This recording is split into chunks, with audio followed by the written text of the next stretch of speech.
All right, folks, we're just 2 minutes away from the show we've all been waiting for, The Lion's Den. You know it's about to be crazy, interesting, and downright hilarious tonight.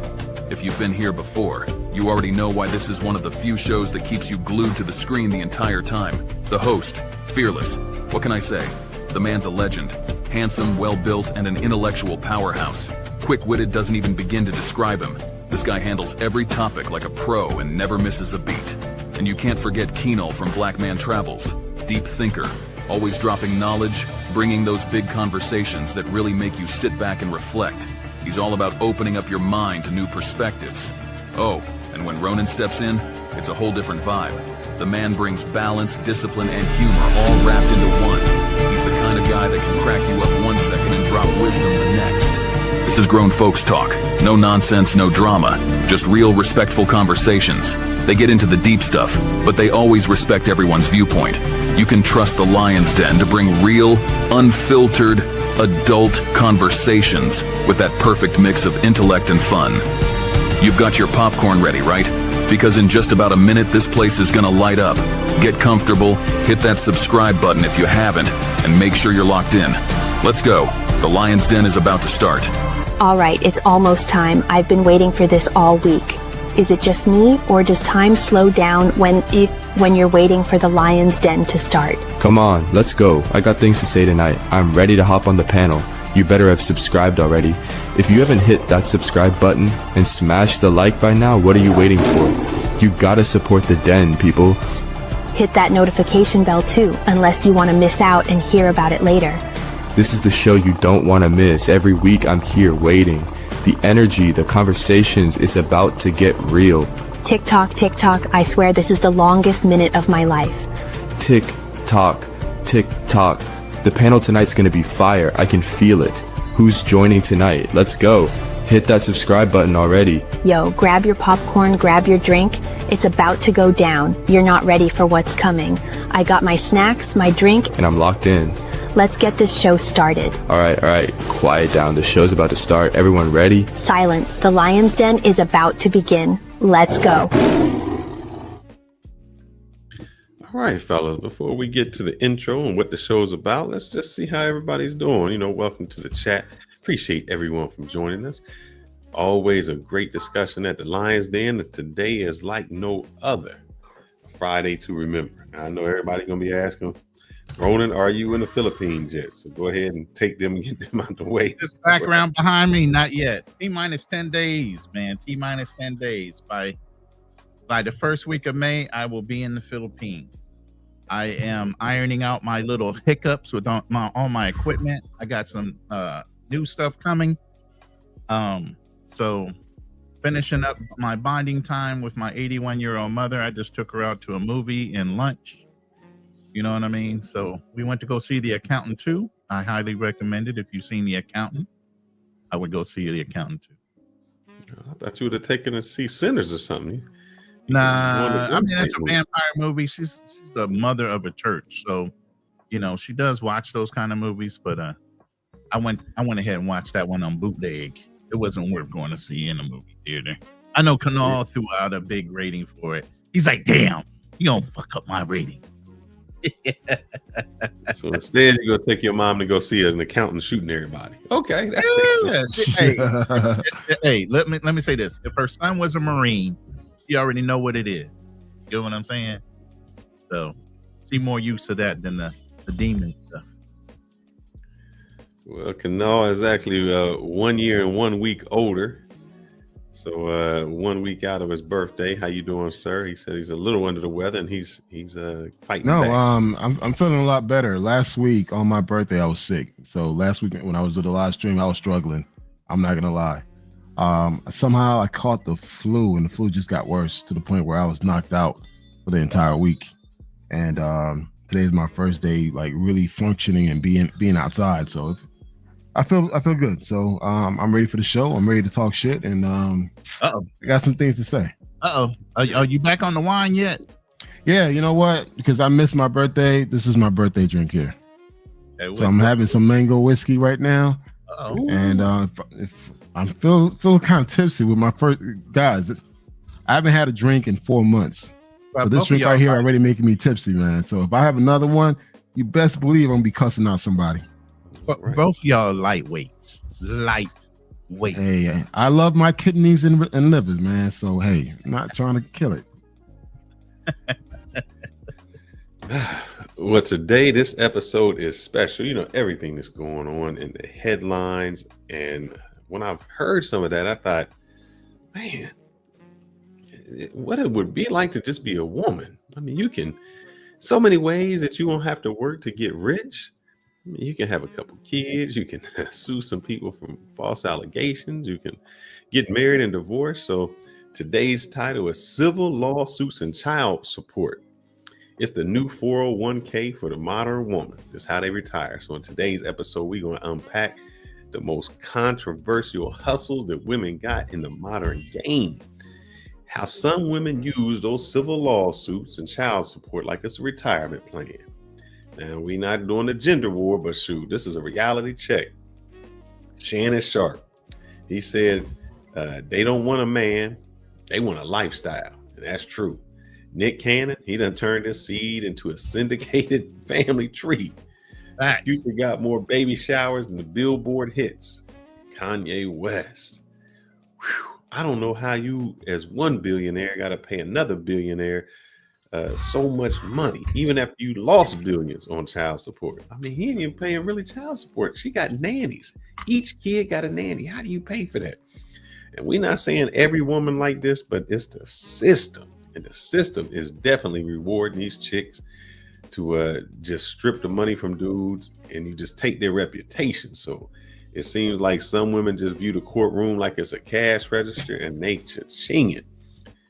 Some men, with status of money, they just like walking ATM machines. Don't let them think you making no money. Shoot, that girl should have been smarter and wait till he got and signed on. Denise!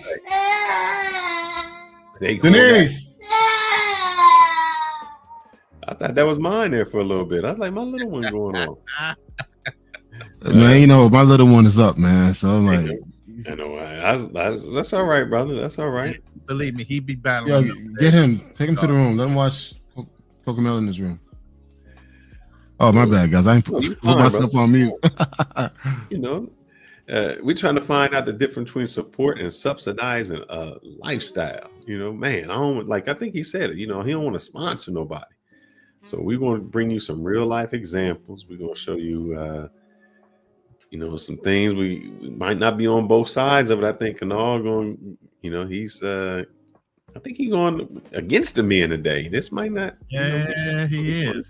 So, he got that Captain Saberho cape on. Oh man, say it ain't so. I told him take that thing off, man. Take that thing off, bro. You know what? No, you guys need to learn not to leave with your dick and your wallet together. So I'm sorry. I don't feel sorry for none of these dudes. That girl should definitely come up on his dumb ass. And hey, yeah, I got a lot to say, man, because the thing is, you guys love to blame the women, but it's the men that put them situations. And at what point do we have these men be put on more accountable for their fucked up situation? But you say put himself in a situation. He didn't put himself in a situation to get a lawsuit or false accusation. That's victim blame. Come on, blame. Man. You can't blame this dude is a bona fide freak. A woman walking outside in a miniskirt, she don't deserve to be accosted. It gets to a point where you have yourself recorded saying certain things. $25,000 on the left cheek. I mean, come on, man. It's just like these guys, these millionaires, these so-called high-figure men, high-value men, are continuing to get screwed over because they put themselves in this situation. So I don't feel sorry for them. I'm sorry. I want to cue out for that because you said high-value men. Listen, just because you earn a living don't mean you a high-value man. Makes you a high earner. There has to be some ethics and morals in your life. I'm sorry. Just because you make money don't mean you the G in our community. And I think that's the problem. There's a lot of bad examples that are very rich. Somebody named, let's say,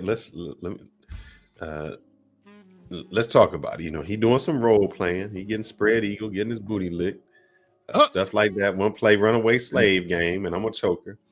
But I remember somebody on this panel said, you pay for your fantasies. So it ain't his girl, it's his fantasy, and he's spending money on it. And if he got that money to spend on it, usually what happens is if you pay somebody, you paying for that silence. Yeah. You're paying for that. I'm going to throw a monkey wrench in that. Here's a problem from what I do know. Against his own legal advice, most likely. His own counsel. This brother has NDAs.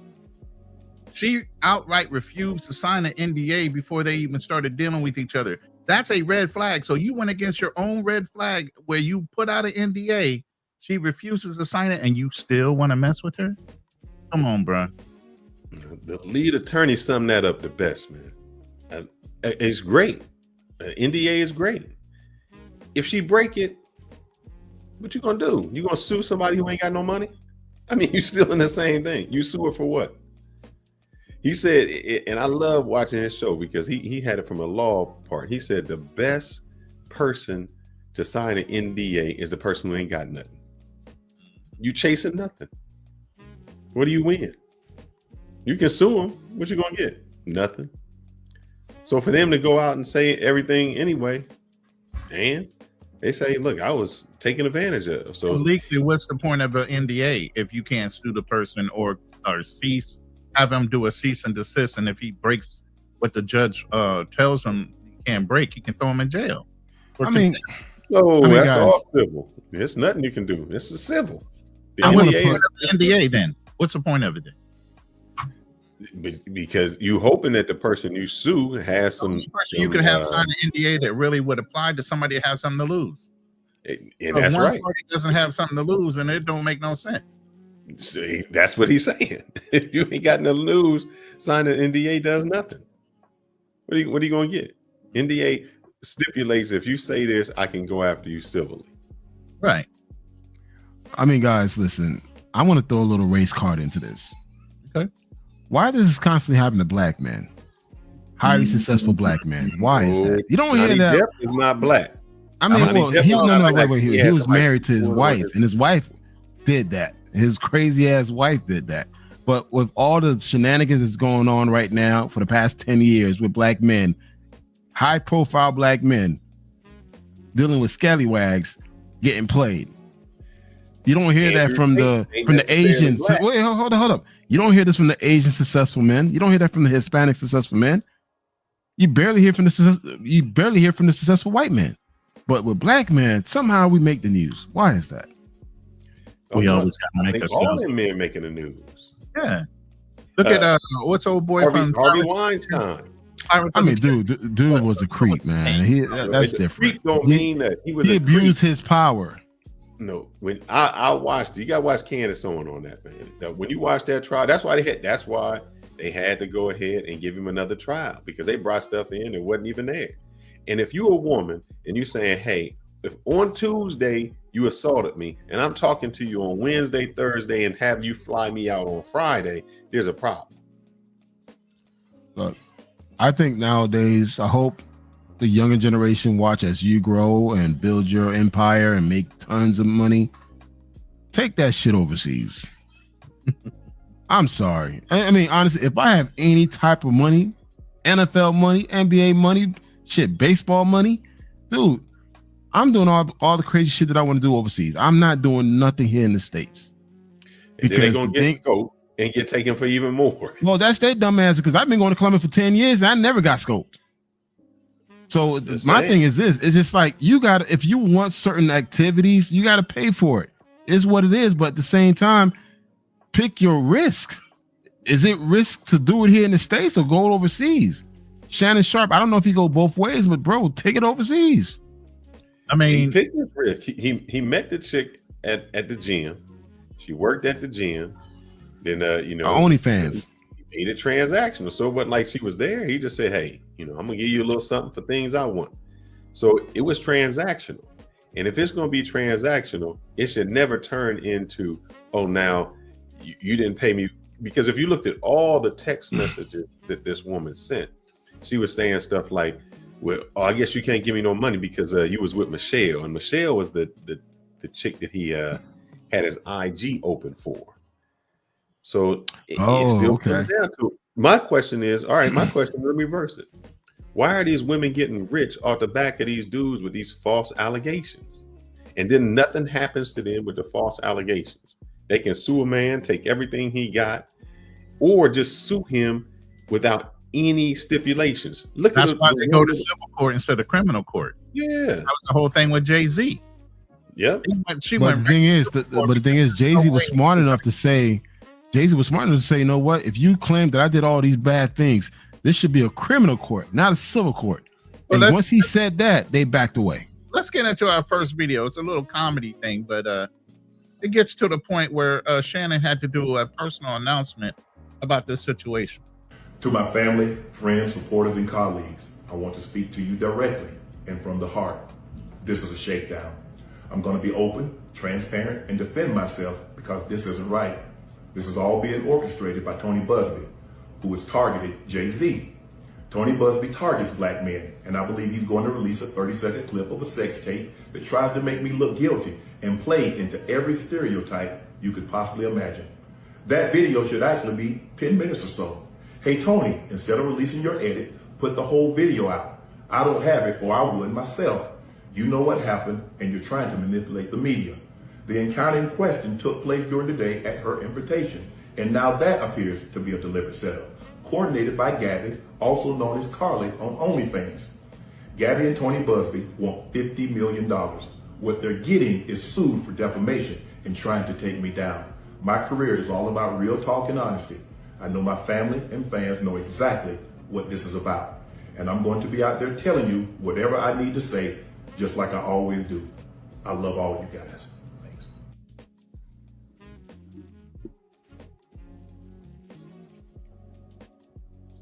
I mean, you muted yourself. Yeah. I think he's fake, man. He's phony as hell, man. That's a phony ass nigga right there, though. I'm sorry, man. It's just like I don't know. I can see and read through the bullshit. But what's so like, fake bro, about him? If he saying what? So you think it's okay for this chick who 19 years old to sue somebody for $50 million for what? What? No, it's not okay. But it's like, man, listen, you 56 years old. You should know better. Dude, it's not like, man, listen, you've been in the NFL since you were 21. You've been making real big money since you were 21 years old. You've been around beautiful women. So why all of a sudden you decide to become gullible and stupid? But all right, let's. What was gullible and stupid? What did he do that was gullible and stupid? He paid somebody for sexual transactions. I mean, was that the case? Because the way he's painting it, he's painted as this was like a dating thing. No. It was dating with money. $25K a session. No. He paid like her. I said, I would have gone. I would have took my talents overseas. I think he moved to California and she followed behind him, or moved to Vegas and she followed behind him. So this was a transaction where she even moved to a new location. How long have they been doing this? She's 19. So what? A year? A few months? What? So she's 20 now. She's 20 now. Started when they were 19. I guess. Man, I just think that a man in your status and your stature, you should make better decisions, man. Dude, I don't know, man.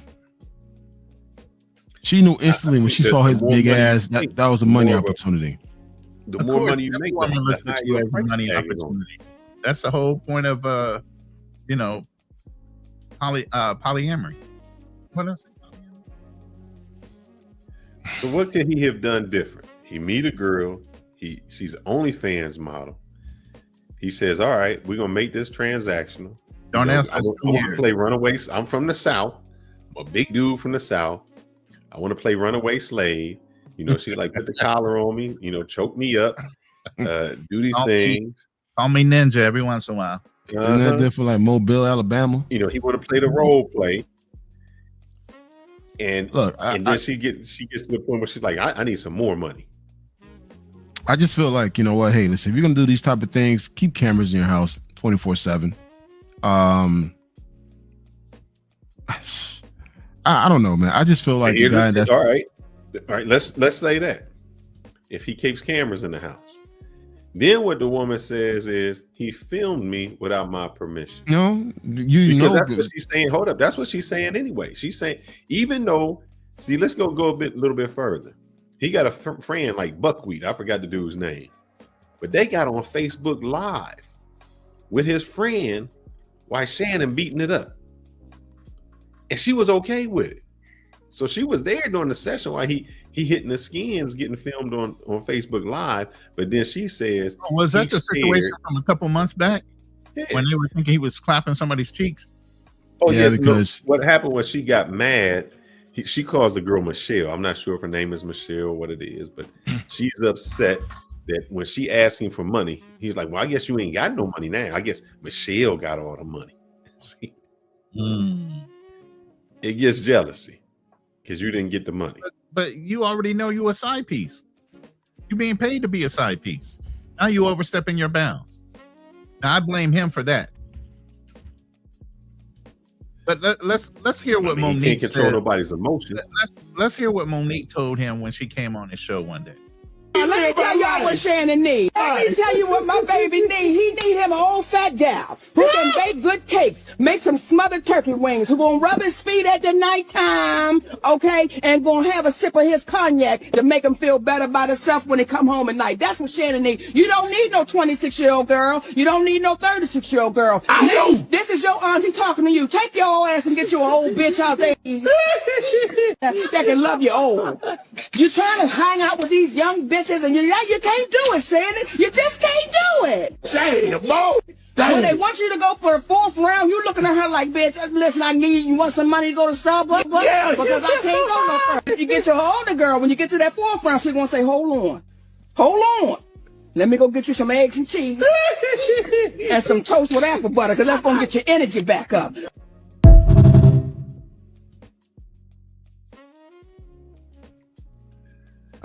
I mean, listen, guys. I think it gets to a point where you really got to take more self-accountability, where you're a man of status. You just signed $100 million deal. You're not the typical everyday dude dealing with everyday people. And you put yourself in that situation, and I cannot feel sorry for you. I'm sorry. But I'm sorry. It's just run down the line, man. Of people who got it. We talked about Johnny Depp and Amber Heard. Yeah, where that's a whole different story because they were married. She was torturing him. Chris Ronaldo, a woman accused Chris of the R word, demanded millions, wanted him to settle, got him to almost settle, took his reputation, and then the claims just didn't support it. So here's the problem. What you don't understand is it ain't even the fact that you do it. It's the claim of doing it. That's what ruins your reputation. Because that makes front page, just the accusation. The fact that it didn't go anywhere is the last page. Nobody reads that. Like with us, what we saying? Diddy got baby oil. Diddy got this. We have not seen one film, one thing. We ain't seen nothing. It's just whatever stated that somebody said happened. We ain't seen no lack of evidence. So your reputation, they like, well, why would you pay what's her name? The young lady? This girl? Cassie. Why would you pay Cassie any money? Because he probably did some things to her. he probably has tapes. Shit, there's a live video of him beating the crap out of her in a damn hotel lobby. So yeah, you're gonna pay that money. But hold up, you know what she did the next day? Went to the museum, went to the recording with him, stayed with him for a few more years. Stockholm syndrome. Stockholm syndrome, man. Yeah, Stockholm syndrome. At that point, if that's what so your remedy for Stockholm syndrome is some money. That's better than some of them are getting. They just falling in love with people and they ain't getting shit. It's like how many broke ass dudes are beating up on women right now? Thank you. And they ain't getting paid nothing. And they ain't paid nothing. So for her, she was justified to get that money. Honestly, I thought she should have got more. But again, a guy in your stature should not put yourself in a situation where you're gonna get got. And it's just like Shannon. I mean, bro, it's just like You've been doing this shit for years. It's not like you just became a YouTuber. You made this money. You've been a celebrity since 21. Yeah. And you fall for this shit for a damn 19-year-old? Listen, like, I got really super chat. Brandon's right on point. Thank you for the $10 super chat, Brandon. He says some people are bashing Shannon for not simply paying a madam or a pimp to arrange escorts in advance, along with signed NDAs. Shannon wanted to believe this girl really liked him, which is his problem. None of these dudes get the okie doke. That's what I have in my chat right now as a question. The question I have in my chat right now is, do you think women have been gaming the men now? Do you think that's the new game? They are gaming men to have that girlfriend mentality, but they really gaming them for their money. Shit, there's no different with niggas going overseas paying for girlfriend experience. GFE. What's the difference of that? Here's the thing. What the hell difference is that? You gotta do is going overseas to these countries. Hold on, let me finish. See, I'm on tonight, dog. I've been quiet for 2 fucking weeks. I'm gonna start talking, dog. Here's what it is. How many dudes, low-level dudes, are going overseas paying for a girlfriend experience? What they call a GFE. How many dudes actually doing that right now? But that's transactional. But the thing is, wait, hold up. But after a certain time, they start catching feelings. And they hope that, hey, listen, she probably really does like me. No, she is a pro. She's doing this to a list of clients. But you're the one that fell for it. So what's the difference between someone going to Colombia looking for that and Shannon Sharpe? The lawsuit. That's the whole difference. That's why I said take your talents overseas. The false, you said, what's the difference? I'm telling you, the false accusation.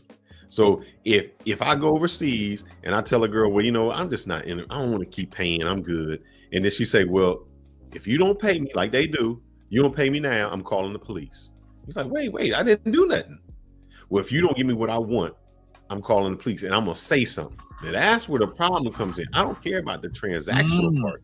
It's when they start putting that lie on it to get more money out of you. And all of a sudden the police come and you say, well, why ain't you just paying me? Like, I didn't do nothing. Hey, shots fired in the chat. Shot fired in the chat. All I'm saying is Brandon Hayes, another $20 super chat. He's getting involved in this conversation. He is, I think a lot of brothers in general just have low self-esteem. High, low value doesn't matter. Low self-esteem explains our reputation as bottom feeders, whether the Jonathan Majors, Shannon Sharpe, or Jamal down the street. What y'all say to that? I think he hit that right on the money.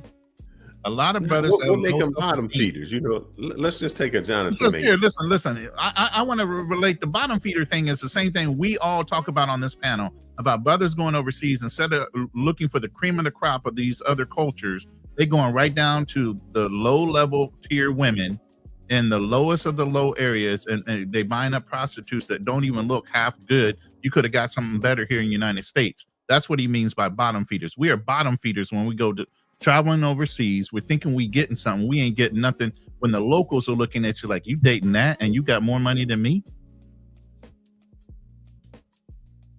I don't know. I think with the earlier super chat, I think he should have hired a madam or a pimp. Make sure he got a group of entertainment to entertain him. At least that's more realistic than. I'm sorry.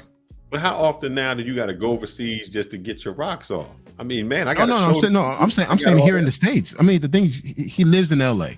There's tons of talent in LA.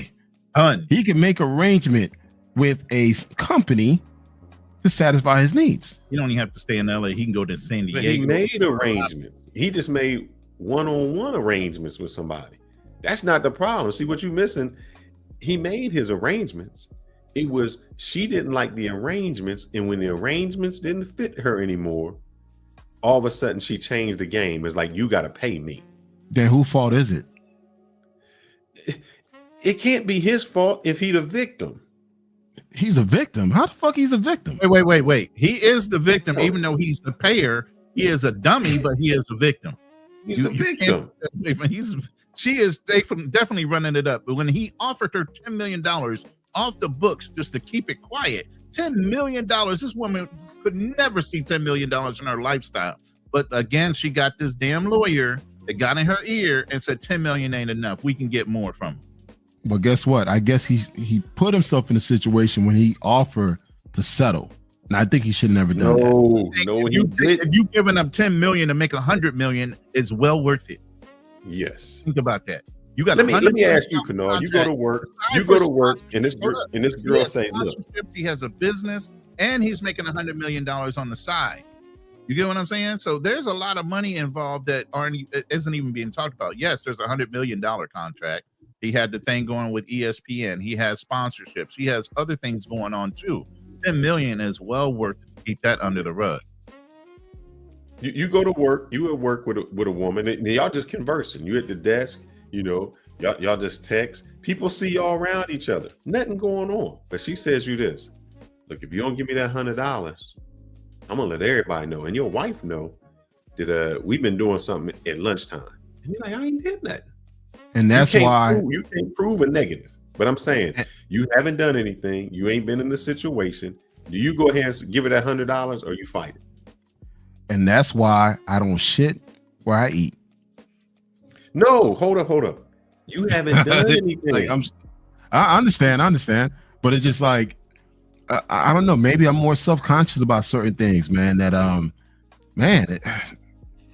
I just feel a guy in his status should not be dealing with an everyday person that works in the gym, and she's an OnlyFans. Dude, you should have cut that shit off instantly. All right. So who does he deal with? Does he deal with what's the girl's name? Maybe Monique was right. Maybe it's time for him to settle for a big sister cooking some eggs and cheese and sandwiches. He probably now you get anybody on his level. He can hit up Brittany Renner. There's chicks in the crew that everybody been passing around for years that know how to keep their mouth closed. I don't know. I just feel like, you know, a lot of brothers in that position of power and status constantly put themselves in these situations where it's like, bro. So to Brandon's comment, you don't think Shannon Sharpe has a low self-esteem situation? I don't think so. Hell no. I don't think he has low self-esteem. For him, it was a stupidity. Now, some of these other brothers, you might be able to say that. You know what? I think he has a fetish. He has a fetish. So what? For snow bunnies? Snow bunnies, that's for one. And two, man, that damn young, bro. It's like shit. That is pushing it. I think he got that bondage fetish, that you know, that slavery. I want to play the game because he said, you know, let me play this. Then you're gonna see what he's talking about. This what he's doing. This what Shannon doing. Call me ninja. Like You're coming to LA tomorrow? Oh, you found one too? Yes. Well, I don't know why you want to go out. Don't worry about it, Daddy. Well, okay. Okay, what? Well, I'm not really interested in getting choked, so I guess we're going. I might choke you in public. Big black guy chose small white woman. It's not a good look, Shannon. Not a good look that you did what you think you did to me. Now, all right, guys. For someone who's into that type of shit, like, you know, I've shown you guys my bag of tricks, and I mean,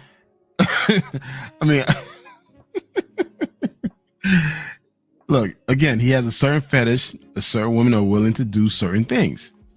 So, I see his point of actually doing that, like targeting a certain element of people. But I just feel like, man, take that shit, you know, get a pro. You're saying overseas, but it can happen overseas. I won't even say overseas. Get a pro, man. Like obviously, he had a pro. That's what you think she was not a model. She's a pro.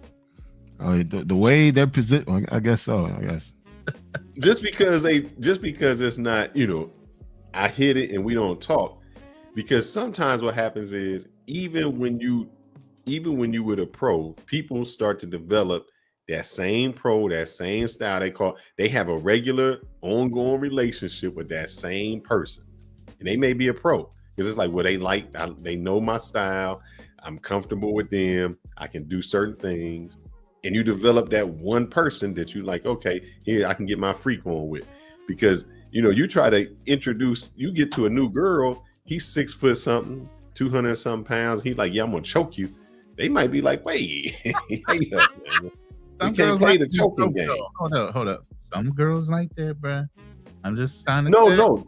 That's what I'm saying. There's girls like that. And when you find one that wants to play that game, he like, I done found what I want. I'm in the treasure. So what I want to get back to is this, and I don't think Kennard or nobody addressed it. Are these civil lawsuits the new 401k for women? Absolutely.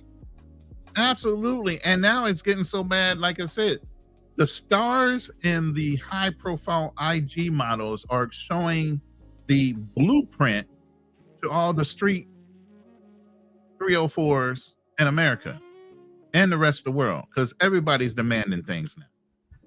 Every woman thinks they're entitled to something. They're going to run up the game on you.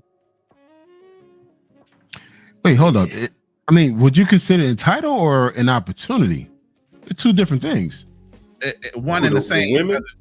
No, being entitled, that means you expect this. An opportunity is that, hey, you know what? This guy's a duck. I could get him. They're two different things. Hold on. All right, see what you're saying is this. If the Nigerian king took your mother's money in a scam, you blame your mom. We don't go after the Nigerian king that scammed her. We only going after your mom. Is that right? No, or wrong? That's a whole different situation, man. He's a victim. You keep trying to say he's not the victim. But how are the men are victims though? You're trying to position these guys as victims. He and her had a transactional relationship. That's it. She got mad that she didn't get what she wanted later on. She wanted more money. He didn't give her more money. And so she files or says, I'm going to go after you civilly for $50 million. That's when you made up a whole accusation. Now, she's not going after him criminally, because what she's saying is he assaulted her. He did these things. She has no criminal thing she wants to press. It's only about money. Let me read this super chat from Darnell. And I think we kind of talked about it. We touched on some things. Make her sign an NDA. Don't give her any alcohol and record consent. Retain all communication with her. Make sure she is not under the influence. Women under the influence of drugs or alcohol in some states legally can't consent. This brother went into the law book. Appreciate the $20 super chat, Darnell. But again, like Fearless has said earlier, I don't know if you were in here. What you want to get out of somebody for signing an NDA when they got nothing to lose? What if they break their contract? What are you going to hold them to? They got nothing to lose. And all they had to do is spread a rumor about you, and you can lose millions. Quote unquote, 100 million to be precise. We got a Leslie A in here, and she's saying that Shannon is struggling with his sexuality. I don't think that's the case. I don't think he's struggling with. I don't think he's a bisexual man. I think he's a man that he go for what he know. I don't think he's struggling with sexuality. What say you guys? We ain't heard nothing with him being with any type of. Well, there was a rumor about him sleeping with his stylist at one point. There was that rumor floating around. So I think the women have run with that option and saying that he might be bisexual.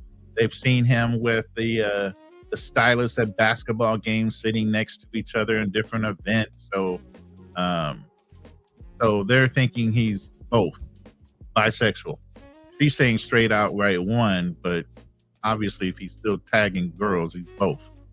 If anything. She's saying no, he is gay. So he can't if he's gay, how's he get $50 million if he's gay? But this is what a lot of women do. This is what a lot of women do. And I talked about this before. By the way. They did it to Kevin Samuels. They do it to anybody. They emasculate a man and say, If he isn't what they want him to be, if he does anything or they don't like the view. Yeah, we were just talking about prostate massages the other week, weren't we? Yeah. Y'all all down for that? Y'all don't consider that being gay? Yeah, I think Sid says that Shannon got kids that are grown. Yes, he does have kids. So he can't see. That's what we want. If we don't like what he do, he gay, and that's the worst thing. The worst thing. That's a black community thing. That's a black woman thing. That's ooh, he named it. No, but let's keep it real. That's a black woman thing. Black women tend to say that dumb shit. I never heard any other women from another race says, you know, oh, if he's not into her, he's gay. That's a black thing. You live in Atlanta. He's struggling. Wait a minute. He lives in LA now. And part of this story, Leslie, is that she moved to LA to follow him there.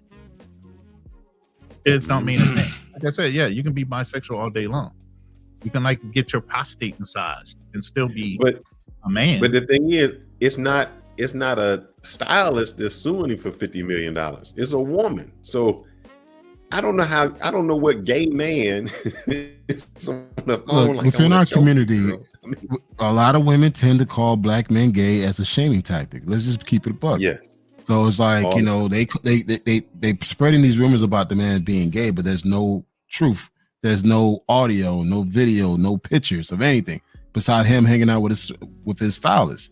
But that's a common thing within the black community, that with black women, they tend to use that as a weapon to shame a man. Like, hey, if you're not going to talk to me or you're not going to like being involved in me, you're probably gay. It's like, come on, really? Yeah. And let's just say he's gay. Back in the day with Boomerang and the motto that was up on that Eddie Murphy's talking about, you don't want this. And when he said no, he goes, no, I'm gay. He goes, no, you're not gay. He's gay.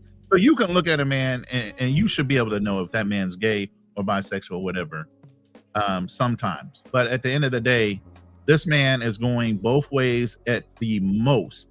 He is not one-sided. So, I mean, just to use that word, even if you're in the rainbow community, you're using the wrong vernacular. He would be bisexual. Mm-hmm. But I still want to go back on this point, guys. The problem is, we talked about it. Women using civil lawsuits and child support and divorce as the new 401k. Let's talk about Dr. Dre and Nicole Young. Divorced. She originally demanded $2 million a month in spousal support. Wow. And half of his $800 million empire. Now, she ain't write a beat. She ain't do no NWA. She ain't do none of that. But she said she deserved half. Now, she ended up settling for $100 million, $50 million up front. I mean, she living off of his success. How is that? How women get a chance to do that? That's your retirement. I mean, well, her argument was that she was with him from the beginning. She couldn't have been with him from the beginning. She wasn't with him when he was with NWA. She wasn't with him when he was with Suge. That was her argument. That was her reasoning. Michelle L.A. When he first dating Michelle L.A. When he first he was with Michelle A. Michelle A. Married wise, I think she gave him like 3 kids. Yeah, they've been together for over 20 years, so she felt justified. All right. What about Scottie Pippen's Lauren Pippen? Take half of his NBA retirement. What about all right, let's do this one. Let's talk about the women who got money off of that. What about Kanye West and Kim Kardashian? He's ordered to pay $200,000 a month in child support. She is a billionaire. She don't need that money. Why is he responsible for paying $200,000 a month? And she's not watching the kids. Each child has a nanny. I mean, that's just crazy. How are your kids who are, I don't know how old they are, but damn, they're not spending $200,000 a month. I mean, you have to understand, that's a whole different income bracket. So we can't rationalize what they go through. The thing about Kanye dumbass put himself in a situation to be judged, to be judged as unstable. Hence why he has to pay. If he would have came off as a stable, rational man, I think he would have probably had 50-50 custody with the kids and not have an outrageous alimony or child support. I'm sorry. They still taking hold up. You still defending it. There is no repercussion for a guy if he pays child support and 10 years later he finds out that kid isn't his. He don't get no money back. There's no refund. There's no, it's just, hey, well, sorry but about also your too, luck. we have to keep in mind the state. Look at the state where all this shit is happening. It's not happening in Atlanta. I mean, in Georgia or Florida. This is happening all in California. Like all these outrageous, like lawsuits and divorces, all happening in California, of all places. You sure? You don't hear? Yeah. Not all of them. I know the one dude was from Detroit. Which one? The one where the judge said, I don't care if it ain't your kid. You're going to pay the rears. You're going to keep paying child support because this child needs a father. Jay-Z and Beyonce in New York? I mean, in Cali? They live in Cali. Their residence is in Cali. Sure. My bad. Let me get most this, of these. Here's the thing. Like, you guys love using celebrities, but guess where most of these celebrities live? They live in California. They don't live in Georgia. They don't live in Mississippi, Arkansas, Tennessee. No, you don't hear cases like that. All those cases you hear. Yeah, we need y'all to dig in, and y'all need to come up with some people that don't live in LA that run through this shit, that have gotten into trouble on spousal support, divorces. And let's keep it a buck. Have you heard this happening in Arkansas, in Ohio, I can't in Wisconsin, anybody in Missouri, in Minnesota, in Nebraska? Do you hear that? Yep, the Duke players where they paid for a stripper, and all of a sudden she said, some more things happened to me, where she took them down. Didn't she come back and say nothing really happened? Yeah, but that was did. 20 years later. Yeah. Let me read the super chat real quick. Darnell, thank you for the $5 super chat and the support of the show. As always, it's not new. This has been going on since the 90s. Why do you think Michael Jordan made his wife sign an NDA? Kobe snitched on Shaq for paying. Now, Kobe was wrong for that because Kobe did his own messed up shit. They'll come out later after you passed on, but. Thank you, Josh Ox. The Duke situation is different from being marriage. That's the thing about Phyllis. Phyllis, I know you pretty well, man. You like to fucking confuse things, flip-flop things as much as possible. About married. This is talking about a woman filing a lawsuit as a 401k. It don't matter if you married. But Shannon Women can lie. Like, here's what BMT Live just say. Salute to BMT Live. Thank you for coming on the show. He says Dre's wife lied, and she says she helped him write the Chronic album. So the audacity of this woman saying she helped him write the Chronic album after he's put out hundreds of hits way before then. She can lie and get away with not being held in contempt. What's going on with the women that do lie and afterwards be found out and there is no punishment for them? So they don't have no even recourse when they're trying to get this 401k plan from these dudes that are wealthy and dumb for whatever reason. They don't have no recourse when they make these false allegations. And that was Crystal Magnum and the Duke lacrosse players. She tried to go after him, tried to get money from him. Not only that, all right, I'll tell you about this. What about this woman? And they made a whole story of it. He was a football player about to go on scholarship. The woman lied and said, and these are black people, made a false allegation. He went to jail. When he came back, he set it up and met with her, recorded her. And the only thing was, she was so afraid that the school, because she sued the school, she was so afraid that the school would come back and take the money. She wasn't worried about the false allegations with him. It was a money grab. Mm-hmm. That's what I'm talking about. How people are using these new civil lawsuits to get retirement plans. That's their whole retirement plan. I'm retiring. Or they using the children as their 401k. There's no way that if I pay you child support, that is spousal support. Meaning that is for the child. But a lot of women are using that. We're called a 304k.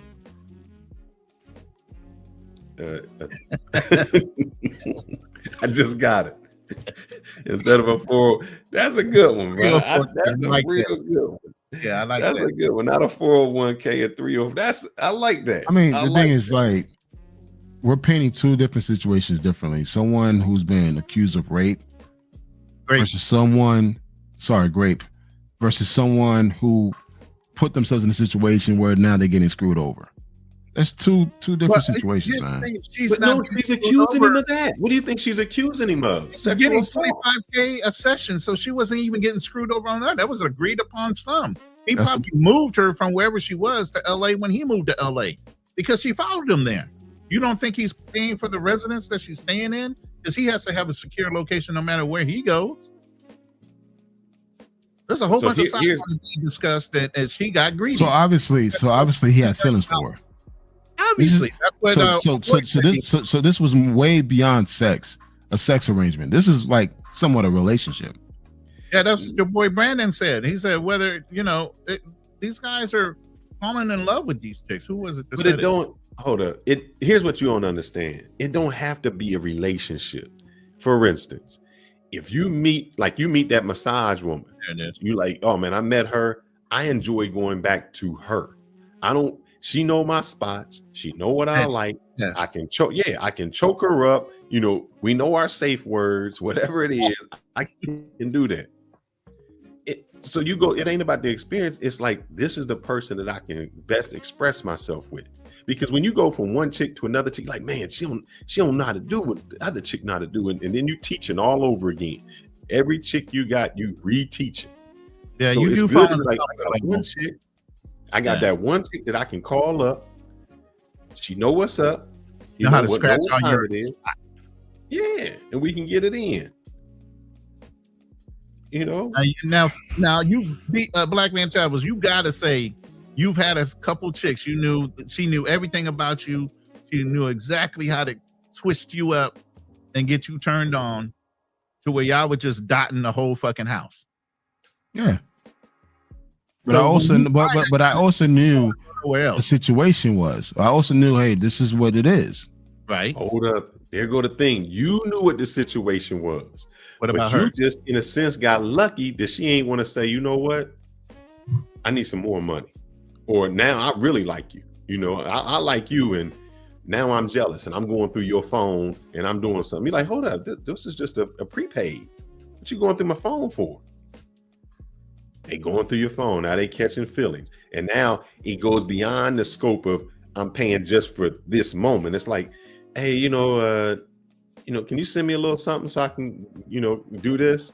And now you sending money outside of that transactional relationship because y'all got this bond going on. It happened all the time. Dude, like, I know we were supposed to do this, but hey, you want to go to the movies? I know you've had a couple girls fall in love when y'all just started off being, fun buddies. Mm-hmm. And all of a sudden, she done caught feelings for you, and she wondering why you got somebody else over when she called you, and you say you got company. And you like company? What you mean? Then she cop an attitude. Who is she? We all been there, and my money responsibility. You poor. Wait. Hey, I'm poor. I'm poor as shit. So I'll tell them straight up. It can happen to a poor dude just like it can happen to a dude with money. With money, it's even worse because he really can move and shake. I mean, again, I'm just looking at the situation like, man, this is becoming very common with these dudes in these positions. And it's just like, bro, if that's the case, man, just hire a professional. Common with regular guys. It's not just dudes in these positions. They're the ones that are being, put in the media. This is happening in regular everyday life too. These chicks are running wild with this. Well, you know what, man, got to do better picking. No, I'm gonna show you. I'm sorry, you got to do better. I found the name: Bianca Bowman and Brian Banks. Brian Banks was a top high school football prospect accused of the R word by the classmate. He served 5 years in prison based on her testimony with no evidence. After his release, Bowman admitted she made it up just to get the $1.5 million settlement from the school. He was exonerated, but at that time, his NFL dreams were destroyed. He was too late. See, there's no repercussions for them. She got her 1.5 million. He served 5 years. He lost the NFL career, all of that. But she got a retirement plan. And a lot of women out here, it's like, look, like the one girl who was the girl who just had the baby with the basketball player. She's like, I don't care what you do. I got my baby. It wasn't even about you talking the about baby. Anthony, something Anthony or Anthony something. Yeah. And what about the one girl? He has that. Hey, look at Nick name. Cannon's girls. I mean, you got Nick Cannon having baby after baby, and all the women know about the other one. They don't care. They know that's a retirement thing. Yes. No, wait, hold on. You saying that Nick Cannon's getting set up? No, I'm saying that they are setting themselves up by getting with him. Fuck, I mean, only for the baby. For the baby, because he's a gump. He's a fucking duck. He's an opportunity. He's the opportunity. Some guys, it is what it is, and guess what? He's okay with that. That's the point. He's okay, like getting women pregnant and paying child support. Yeah, he wants to. But I'm saying, as a woman, your whole purpose is to get pregnant as a means of retirement. That's what I'm telling you. That's the modern day retirement plan. The modern day 304K. Here, let me go ahead and play this. This is a brother of mine I follow on IG, Ugly Money Niche. He's hilarious. Let me go ahead and play this. What the hell? All right, so Shannon Sharpe is getting sued for $50 million just after he signs a $100 million podcast deal by some OnlyFans member. How surprising. The matter is, if you lay down with dogs, you're going to come up with fleas. The only thing Shannon Sharpe is really guilty of, in my opinion, is getting caught. We're going to try to make it a racial thing, and I don't really think it's that. If he was a black girl, he would have got a discount. It would have been $30 million instead of $50. The fact of the matter is, when two adults are in a consenting relationships or whatever kind of weird, kinky, freaky, nasty stuff they want to do, that's perfectly legal. They actually made a movie about it when white people do it. It's called 50 Shades of Grey, and then they came out with a sequel, and it was like critically acclaimed.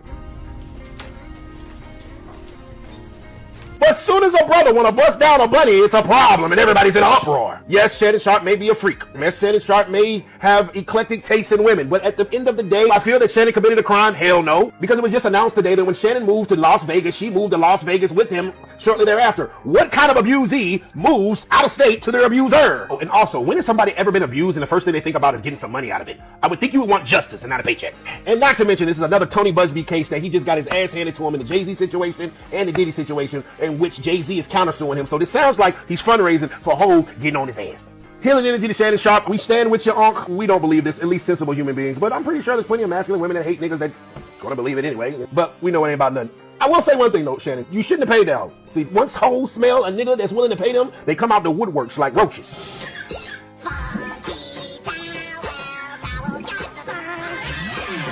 But other than that, y'all can't lock this man up for being a freak. He on what he on. If she wanted him to goddamn choke her, spit in the mouth, whatever kind of weird freaky deaky 50 Shades of Grey shit is on, yeah, that's what they own. And she's just probably no longer allowed to daddy's money, so now she has to find another way. Sometimes we just gotta listen to Dr. Umar. That ugly money. Stop talking music videos that get no views. Stop watching business. There you go. I mean, he does have a point. He does have a point.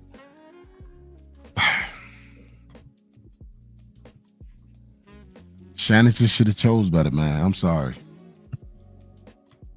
I'm so sorry, a lot of people man. saying, I think Mason was saying I wouldn't settle, and I like the example. I wouldn't settle. I would have said it's like, all right, we're gonna go to court. All right, let me give the example that would you ever say you was guilty for a crime you didn't commit? No. All right, you're the bad one. And I wish I could play this, but I'll give the example that the lead attorney gave. Somebody came in your house. They got some circumstantial evidence that you committed that M word. They're like, yeah, there's a little blood, there's this. We're looking at life in prison. They come back and say, you know what? Instead of life, what we're going to do is just give you a disorderly conduct. You got to take a little class. And after 90 days, it'll drop. Do you plead guilty to that or you go to court on the murder? Go to court. And then you're going to face life in prison, something that you could have got out in 90 days. When I know for a fact that I didn't do it. I'm going to tell you, man, that is the stupidest thing you could have ever said. No, I disagree. You're willing to spend the rest of your life in jail for some things that they can convict you on. Why in the hell I'm going to admit to something I did not do? They take it down to disorderly conduct. What do you mean? People, hey, this is what they say. The people who are in jail are not actually guilty all the time. It's sometimes the best deal you're going to be able to get.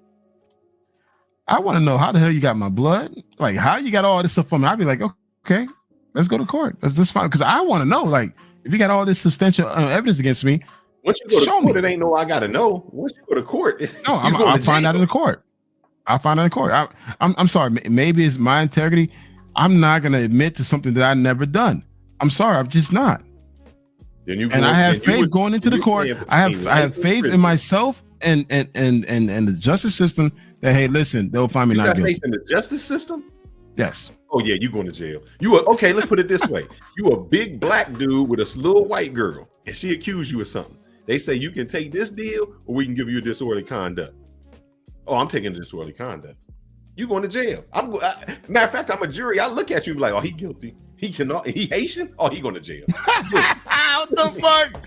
What the hell me being Haitian, dog? Shit, man. God damn, bro. The people on the jury just say they don't know you from nothing. All they see is a brother who's 6 foot tall, 200 something pounds. You know, all they got to do is show one video. All they got to do is look up this podcast, and one time you say, "I'm a shit." You customize. They cut. They don't got the whole. That's why I had to delete some goddamn videos, man. Them interviews, man. I had to delete some videos. That's what they're gonna do. They're gonna edit it. You're gonna be like, you know, the big dude. They're gonna show the one video where you got the ball with the girl in there. Oh shit, man. God damn it, man. Oh, that's why I'm going back to delete some goddamn videos. Boy, I'm just been deleting it. Now, Fearless, you know I don't like this dude, but Dr. Umar, you going with Dr. Umar? I know. Shannon Sharpe, I'm going to stand with you, my brother. Shannon Sharpe, I'm going to stand with you, my brother, on one condition. I'm getting text messages from all over the African universe telling me that Shannon Sharpe was accused of the unspeakable. I'm getting text messages telling me that Shannon Sharpe was accused of the unspeakable.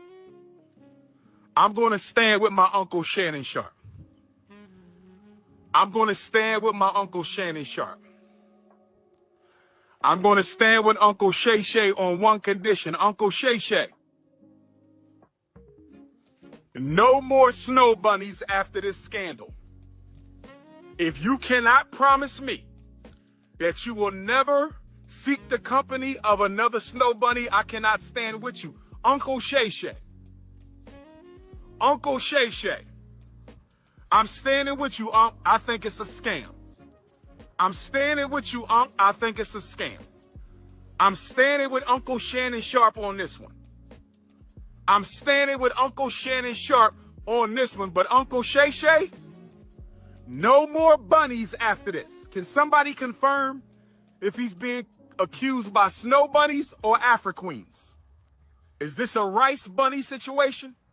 Is this a snow bunny situation? Is this a sand bunny situation? Is this a salsa bunny situation? Man. And what is a sand bunny? What is that? A Middle Eastern woman. Yeah. I'm like, what the hell is that? Man, look. Sand bunny, the rice bunny. I don't see. I mean, but a lot of guys, we settle, we do those things when it's like, yeah, I didn't do it, but this is the best I'm gonna be able to get from. And she kind of thick too. I mean, on the lower side. Yeah, I haven't seen a picture of her. You guys have a picture of her? Bump. Get the rumpa bump down at the bottom. So he picks them. Got the hips. See if I can get. Do you guys have a picture of this lady? Because I haven't seen a full picture of her. He's gonna look up her IG right now. I'm wondering what she looks like. I don't have her IG, but I'm gonna try to find something that the lead had. Brandon Hayes, thank you for the $5 super chat. Well, we all knew that Umar Johnson's Snow Bunny speech of shame was coming. Hilarious. The animation is crazy fun. I know. I think we both came across this IG site. You guys need to go check it out, man, because they went from just doing comedy to animated comedy of old skits, old movie scenes, and everything else. And they were just going off. The internet wins all the time when it comes to these little situations, and they just went off with different situations going on with this one. But thank you for that. see a little bit of what this young lady looks like. That's her right there. See, they're not showing that bottom half, bro. You gotta click on that bottom half. Yeah, she got some legs. She thick. If you can see this part right here. Yeah, she got ass and she got legs. That's it. I mean, I don't see anything. Bruh, I'm trying to tell you, if you click down there, I mean, you know, everybody got their preference. You know, he probably like him a little bit. You know, she talking about 130. You can always buy boobs. You can't. Everybody ain't got a natural booty. Well, she asked for those. Yeah, that's what that money was going to be for. Well, damn, she getting $25 a click. I mean, $25K a click. She should have been able to buy some boobs by now. I bought some boobs for $7K, and they were good boobs. What do you mean? When she was getting sponsored for that, so she thick I down and she built like a. Yeah, brothers, I have paid $7K for some boobs. I am that brother. Ain't no wrong with it, you know, but you ain't had to share it. You know, you kind of at least got out. Not at first until we broke up. Then whoever got him. But yeah, I was test driving the fuck out there, motherfucker. But anyway, let me read this next super chat from Darnell. $10 super chat. Deion Sanders from Texas. Wife was Pilar Sanders. Elon Musk from Texas. I can go on if you like, but I think you can get the point. It's not just California. Paul McCarthy and Heather Mills, UK. Oh, no. Let's talk about this one. Y'all love her. You know, I used to love her when I was a young man and used to watch even Different Strokes. Thank you for the $5 test. Thank you. You know, Janet Jackson. You know what Janet Jackson is, right? Yeah. Janet Jackson married that billionaire. Barge. Yeah, we married the Barge. Or are you talking about the one after that? No. Oh, you're talking to the Prince. The Prince. Yeah. And he had two conditions. He said, we got to stay married for 5 years and you get like this $100 million, something crazy. Damn. And if you bear me an heir, I'll give you another $100 million. Wow. Stay with him 5 years, and as soon as she dropped the kid, he was out. She divorced him. Did she give him a boy though? Yeah, she gave him a boy. But think about guess that, what? Man. But you know what? He was okay with that. He didn't push back. He didn't complain. That was his arrangement. All that money, but the thing is, it's still a retirement plan. That's all it is. If a man is offering that, what's wrong with that? What's wrong for a woman to take it? I don't think he was like, well, I'm getting married with her just to get a divorce.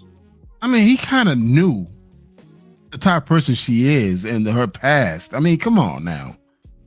And he told her, all you need is 5 years and you give me a son. That ain't a bad deal. I know a lot of women would up on that. He's a prince. Dude got money out the yin yang. He's like, yo, I'm a prince. That's nothing to me. Think about what you just said. He's a prince. Wouldn't it be better just to stay with him? You stay with him, you get 100%. Maybe he was okay with that. Like, yo, okay, you have my kid, move the fuck on. Here's your money. I said, I'm a prince. I can have anything I want in this world. You never thought that he's okay with that decision? Like, hey, listen, all right, cool. We say that, but sometimes what we want is somebody to be faithful to us. But sometimes we got to be honest with the people that we hook up with. There's a lot of signs that we know for a fact this person ain't going to be here too long, but you think that they're going to change. And that's the problem. We live in this fantasy world that, hey, things could happen based on what you believe on, but you know what? Things may not work. I mean, I'm in agreement with that, but I don't think I can say this, man, right? I'm married now. I know for a fact there's a 50-50 chance that the shit may not work. I'm just keeping a buck. I've been there before. I'm not gonna be delusional. If it comes to pass where I feel like, you know what, I had enough, or she feel like she had enough, we go our separate ways. We cut it in half. We take care of the papers and we move on. And that's something I think for me. I'm taking everything. I'm taking half your retirement. I'm taking and you're gonna be paying me yin. I mean, honestly, if I sign up for that, that's my loss. See, I don't think there should be. I mean, I could fight it, but the thing is, if this is what the law requires based on court decisions, is what it is.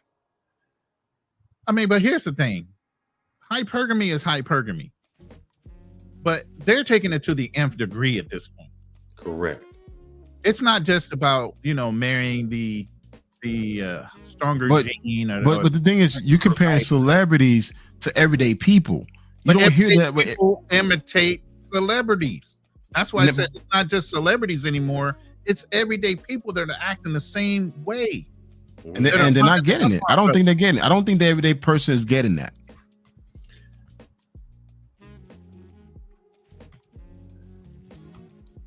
Lawyer. And I want to say something about this. This is American Talk Live said this. He said, "Does anybody think Shay's big goofy ass could get pretty women without his money?" So I reversed it. Do you think a pretty woman could be with a guy with money if she wasn't pretty? I mean, we value her looks, but her looks get her the money. It's a trade-off, man. It's a trade-off. Yeah. I have money, you got the looks, or you got the youth, you got the beauty. It's a trade-off. Shit been going on for ages. I provide, you take care of me. What's the difference? What's the difference between what happened 100 years ago and today? The same shit applies, just more. I think now we see more extremes. But most guys work hard, put themselves in a position of status and power to get the beautiful young woman that they want. That's the most common thing that happens. Most guys will go overseas to increase their likelihood in finding a better person. It's what it is. Nothing's new. Correct, but I don't think back in the day that those women could walk away with as much as they walking away with. I mean, of course, rights, comes in effect. But I think in certain countries, women can't do that. Certain countries, man could just literally, off their mate if they wanted to. It's not fair. They still can in certain countries. So I mean, it's honestly only within like the Western world you hear all this craziness. Once you go to East, you don't hear that at all. Once you go where? Once you go East. Oh, East? No, them women from China, they taking they men. Goodness gracious, they taking they men. I mean, those men are suffering. Chinese men, they suffer. But also, I'm hearing a lot of Chinese men doing some extreme things. No, I'm talking about the regular working Chinese men. Like that's what I'm telling you. I'm hearing regular get backs are really big overseas. So yeah, you may got my money, but you probably not see another day tomorrow. But one thing, guys, listen here. I'm in so many WhatsApp groups. Like people don't even know that I'm in their own groups, and some of the stuff they post, how men operate in overseas, bro. Men overseas are ruthless, man. Like, what? American men overseas? Well, some of the American men get over there. No. I think no. When it comes to like get back, man, trying to get back to trying to like get revenge towards his mate, man. I think men overseas take things to a whole new level. They don't give a fuck. At least here, there's still some level of restraint because the law. But overseas, man, dude, they'll walk into a damn hair salon and off they check. Off you right there and walk back out. Yeah. Philippines is notorious for that. And they don't believe in divorce. So you can't get legal divorce. You can get an annulment. Yeah. It takes 4 years to even get an annulment. Even if the judge denies it after 4 years, you got to start the process all over again. If he finds out that even though he might already have another woman, have kids, he sees his ex messing with another dude, whether it be a foreigner or not, and he has a fit of rage, he can kill her and still be legal, justifiable homicide. A simple accusation of a man accusing his wife and cheating on him, they could literally take her life. No court, no jury. It's just like community. A father could literally terminate his own daughter based on assumption that she's not living a clean, wholesome life. So for us to compare what the West and the East is doing, shit, you cannot compare the two. I think the West is just crazy with the whole lawsuit thing because all the rights is being, and because people can make money off of it. People make money off of lawsuits. The judge, the lawyers, the government, they all make money off of it. But once you go East, people ain't making money off of these lawsuits, off of these divorces. They ain't making no money off of that. But a lot of their men don't make money. That's why they're awful. Yeah. And honestly, most of some of the outrageous divorce settlements you hear all happen in California. No, I don't hear it I got a happening. whole bunch that ain't got nothing to do with California. I'll read them off right now. This is the man ordered to pay child support for a child proven not his. This is in Kansas. A man forced to pay child support even after the DNA proved he was not the father. Why? Kansas law says if you signed a birth certificate or acted as the father figure, you are financially responsible, even if you're not biologically the child. The outcome, he owed $10,000 in back child support for somebody else's kid. Let's go even further. Teenage boy, this one I don't even understand. Teenage boy sued for child support by his adult rapist. Damn. California. This is California. 15-year-old boy was SA'd by a 34-year-old woman. She took him to court and made him pay child support. That's insane. And I bet you more than anything, all this crazy shit that's happening in the United States are happening in blue states. I don't think all this is happening anywhere. Michigan is a blue state. Michigan is a blue state. For a kid conceived during an affair. So a married woman had an affair and got pregnant. The husband was not the biological father. The husband was still legally responsible because he was married to the woman at the time of the birth. Tell me how crazy that is. Let's see. Oh, by the way, I'm going to give you a truth moment.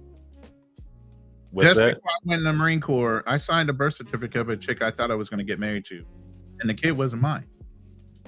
And you So got even lucky. after I was no, I was already in the Marine Corps. I'd been married. She came back because she had went on social service or social services here in Kansas, and I had to pay child support for a while. Then when it was found out that I wasn't the father and the situation was explained, I actually got a refund. And in some cases, this is how crazy it is. Because I used to think if you were a man and you got the majority, if you had the children the majority of the time, you wouldn't pay child support. That's not the case. There's some where the guy has the child 85% of the time and still pays child support. How crazy. That means you have them all week. She get them on the weekend and you still paying her child support. So this is just how the system goes. This is how they killing us off of this, man. How do you get that assumption? American Talk Live, you talking real crazy. Don't like black kids. Black men are like the best fathers. It showed that we the most caring fathers out there. Yeah. And most of these people are white people. Your statistic. Fuck your feelings. How about giving us a fact? By the way, let me go ahead and read this super chat from Darnell Elliott. $5 super chat. Black man travels. A woman tried to extort me for $60, threatened to get me fired for sexual harassment. I don't know what the AF means, but I don't know if that's a flag or a symbol. I still have the emails. That's crazy work. So, was she in a car with an Uber? I mean, you need to look, if I don't get this free ride with this Uber, I'm about to say something. I just never hear from I've never heard a man, or very, very, I mean, it has to be very rare, where he's like, I'm using this woman for retirement. I think the only person I know that got money was that Kevin Faraday with Britney Spears. That's the only one I know that really got some money. I guess his point, guys just don't get it. I guess his point was he was saying I'm not a celebrity. She was some stripper I met in Yuma while training. So he's saying a regular guy, him being a regular guy, still trying to get extorted for just whatever pennies he had, just because she wanted it. I never had anyone try to extort me. So maybe she saw a gump in you. Damn. So I mean, no offense, but it just is what it is, man. I don't know. Maybe she saw a potential victim. I don't think that. I think they just can. Everybody can be a potential victim. Yeah, you leave yourself wide open, you can be. Definitely. Like I said, I've been one. Because it only takes.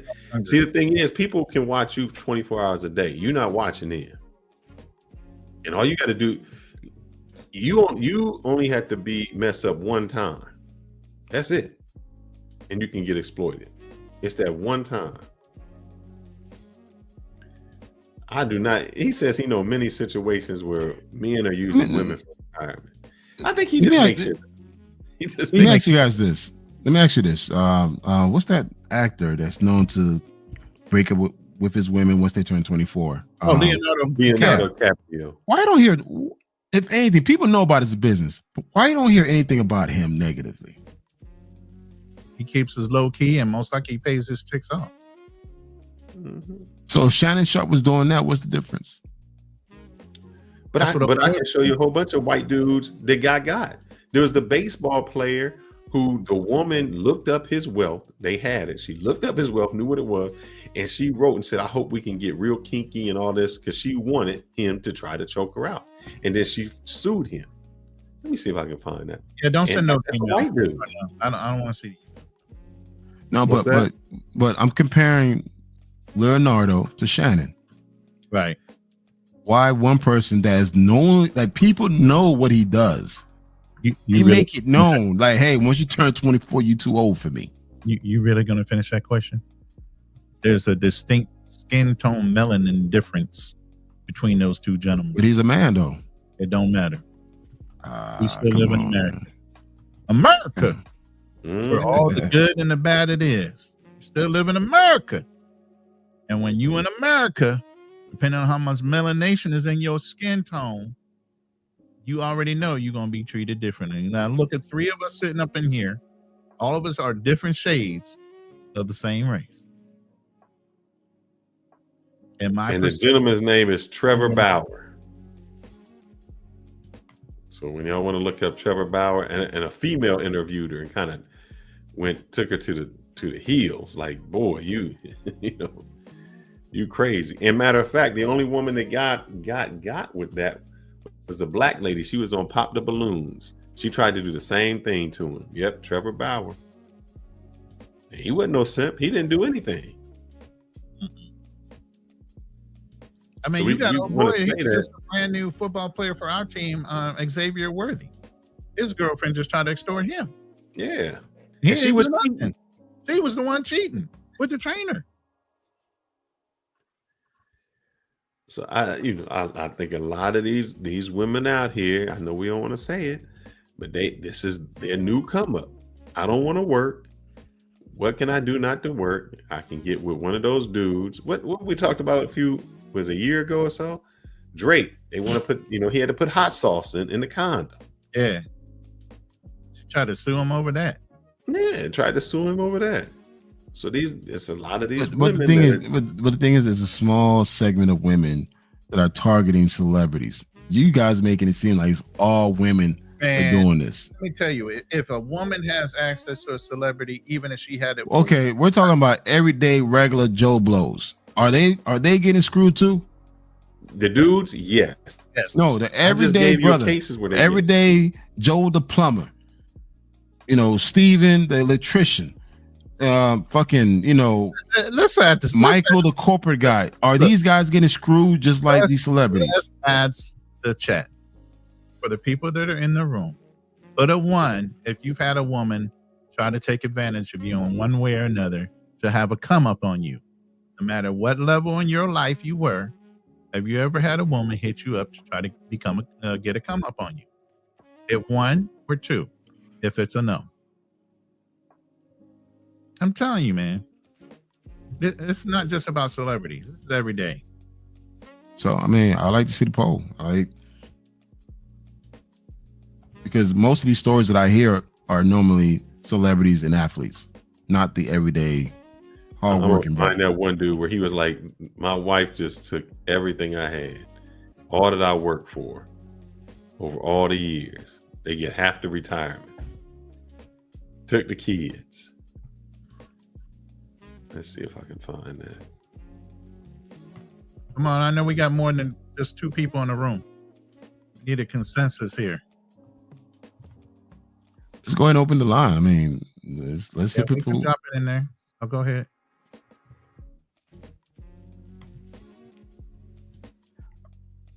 I mean, in regards to a lot of these celebrity guys, they need to take more accountability, man.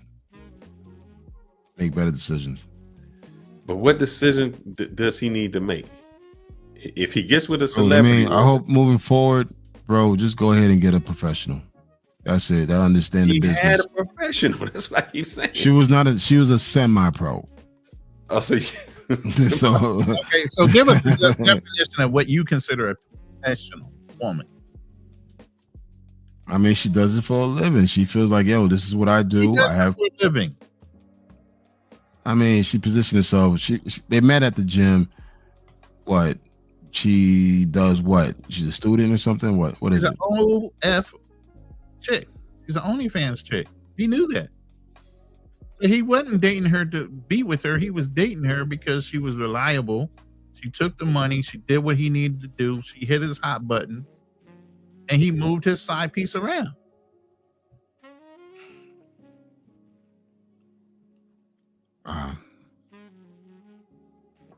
By the way, the link is in the chat. Hit the link. We are now in open panel mode. And why is this? Why is it that when a man gets divorced, he's on a come down? When a woman gets divorced, she's on the come up. Well, like if your wife divorced you, she's better off. That has everything to do with hypergamy, I had to say. We will reach down to the bottoms and build up a woman to what we want them to be. But a woman will never marry down. So she's always looking for the up, not the down. Whoever that was that just tried to log in, for some reason your camera and mic are not working. You might want to back out and try to relog back in. That's why you can't be seen right now. Or plug up your mic and your camera again. One of the two. So let me ask you, do you think it's fair for you to have a child with a woman and your child support paid for her entire lifestyle? Wait, who was that celebrity that got mad when the kid was turning 18? She's like, no, hold up. She kept trying to even go back for more money. Like, nah, they I'm losing it all. There's so many guys. I mean, I still, for some reason, when you said that, Tyrese Gibson, he popped up with the crying tears because every time his simping of a wife always took him back. And you would think she's the nicest lady. She has her own IG and podcast. Her name's Samantha. Her name's Samantha. She's very popular, light-skinned chick, beautiful, but she's demented. But she's sitting here telling everybody how to date and that she's a Christian woman. But when it comes to Tyrese Gibson, she's always in the court trying to run up the money.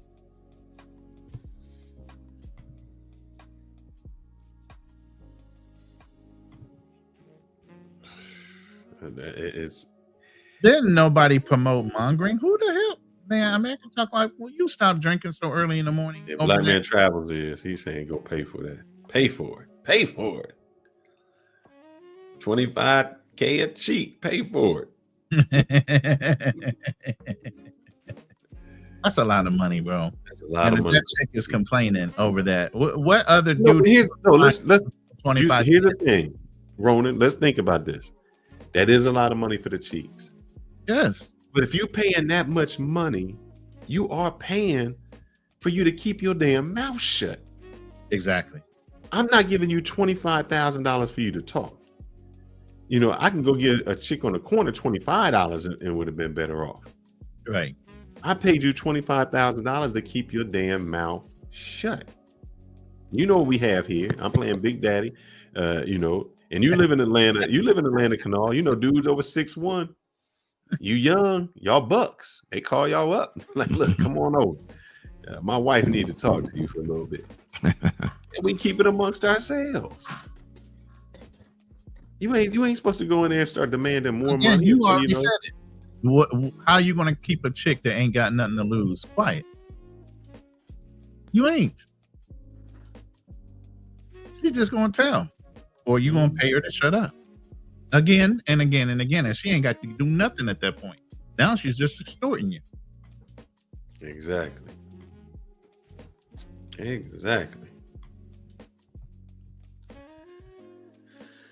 Oh, man. I think it's very wrong in this way that the women can have, because there's no repercussions. There's no anything that'll happen to the woman who makes the false allegations. She's nobody. Matter of fact, because her name got out there in her OnlyFans, you know what people doing? They signing up to OnlyFans just to see who she is. She definitely getting some extra 100. She's gonna get at least 100,000 off of that alone. Yeah, she making a killing, and it's still, remember, a false allegation. Because you lazy dudes want to see what type of cheeks that Shannon Sharpe is clapping. Y'all gonna go and subscribe. So I don't understand what a man's supposed to do. These women are making a come up off of an accusation. You are destroyed as a man. You know, it's believe all women. You're guilty until you got to prove yourself right. And just think what remember, he has not really been accused of a crime. He just got some fetishes. And because of that, she accused him of rape. She just didn't file charges. Yeah, but you're not accused really of a crime. It's money. That's the technique. It's still a crime. Hold on. That's the technique of this lawyer. This is the same thing that Jay-Z, that was the technique he used with Jay-Z and the situation he was in. He uses that same technique. I could go ahead and press charges, and that's why Jay-Z went ahead and pressed them. If it's true that I did what I did, then why aren't you pressing charges? No, you want to come to extort me in civil court because you don't have to prove those allegations in civil court. All you have to do is make an allegation. One, and I'm being tried by the public. I'm not being tried by a jury of my peers in the law. Right, and that's because the burden of proof in a civil trial is only 51%. Exactly. So that's it. Versus criminal. But here's the thing: what you would do if you was really taken advantage of, you would go to court, even if you lost. You know, we learned that from OJ. You would go to court criminally, and then you would sue him civilly. Damn, she got 500,000 IG followers. I'm sure that's going to go up too.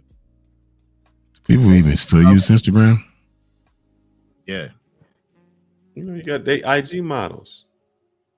That's still the thing now. I mean, people stop using Instagram. It's not like that anymore.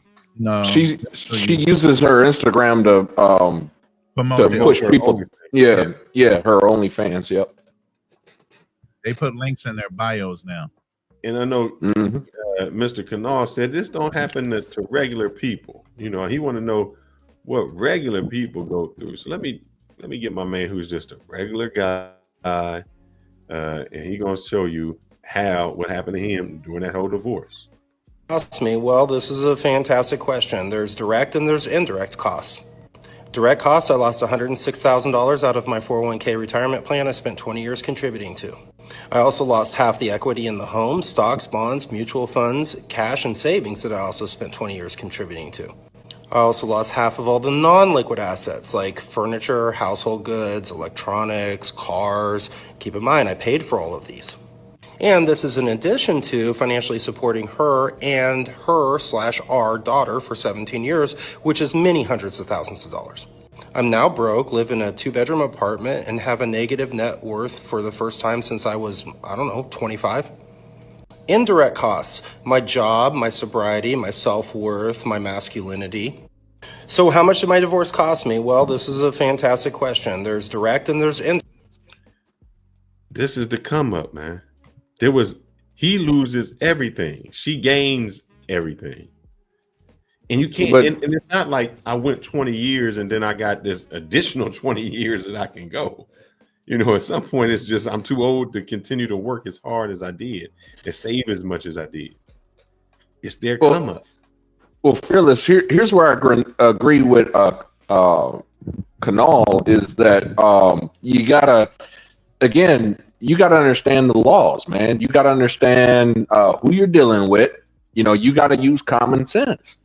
You know, I mean, I'm not saying what these women are doing are right or anything, or defending them or anything like that, but I'm just saying you have to use common sense, and you got to understand the laws. You got to understand when you get married, when you choose to get down on one knee, and do that contract, that becomes whatever property becomes communal property. All right. So if you got a house that you were making mortgage payments on while you're married, and she decides to divorce, guess what? Half of that house becomes hers. 401k doesn't matter. All that becomes hers. If it's the case, you got to make sure you protect yourself. You got to put your money in the form of a trust. Where that way, and do that before you get married, because if you do it after filing divorce, you got to remember, women will usually hire a good attorney, and they do have what they call forensic accountants. These guys are real good at finding out when and where you're hiding your money at. Really good at it. So I'm actually make sure you protect yourself. What is your solution if you know for a fact that women are out there trapping men to take half of their limit child support? Yeah. So child support should not. What is your solution in all this to men? I'm telling you. What would you recommend? Can I answer that? This is with law. Child support should not be based on how much that man makes when it's over a certain amount. Meaning, it should be how much the child needs. We put how much that family needs. So, example, I got to pay for that woman to have a 2-bedroom apartment because she not working. That's unfair. I shouldn't have to do that. That's number one. Number two, through a civil lawsuit, or let's do this. If you as a woman go to court and I've been paying child support for a child that's not mine, number one, you will be charged with paternity fraud. Number two, you got to pay me back for all the back pay plus interest that I paid to you over that length of time. That's number two. Number three, civil lawsuit. If you file a civil lawsuit against me and you are found guilty, I get to bankrupt you and take everything you got. And there's a criminal offense to it because you're taking look at that rump chaser on her. She got a rump on her. Goodness gracious. You done messed me up. I'm trying to focus and I can't focus. Can't focus. So if you accuse a person falsely of a crime, and that is a false crime, like that G crime, you get charged and you got to spend the same time in prison that they would have been spent if they were found guilty. That doesn't happen. What they say is all they get charged with is filing a false police report. So I can get 30 years and all you can get is 3 months. No, ma'am, I didn't. What's that? No, you're talking to someone else. Those things. One, and if a woman wants custody, see what happens now is we got a historical bias. And the historical bias is called 2019 neighbor store next door. Yeah, go ahead and mute that, brother. I don't know what the hell let me mute him out. He ordering something on there. If we want things to be fair, then we should also have, like, there's women that say, I can't afford to raise this child, and the man makes money. Well, darling, if you can't afford to raise the child, then give the child to the husband, to the man.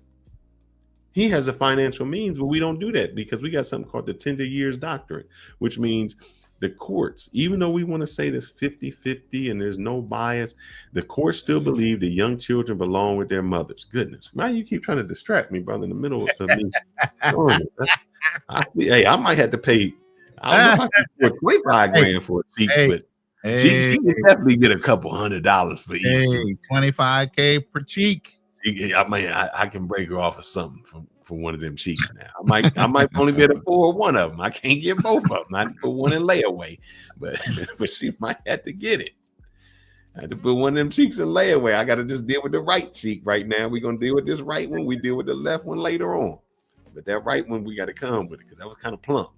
Man, we can tell she is. Well, I know why he met her in the gym. She has been doing a lot of them squats. Well, these pictures I'm looking at, there's no way she could afford these trips unless Shannon was with her.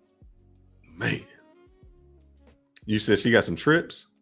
Yeah, all these pictures she's taking is of her. Now she's looking real homely in this picture. Hold on, I'm gonna have to share this one more time. There's some pictures where she ain't the best looking, but hey, sometimes it's about that body yaddy. Hold on. And she got all this joy. That's her in the gym. Yeah, but that makeup, she not looking all that. But she's supposed to have that girl next door. She looked basic, man. I'm sorry. Yeah. All she got is that booty.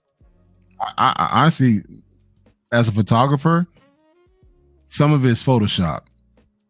So you think that's Photoshop? I don't think that's Photoshop. Yeah, some of it. That's homemade. That booty's not. Trust me, I could enhance that. Because the thing is, certain angles. Legs. I look at the legs. The yams have to equal. Yeah, but as a photographer, we could actually enhance certain things. And one thing I'm noticing, her pictures, her legs. Well, some legs, like some pictures, her legs are big. Other pictures, her legs are small. Well, you got naturally big thighs. Let me help you out, because what she found out was Michelle was a thicker woman. Michelle was a little bit like in the 160s, and she found out that Shannon liked him a little thicker. So in one of their text messages, she's like 125, and she said, when I get 150, you're going to wish you had this. And when I get 180, I ain't going to never talk to you again. So she put on weight, a little bit of weight to get up there. And it's going to be hard. I don't think she's going to be able to get to 180. But, she said she would look at them legs. I don't think that's a hand. And I don't think Shannon going to pay $25,000 for no flat booty cheeks. He might, he going to put some money into that. Shit, if she was at the gym with me, I might talk to her. Shoot, I don't know if I can pay that 25. Like I said, she's mid, man. She's mid. I'm sorry. Yeah, thank you, Darnell. Mid to who? Yeah. Darnell, if you seen her at the gym, you'd be the best thing. you be going to focus. Hell no. Dude, I've admitted I'm a simp and all this other crap, and even I say she's mid. Like she ain't. But here's the thing: you taking a photo of their child. Let's put it this way: you're going to pay to the level of the type of individual you are and what you give up as a ghost.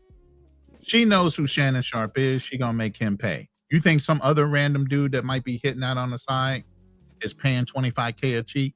Hell no. Hell no. He ain't paying nothing. Like, she probably got another dude. He overpaying because of who he is. But you would think if he's overpaying and she ain't never been used to that kind of money in her life, why lick a gift horse in the mouth? Mm-hmm. I don't even think. But too, the old saying, "It ain't tricking if you got it," kind of thing.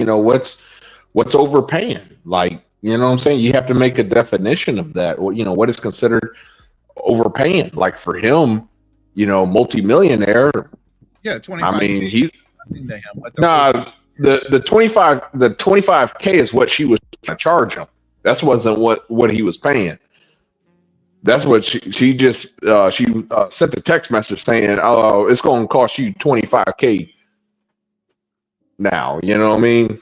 You need to send that, because I thought that was his regular fee. Nah, she tried to raise the fee on him. I think that's where they got their breakup in, because she was trying to overcharge. Yeah. If you go to Bruce, I think Bruce Rivers, he's a attorney, criminal attorney. He has a YouTube channel. He did a video on the text messages where she says, "Yeah, I'm gonna it's gonna cost you 25K now."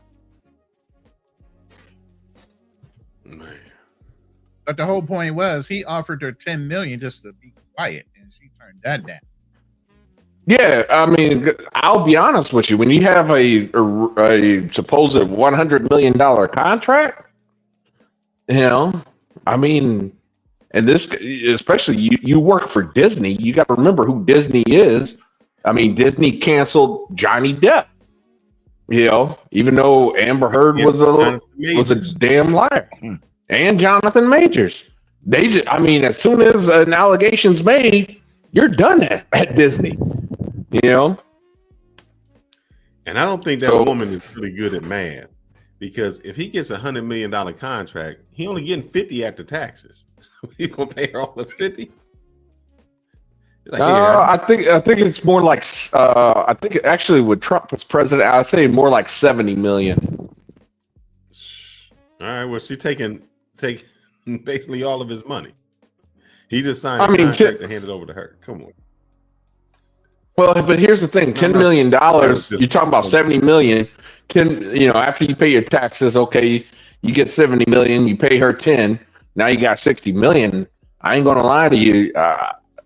While I would not have shot so high, I probably would have, I probably would have started out with $1 million, maybe $2 million, and try to go from there. Try to settle maybe at $5 million. Hold on. Let me ask you, what are you starting off at 1.4? What are you settling at 5? What did he do that entitles you to $5 million?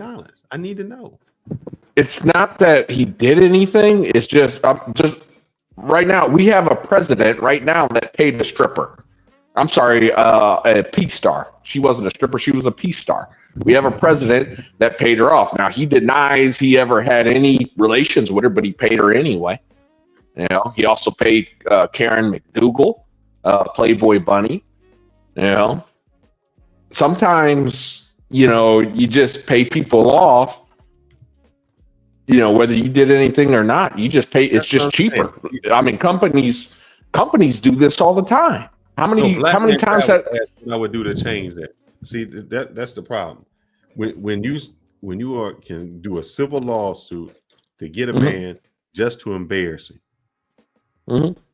You need to be taking advantage. You need to be having something happen to you. But in this case, here's where I have to agree with Black Man Travels.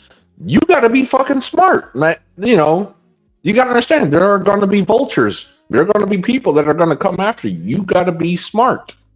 I mean, you look at Michael Jordan cheated on his wife left and right back in the day. He was smart. Not one woman sued him. Not one. But different time. You're talking about a whole different time zone. Way back in the day. Back in the day, they were doing that too. Do you think this basic dude right here is paying $25K, $10K? Hell no. Basic dude. Yeah, the dude in this picture. That's her. I haven't seen this picture. Oh hell no, he definitely ain't paying nothing. But y'all say basic. I mean, most of the guys who married Denzel Washington's wife ain't fine. She basic. Michael Jordan's wife, not fine. She was kind of basic. Mm-hmm. So we keep saying basic. I mean, they all kind of basic. I mean, you have a point, especially the older, I suppose they get. I guess you have a point, but the thing is that okay, again, if you're going to do this kind of behavior, you got to remember you're a high value man. You know what I'm saying? You got a target on your back. You got money. I mean, look at Chris Brown after the whole Rihanna thing. I mean, when the story had hit how things happened to Rihanna, that didn't stop women from coming after her. Women were still trying to hook up with them, sleep with them, everything. Hold up. They was trying to sue him. Exactly. The one woman, said that he was at a party and he did something to her, and he's like, I wasn't even at that party. Mm-hmm. So I'm saying, what did he do? She wasn't the only one either. There was others. Well, now you're getting what I'm saying. They suing. So what's the consequences? You can't just sue the man and he wasn't there. I mean, that's the thing though, Fearless, is that life is, again, I agree with you. It's just life isn't fair. That's just not how the way things are. You just, again, you have to protect yourself. Back in the day, how does Chris Brown protect himself when he has getting sued when he's not even in town? When someone can just say this is what he did. Well, in that case, he's pretty much good right there. If he's not in town, he's got a ticket or something that proves his alibi. Here's what. Let's go back a little bit. Here's what you're not understanding. Yes, he's not in town. He's nowhere there. But as soon as the lawsuit comes, whatever endorsements he had, whatever commercials he had to do, all of those things get canceled. He makes no money from that just off the accusation. Then he can sue. He can countersue for defamation. For what? They have nothing. I'm gonna sue you for. I mean, yeah. I mean, you're right. You're right. So I'm suing you for what? What do I get? What do I get? You're not going to get any. You may not. That's 3 years old and got an accident in it because you ain't got insurance to fix it. You don't have a house. You live in an apartment. You don't really have a bank account. What do I get? That's the thing is when it comes to the legal process, and I'm pretty sure Kanal can tell you this because in corporate America they do it all the time. It's not a case that you get anything. It's just a case you're going to make the other person's life hell. All right, let me ask you, who do you think's life was more hell? The woman who, the Jane Doe that he could have got money from, or Chris Brown's life? Who would become more, life is more hell? She don't. You said the Jane Doe that could have got money from Chris Brown. Uh-huh. Or Chris Brown. Like you said, he can make her life a hell, but she don't have nothing. How do you make my life a hell? Simple. Anytime she gets anything, just like what the Goldman family did to O.J. Simpson. Every time he had any kind of money book deal, when he tried to write that ridiculous book, hell? He just finds a way. I mean, he found a way around, but like when he tried to sell the story, when he tried to write that book, if I did it, here's how I did it. The Goldman family went right after him, took the book, published it anyway, and they made the money off the book. But this woman ain't gonna do no book. She was poor the whole time. She's not making no money. You talking about OJ who next thing you know, she'll have a lifetime story about how, she lived a living hell, fearful of Shannon Sharpe as his lover. And guess what, Shannon?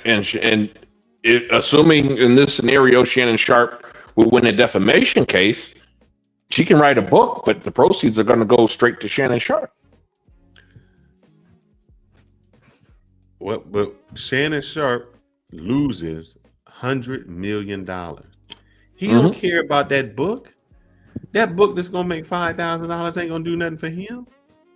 He lost $100 million. That opportunity is gone. Well, hopefully he kept his money from the NFL, but again, we still ain't did nothing with you missing the entire point. See, we allow that to go forward where there's no repercussions for the person who's making those false allegations. It's not that we allow it. It's just you have to understand the law is the law, whether it's fair or not. Man, so if the law stated, I would say you need to change that law so that you can, if you knew that by filing a false accusation and it's found out to be false, whatever sentence the person was looking at who would have been found guilty, that you would be found guilty for that same sentence, you might think twice about filing a false allegation. It's just not going to happen. You're living in la la land. I would say it can happen because of the fact that the laws are already changing. If women start filing for child support now, as this is the father of my child, and the blood test comes back that he is not, she can be held accountable and be charged with fraud. That's just a couple of states. I think Tennessee and Florida, I think. 21 states have approved this law now. So it is changing. So if they'll do that for a child. You get what I'm saying? Well, I mean, in that case, that's a proven fraud. But like in the case of Shannon Sharpe, it's difficult to prove at this point. You see what I'm saying? Like in the case of a child that's not yours, you can say, okay, hey, all right, I got it for you. She defrauded me. File a lawsuit like that, it has to be sealed. Nobody can know until the outcome, because this is what they do. They basically filed a lawsuit in the public. Sometimes they'll go in the public before they even filed a lawsuit. Mhm. I think before you file any type of civil lawsuit that will have those repercussions, it's sealed and not open until the outcome. Then you don't have anybody going on press. You don't have anybody saying, I'm suing you for this, I'm doing that. None of that can happen. All of it's sealed until the outcome. Well, again, I agree with you, Fearless. It's just that's just not going to happen. What you keep saying what's not going to happen? Why can't it happen? It only happened. You know, I bet in 1950 they said, "Oh, y'all ain't gonna go to the same school. That's just not going to happen." It's just not going to happen. Unfortunately, feminism has, in my opinion, gone too far. Okay, the whole believe all women thing. I'm sorry. Feminism means equal rights, not more. I agree. I agree, but the problem is that at this point, I think we can all agree that women are equal. It's just they still there's certain. It's like they want more than equality at this point. Can we agree on that? Yeah, but that means change. So what you do is you get people in and you write the laws to make the changes. It's just not going to happen. My thing is this: you guys don't understand. Everyone profits from all this shit. Yep. What you feel is what you want. No one's not going to profit. So United States is really trying to make a profit here. So all this, fair shit is not going to happen. Yeah, the lawyers profit. Lawyers, if anybody judges, wins. the court system, the Department of Revenue, they all benefit from all this.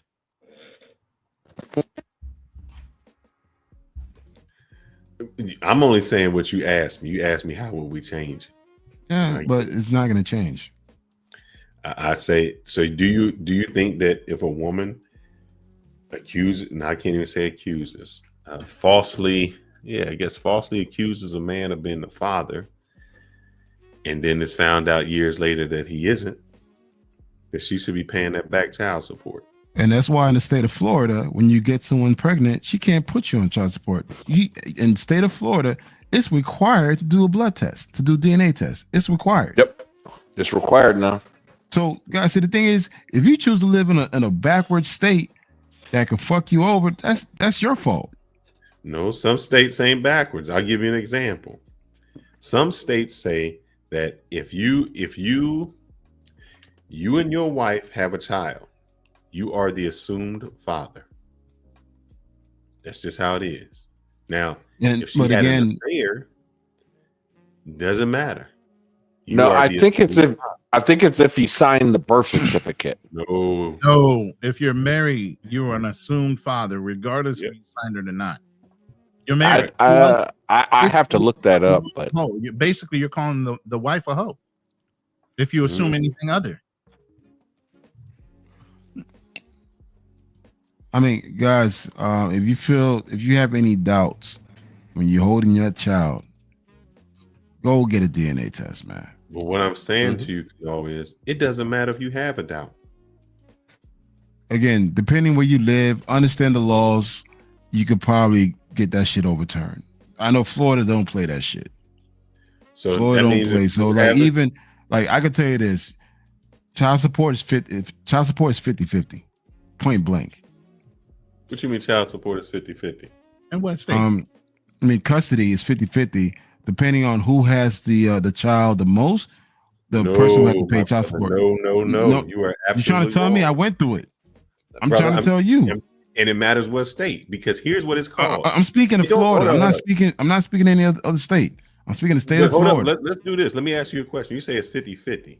When you mean 50-50, there is somebody who is always considered And I was just about to say, unless the child is with the mother more, let's say it's 60-40, you still have 50-50 rights.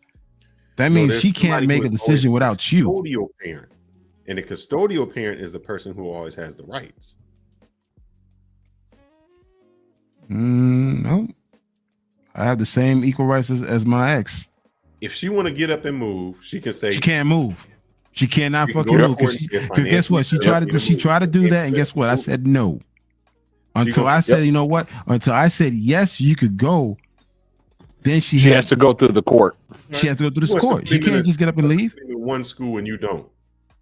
Dude, again, the state of Florida, I can't speak for Ohio. I can't speak for any other state, but the state of Florida is a little bit different. And that's why I be telling guys in the state of Florida, dude, take her ass to court, because more than likely you're going to get the same rights that she has. Texas is the same way.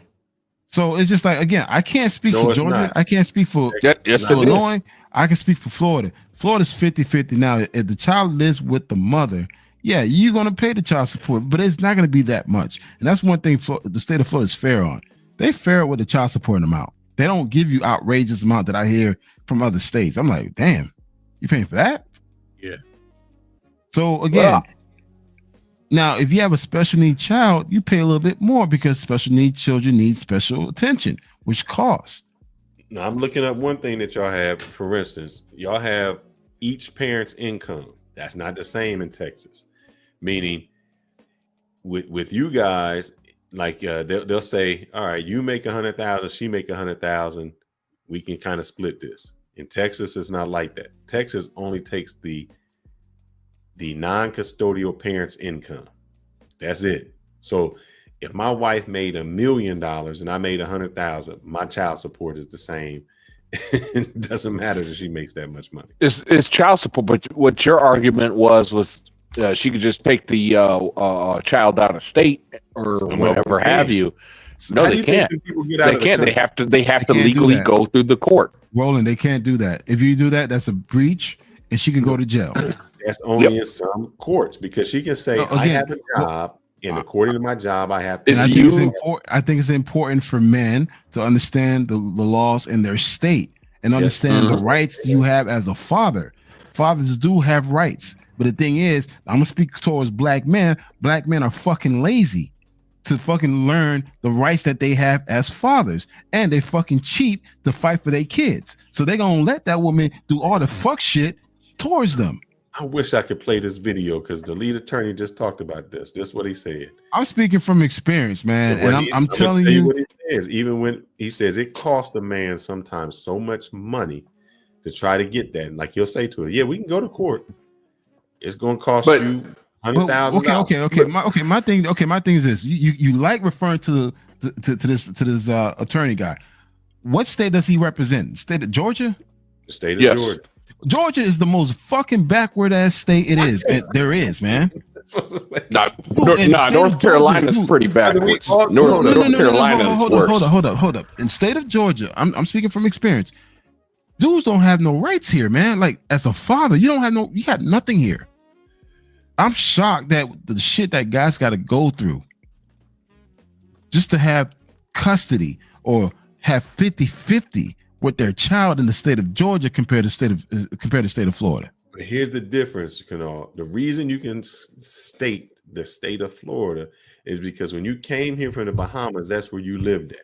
If your mom would have landed you in Texas, Idaho, that's where you would have been, and that's probably where you would have met your wife. But that's the thing. I think every state have their own laws in regards to father rights. So I guess you take the time to learn what your rights are, and you play them.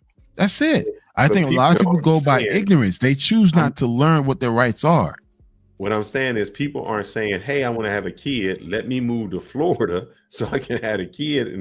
Okay, I'm not saying that. I'm not implying that. I'm saying that if you live in fucking West Virginia, know what the rights are for you as a father. Yeah. Every state has father rights. And fearless too. One thing about Texas is this. There's a cap on how much you can pay. So it don't matter how much money you make. The most you could ever pay is $9,000 a month. So Shit, that's a lot for a lot of men. That's I mean, well, it depends on. It's not just $9,000. Like what they do is they take your income. They take your income. I believe it's 20% of your income. So if your 20% is not 9,000, yeah. I know what you meant. I know what you meant. You know, but, I mean, but like always, Fearless like to take the extremes of all cases. No, I'm saying the thing the about average. it. Okay, listen. The average. Can someone go into ChatGPT and put what is the average child support payment national? We're at this national. What's the national child support pay? Then break it down by state. Average. What is the average child support payment across the nation? Just what is the average across the nation? But the thing is, you got to talk about what the average salary is. There's other things that go in with that too that you got to consider. Yeah, I mean, pay taxes. Is one of the parents paying insurance and all of the stuff that's going? Because that's what makes the average child support is $441 across the nation, right? We're not calling out any particular state, right? My state is for. Listen, please specify that's per child. What is it? Say that if it's per child or it's just the average. Yeah, per child. One child. What is the average child payment? See, then it talks about state variations. It says the same people in Massachusetts, okay, they may pay $1,200 a month, where in Virginia it would be $400 a month.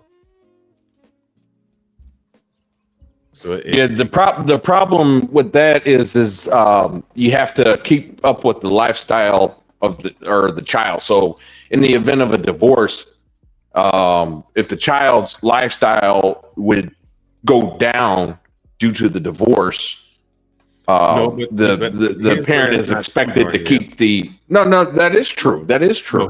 Here's not true. That is not true. You say you got to keep up after the divorce. That is true. That is not true because me and you just make $50,000 and I get a divorce. Have to sell a home. And they got to split the home and child downgrade to an apartment. No, I'm not wrong. I make $50,000 and then I get a divorce. Then I get a job and I make $100,000 and I make $300,000. It's not keeping up with the lifestyle. It just increased. So what are you talking about? My pay. So what your ex-wife would do in that situation is, hey, so it wasn't he has another job. He's making more money. I need more money. It is about the lifestyle. It's my lifestyle to change. Nothing changed with the child. I understand that. I understand that. But again, the law doesn't see it that way. It's not what Fearless thinks. It's not what Darnell thinks. It's what the law says. How many kids you got? 0. And then how many times do you pay child support? 0. But I still know. But I still read the law. I know how to read. I ain't stupid. What I'm saying is, what you said was, when we get a divorce, it goes with the lifestyle. And I said, no. Yes, it does. But it's beyond just the divorce. It's until the child reaches 18. It has nothing to do with that moment. It's continuing. 21 in some states. 26 in others. If they go to college. It's continually increasing. Special needs forever. It has nothing to do with that when you're saying that child's lifestyle is not dependent upon the mom. It's dependent on how much that father makes. Okay, pull up Paul McCartney. Pull up Paul McCartney and Heather Mills' divorce. Again, you guys using celebrities. Again, these are the extreme cases. These are public record. These are public record. She just took him for a lot of money. What's that mean? I don't understand. That's like saying, let me pull up. Her argument was child's lifestyle. He's used to this type of lifestyle. That was her argument. But guys, we're using an extreme case. Let's use an everyday situation where your lifestyle doesn't change from her lifestyle. You guys are pretty much in the same income bracket. Most cases, when a woman asks for more, she has to prove that he's making more. Yeah, and it's called W-2s. But she has to get a copy of it. Darnell, is this. And that's easy. You just file a subpoena. Darnell, you just said it's their lifestyle, and I'm saying no. Correct. Man's lifestyle is, because if we was making 50,000, that is what the kid is accustomed to. And then if I make a whole lot more money, the kid is still accustomed to the 50. But now that the law doesn't see it that way. Just look up the law. If I'm lying, look up the law. I'm saying it's not fair. I know what it may not be fair, but again, the law does not revolve around your opinion. That's the part you're missing.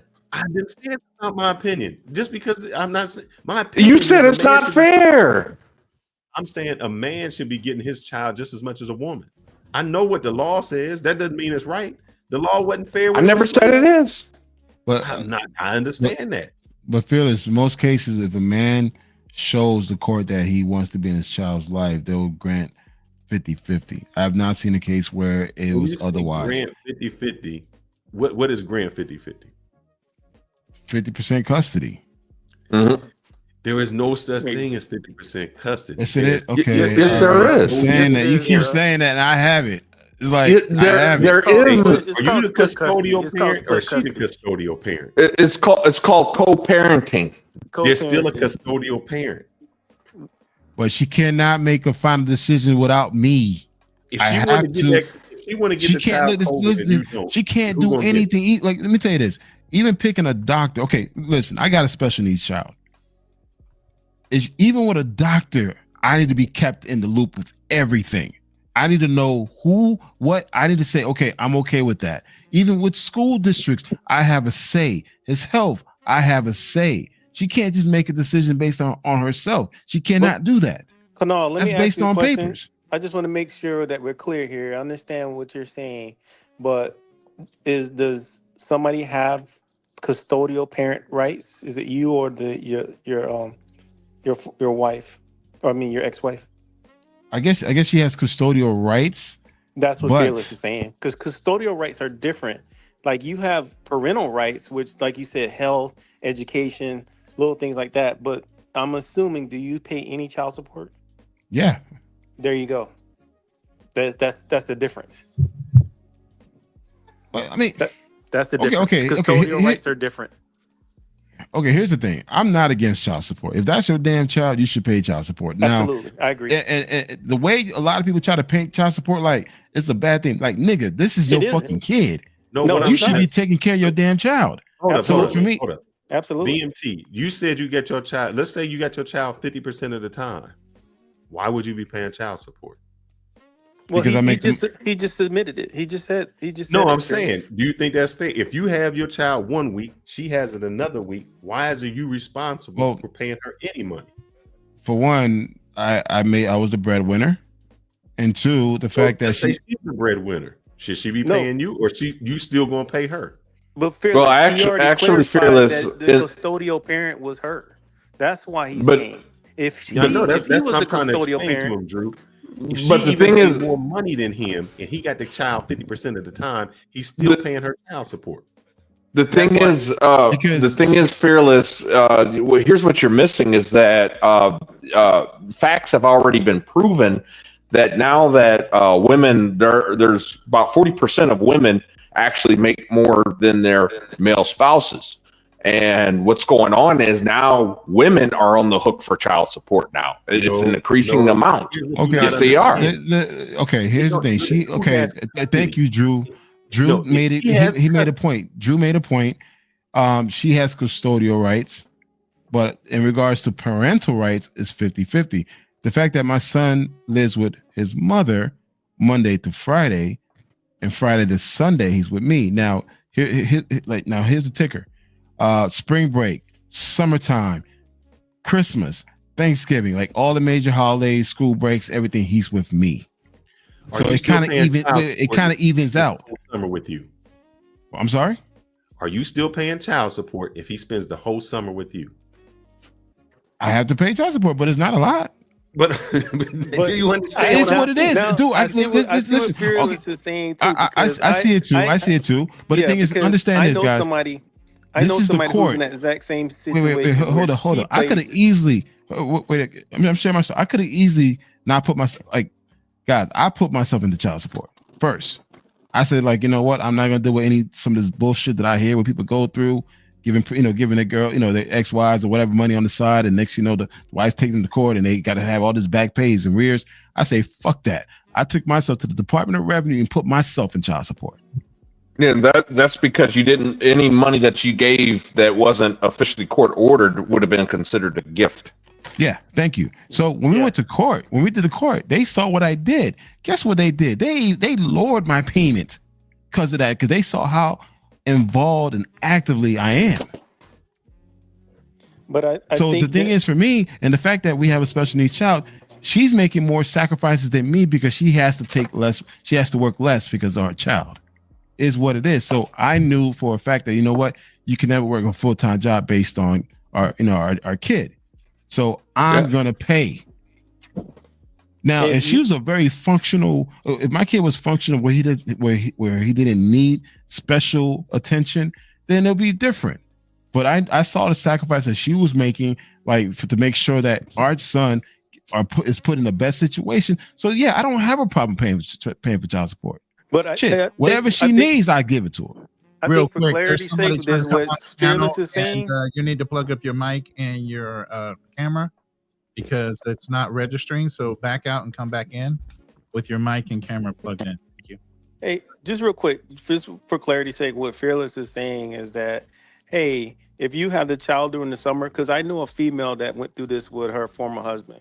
When he had a child during the summer, she had to pay him child support because that child was being supported by him 100% during the summer. And then when the child came back, it reversed back to her getting child support. So I think that's what Fearless is asking you. Correct. And the reason I'm saying that is that's where I'm drawing the line between custodial and non-custodial. What happens is, even if they would say you have the child 50% of the time, usually, which would seem fair that if you have it during your time, she has it during her time, there should be no division of any money. But still, you would be having to pay. We don't live in a world that try to make sense of that. Now, in a perfect situation, you and your ex will be adult enough where you guys can make that arrangement between you guys and not require the state to be involved. But we don't have people that are that rational to behave that way. So hence why the government is involved. The government kind of ensures that, hey, listen, if you don't want to get fucked over, go through me. No, I agree. But what happens is they continually go back for more money, or like what you're saying. Yeah, I can make the decisions, but in any, just like there's always going to be a person who makes the final decision. Example, if she says, I got to take him to this doctor, you say, no, I don't want him to go to that doctor.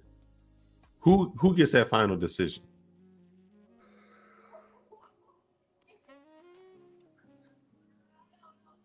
That's the question. I'm sorry. Ask again. I'm sorry. You want him to go to Dr. A, she wants him to go to Dr. B. Who gets the final decision? We have to come to a happy medium. Either I have to go ahead and give in. No. I'm telling you what the situation is. I have to probably give in. She has to state her case and why we should select this doctor over mine. If her case seems stronger, then we go with hers. So basically, what he's saying is the judge makes the final decision. No, that's not. They both make that decision. They both make that decision. Right, but what he said, that's where the adults kick in and say, okay, why are we making this? Okay, because the doctor may be closer and he's better. Right. Yeah, or this doctor may specialize in something a little bit different that I think there's gonna, and that's where you become an adult. Right. There's no money. Right, but in the event that they can't come to a consensus, somebody has to make the final decision, and it's the judge. No, I mean. Well, am I wrong? I mean, there's nothing wrong. I think when it comes to that's an extreme case. That's an extreme case. If you get to the point where you life and death now, yeah, it's like, okay, fuck it, we got to go to court for this. But I mean, and that's why I think it becomes the point where you and your ex have to put your feelings aside and figure out what is best for the child. And I think that's hard for a lot of people to put, like, fuck your feelings. This is about our kid. It's about our child. Like, what is best for the child. And I think a lot of people don't do that. That's true. Very true. Because what happens is you was at least married. There's a lot of people who was never married to that woman. And that's when it really becomes an issue. You're not married and you expecting to get along with somebody who... I mean, my thing is this. My thing is, you made that fucked up decision to go raw. You busting out on her. You guys got to figure out a way to get along, because guess what? You guys got to have to deal with each other for the next 21 years. It's not 18. People keep saying 18. Like, no, it's 21. 21. Because the thing is, even when your child turns 18, she can still take it to court if he's going to college. If he's going to college, he can still get child support. That's your son or daughter could get child support from you. Child support is legal up until the age of 26, especially if you're attending college. So I think, it gets to a point where you need to check your ego as a man and as a woman to say, you know what, this is not about us anymore. This is about the child, what is best for our child, not my child, and just make decisions. We say that, but here's what I find that happens to a lot of men. You say, I can't agree. Let's go to court. So, you know who ends up paying those court fees? The man. Let me tell you this, man. When I was going through it, you know how many men did not show up to court? A lot. I mean, again, we love to blame the women, but it's like shit. I see a lot of wrong on the man's side. Where, dude, why you didn't go to court? Fuck that. All right, dude, you can't get mad when they fuck you over. You just can't.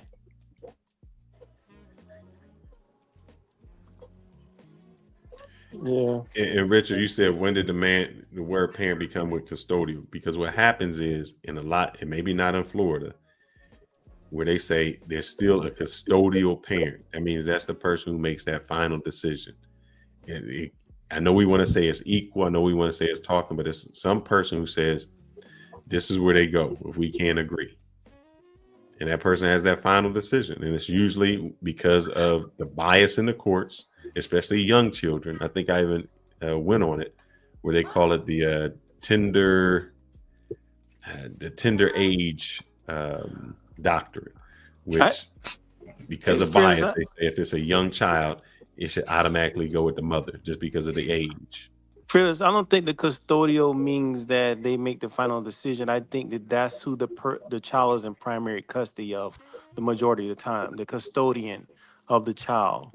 Now, that's where Black Man Travels is kind of saying, hey, we have to come to agreement when it comes to education, healthcare, things of that nature outside of the custodial parent realm, where, hey, my child as a custodial parent, they may say, we're going to live right here. This is where we live at. You're going to have to come across town to come see us, whatever the case may be. But he has the rights to debate education, healthcare, several other little things that are like kind of the 50-50 realm. I'm gonna have to push back on that. And the reason I'm saying that is he can say what he wants. Both parents. At the end of the day, if she can't afford to live in a certain district because that's the school district they want to be in, if he ain't really willing to kick in any ducats to do that, then she doesn't have to go anywhere. And he can't make her. I don't understand what you're saying. No. You're saying that they have the right to choose schools, not if she can't afford to live in that school district. I didn't say anything about it. I just said they get to choose about education. I didn't say it was school district or at what level? What's that? At what level? In any education, all the way up to K through 12, you have to live in a certain school district. That's the deciding factor of what school that person's going to. All right. I'm gonna say this, right? This is my personal situation. My wife, we divorced, whatever. Just a couple years later, she wanted to move to Atlanta. I'm still in Miami. I'm like, shit. She stated her case why she wanted to move to Atlanta, better opportunity, better cost of living, everything else. And at first, I was totally against it. Like, no, you're not taking my boys to Georgia because I want to be close to them. But then again, it took a lot for me to realize, like, yo, it's not about me. Like, she has a better situation for her. She has family there. It'll probably work best for her to go. And once we made that decision, I let her go. And guess what? 2 years later, I moved up to Georgia because I want to be around my kids. So it's like sometimes, again, it's like if two adults could sit down and put their differences aside and understand what is best for the child, there's a lot of stuff you don't need the court involvement to, you don't need the courts to be involved. But the thing is, we let our emotion get the best of us, hence why the courts make their money. That's why lawyers make their fucking money. A lot of shit could be easily resolved if two adults sit down and put their emotion aside. Okay, if we're gonna divorce, we're gonna separate this, you get this, I get that. But the fact that we can't do that because we let our emotion get the best of us, we go through the courts, and guess what the courts do? They're gonna fucking grape us. And at the end of the day, you both walk away losing. But that's the thing, though, Kanal. You even said earlier how you yourself went to the court for child support, and what you did was very smart.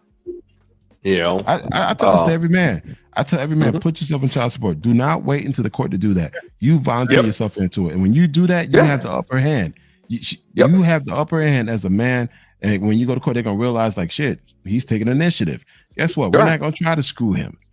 But but let's pretend you didn't go to court, put your own self on child support, and you just kept I don't know who your ex-wife is. I'm not saying she's a bad person, but there are cases where men have, were paying their ex-wives, or baby mamas or whatever, and they didn't go to the courts. Never do that. Never do that. Never, ever, ever, ever, ever. I don't care if she give you a good deal. Just send me $200 a month. Bullshit. You rather put yourself on paper. You need something that's trackable where they can see that you make an attempt to take care of your child. Because guess what? If you don't do that, all that stuff you did for the past 20 years, giving her money, all those are gifts. Yeah. And guess what? So that's arrears now. So that's why you got to go through the court system. Yeah. You got to protect yourself. I'm not against the court. Listen, I'm not against it. There's certain things that, two adults could actually resolve, but certain cases we have to go to court. But put yourself in a position to win by you understanding the law and you taking the initiative to take the first action. If you sit there and let her do everything and you're surprised that you're getting fucked over, dude, this was your fault. And now with ChatGPT and all these AI tools you can use, you can learn the damn laws as quickly as possible in 30 minutes. But learning the laws don't mean that they're always going to work out best for you. Yeah, but the thing is, but the thing I'm talking about the everyday Joes. Like, at least you know something versus not knowing anything. Everyday Joes, man. Some of these guys have a problem reading instruction books to put down, put a table together. Let alone legal matters. American Talk Live, you can tell your story as long as you don't get into the levels and your other things. And make sure you throw that grenade before it explodes in your hand. We don't need anything. We need real conversation and real talk. I don't want to hear no fucking grenades and no fantasy fucking stories. If you ain't talking about something that applies to you, let's stay off the topic. No, he can talk about something that applies to somebody else. Go ahead, American Live. He might have a friend that has been through something that he's done something. Greetings to the panel and the chat. Greetings. How are my levels? They're okay. Loud and clear. Go ahead.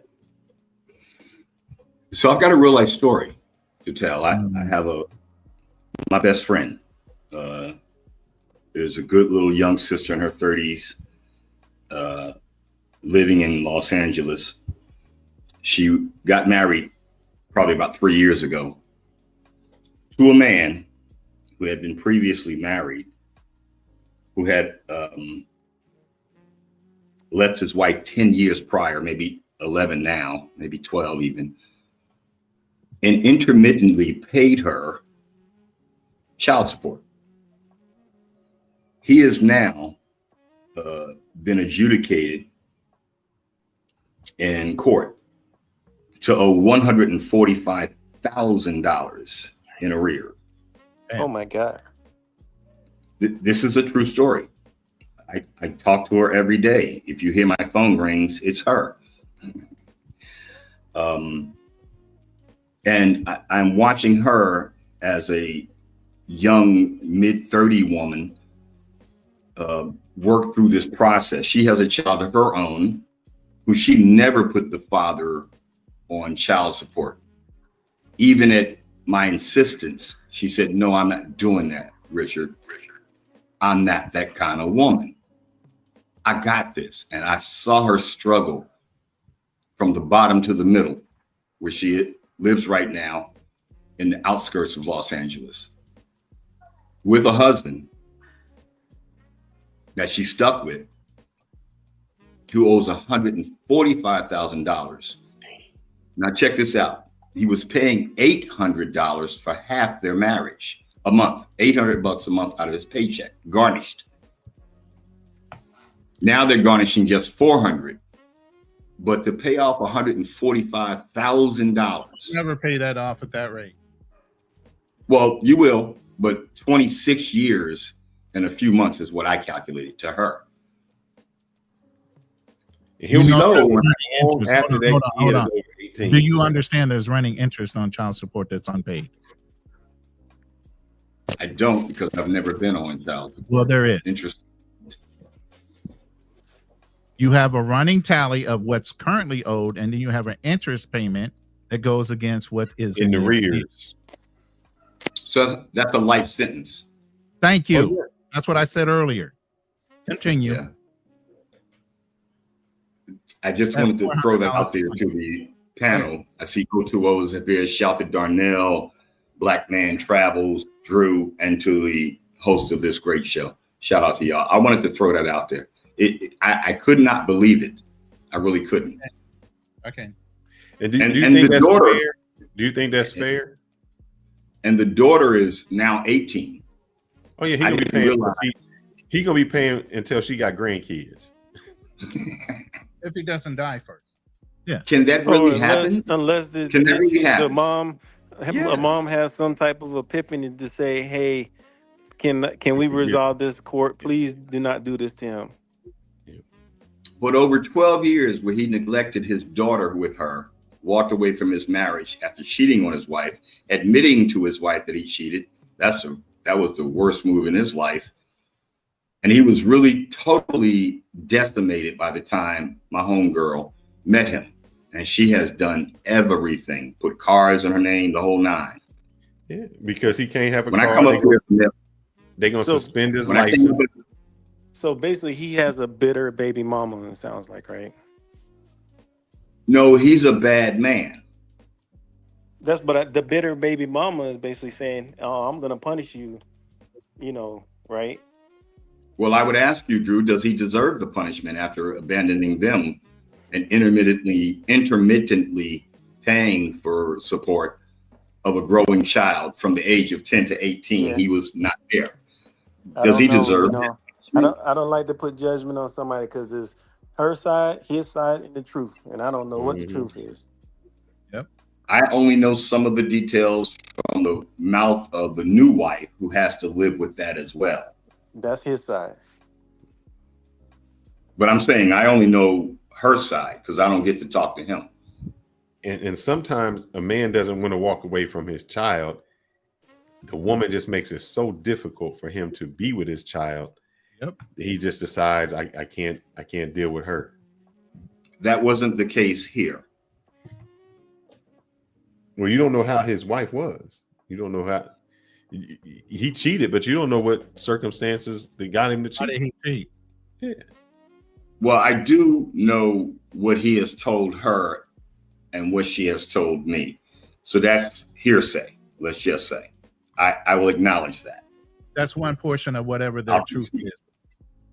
But my question to the panel, which is, answers itself, when you talk about fairness, and of all the times I've heard Black Man Travels up here, this is the first day I found some accord with him. I agree with him so much because. Damn, even a broken clock is right twice a day. Good point. I agree with him so much. And I think that's what makes the difference between Haitian men and Black men. Now there's the grenade. Nobody panic yet. It hasn't ignited yet. But that's what I think is a problem between when it comes to Black men from America and men who are not born in America, who come to America, may have been naturalized, all that stuff, but how they deal with the issue of family. And like you said, it's child support. That's bullshit. I know. That's a grenade. It just ignited on your side. No, it's not a grenade. That's bullshit. It comes down to ethics and morals. Child support. And there are plenty of American men that have ethics and morals and are very responsible for their children. It has nothing to do with you coming from another fucking culture. It has everything to do with how you were raised and whether you have ethics and morals and you believe in family. And a lot of Americans believe in family. So that's a bunch of bullshit. So it seems to me that most of the Caribbean men that I've met are way more dedicated to child support. That's not true. Just based on what I've heard from him and other West Indian men who have children with my cousins. I'm not going to let you sit here and say that men do not honor their families. I'm not going to sit here and let you say that. Say that again? I'm not going to sit here and let you say that FBA men do not accept and acknowledge family and want to take care of their children. Does what you see in America, Ronan, represent African American men? It depends on what raised the African American men. When you talk about 50 years of fucking single mothers raising goddamn men, which are not men, they're still fucking boys. They don't have any ethics. They don't have any morals. They sat there and listened to their mothers and their grandmothers fucking cackling on the porch about how they ain't shit. They just like they fucking daddies and everything else. Where's the reinforcement of actually being a man and learning how to have morals and ethics and being fucking? Did that happen to you? Oh, absolutely not. No, absolutely not. Because I had morals, I have ethics, I had mentorship, I had men around me, and I took care of my children from the time they were born. Just like Kanal, I didn't have to take my wife to court. I went ahead and made her sign receipts for everything I gave her until we went to court. So when I walked into court, they already thought they were going to adjust me based on my income that I had not paid a fucking dime until we went to court. And I sat there and handed them a stack of fucking receipts. There's two ways to do that. You can take yourself to court, or every time you give them money, you have them sign and date a receipt of why they received the fucking money. That's where I found so much accord with what Black Man Travel shared today. It's all being ethical. Black men who neglected kids put themselves in child support. Let's stop all the bullshit. It's talking about how you were raised. You being ethical, being fair, being a fucking adult as a man and knowing what your responsibilities are, and you laid down with that chick and you had a damn baby with the child, with the kid, with the girl, then you need to go ahead and be responsible for it. You got a lot of irresponsible men out here that are pretending to be men that aren't real fucking men. So stop reflecting. But you mad at me, homie? No, I'm telling you, stop reflecting on those guys as they're the fucking standard. They are not the gold star standard of what American men are. They're the neglected children of generational neglect based on a system. They are not real men. So let's get off of that. You believe there's a system? Oh, absolutely. There's a system that corrupted the black community. Holds black men down. No, that corrupted the black community altogether. Not just black men, black women, everything. So it didn't happen. It didn't happen. It didn't happen after we left the slave plantation. It was a just like we had a conversation about business. It was a systematic tear down of the black community over a period of. And those beat down black former slaves could walk off the plantation and build Black Wall Street. Hold on, Richard. Wait, here we go again. Hold on. Where are y'all? Richard, can I ask you something? Can I ask you a question, Richard? I'm here for it. Are black men the worst people on this planet out of everyone?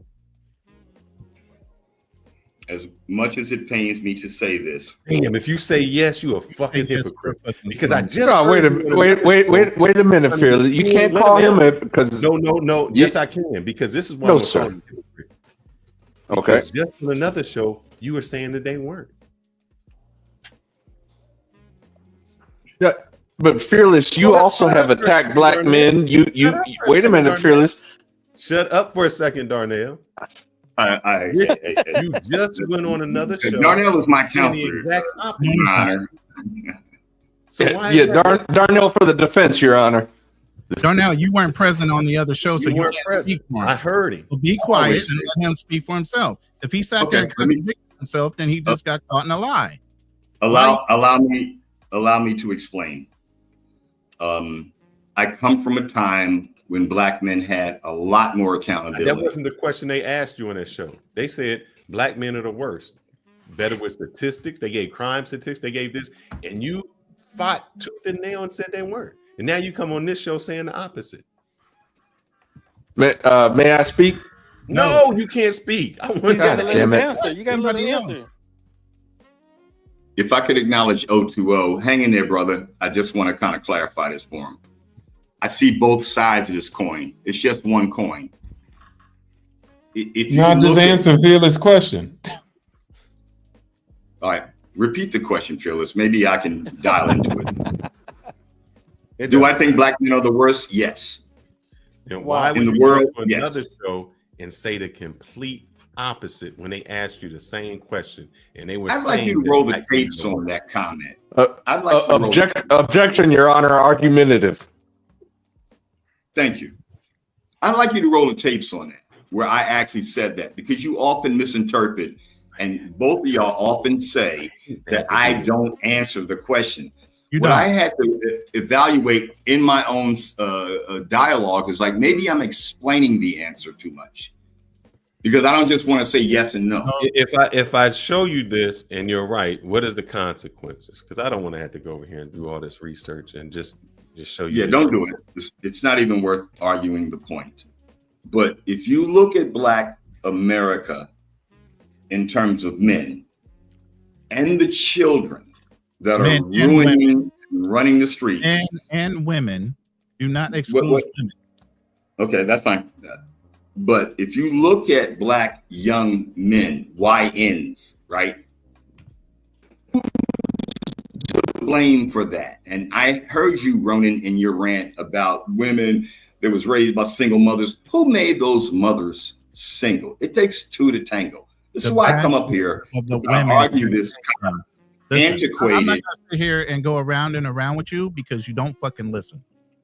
I said society broke down the Black nuclear family over a period of a fucking generation. Did I not say that?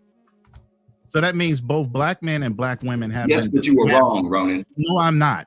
I'm absolutely doesn't not. mean you're right. I'm not going to fucking change. No, brother, but you're not going to do this historical revisionist bullshit on me. Yeah, because just last week we talked about the Black. We just last week we talked about how to sell to Negro, and in that video, it clearly said that the Black families make decisions together. Together, exactly. Together as a unit. Back in the 1930s. Yep. Who left the Black family? What other men on? What other men on the planet, Darnell, abandoned their nuclear family as much as Black men? Can anybody answer that question? Whites, Hispanics.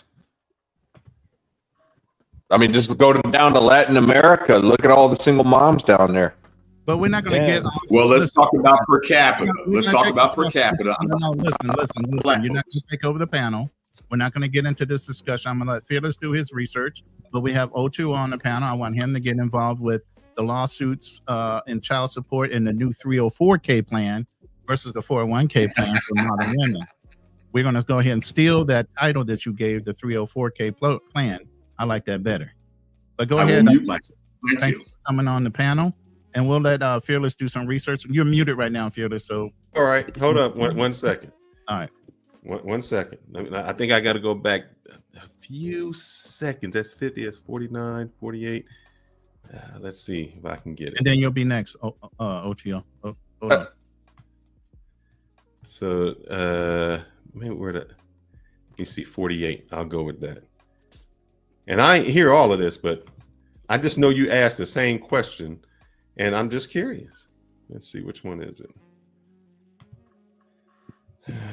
There, we'll share that. Let me see what you said.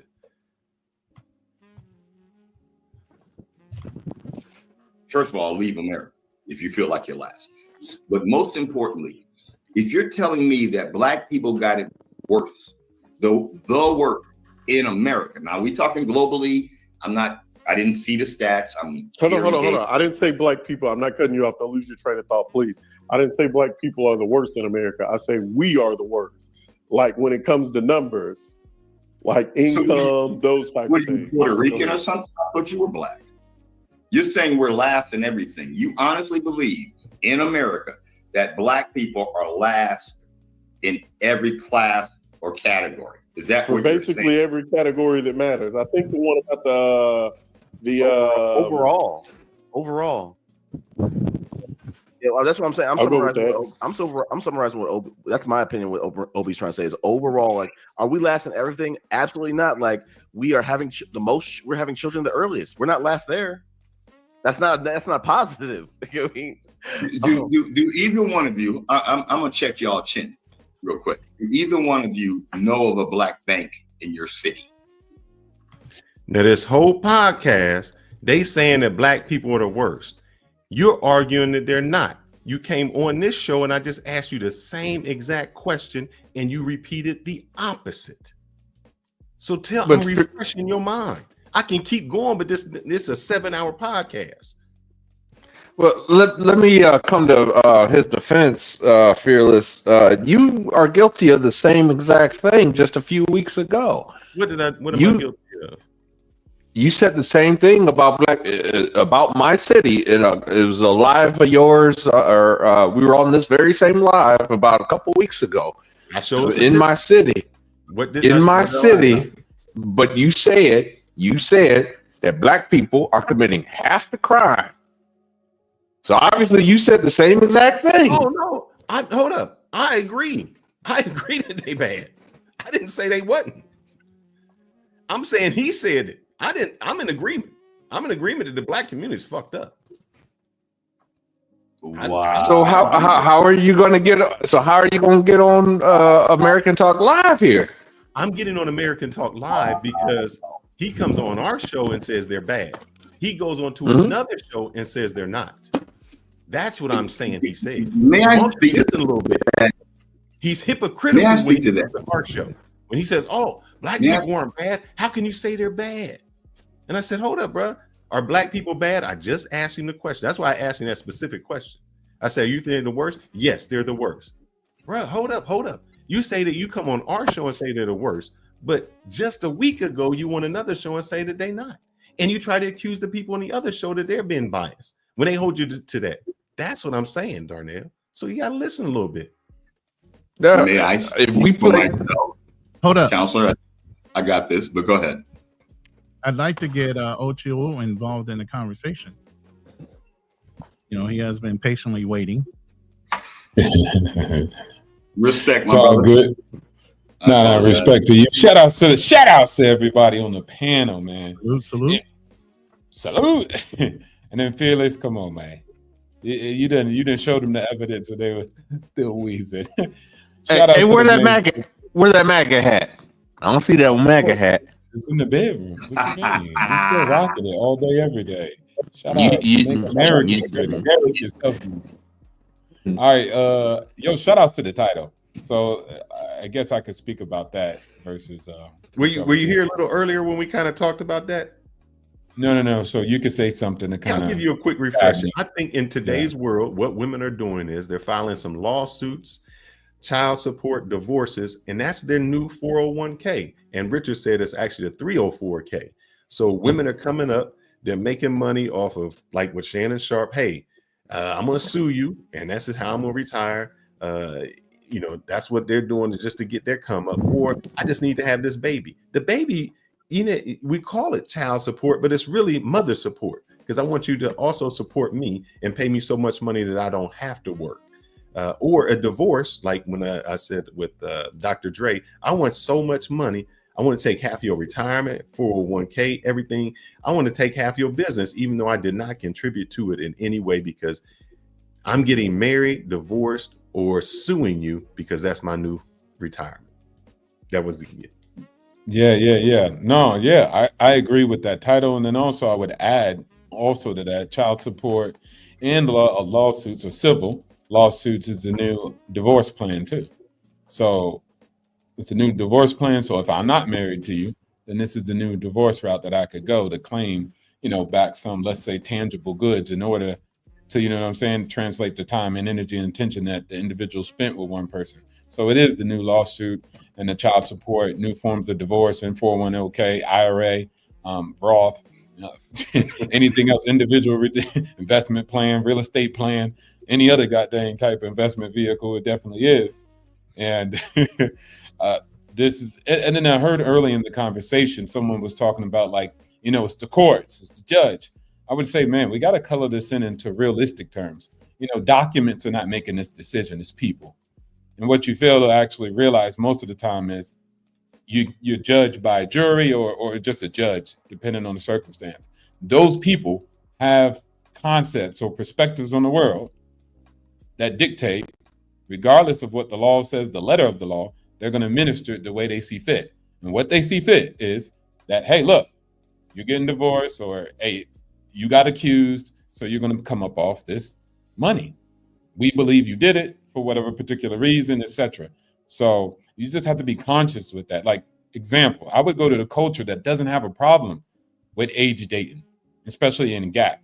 So, right, the gap between age and the differences, it's nothing over here in Asia. Nobody's looking at you. No one even calls you a creep. It's just something of the culture. They respect it. It's the end of the story. In America, you got to understand, if you're moving like that, you're going to be labeled a creep, regardless of what you think about it, regardless of what women do themselves. So now when you're sitting in that seat, getting judged in a civil lawsuit. I don't think I hit something. Sorry about that, guys. Go ahead. No, it's all good. Getting that civil lawsuit, you're already in a position of a creep, because the culture does not agree with it for the most part. And so you just have to realize these realities in your culture. And it's not about the judges, it's not about the lawyers. It's about the culture. It's about what people think. One of the biggest things I ever learned about laws is it takes three elements. It takes enforcement, it takes the paper, meaning the legislation, the documentation, and it takes the consciousness of the people, right? Because when we had prohibition and it was illegal to drink, everybody was drinking. They didn't give a damn about no enforcement, nor goddamn what was written on the books. Even the people who was enforcing it didn't care about what was on the books. They was like, I'm gonna have me a beer. And the government was like, this will never work. Because why? It didn't have the people to support such laws. So again, the people support those laws, and that's why civil lawsuits and child support is a new 401k, IRA plan, and a real estate investment plan for women. So how do we change that? I think that's one thing we were talking about. How does that change? My proposal was this: a few ways.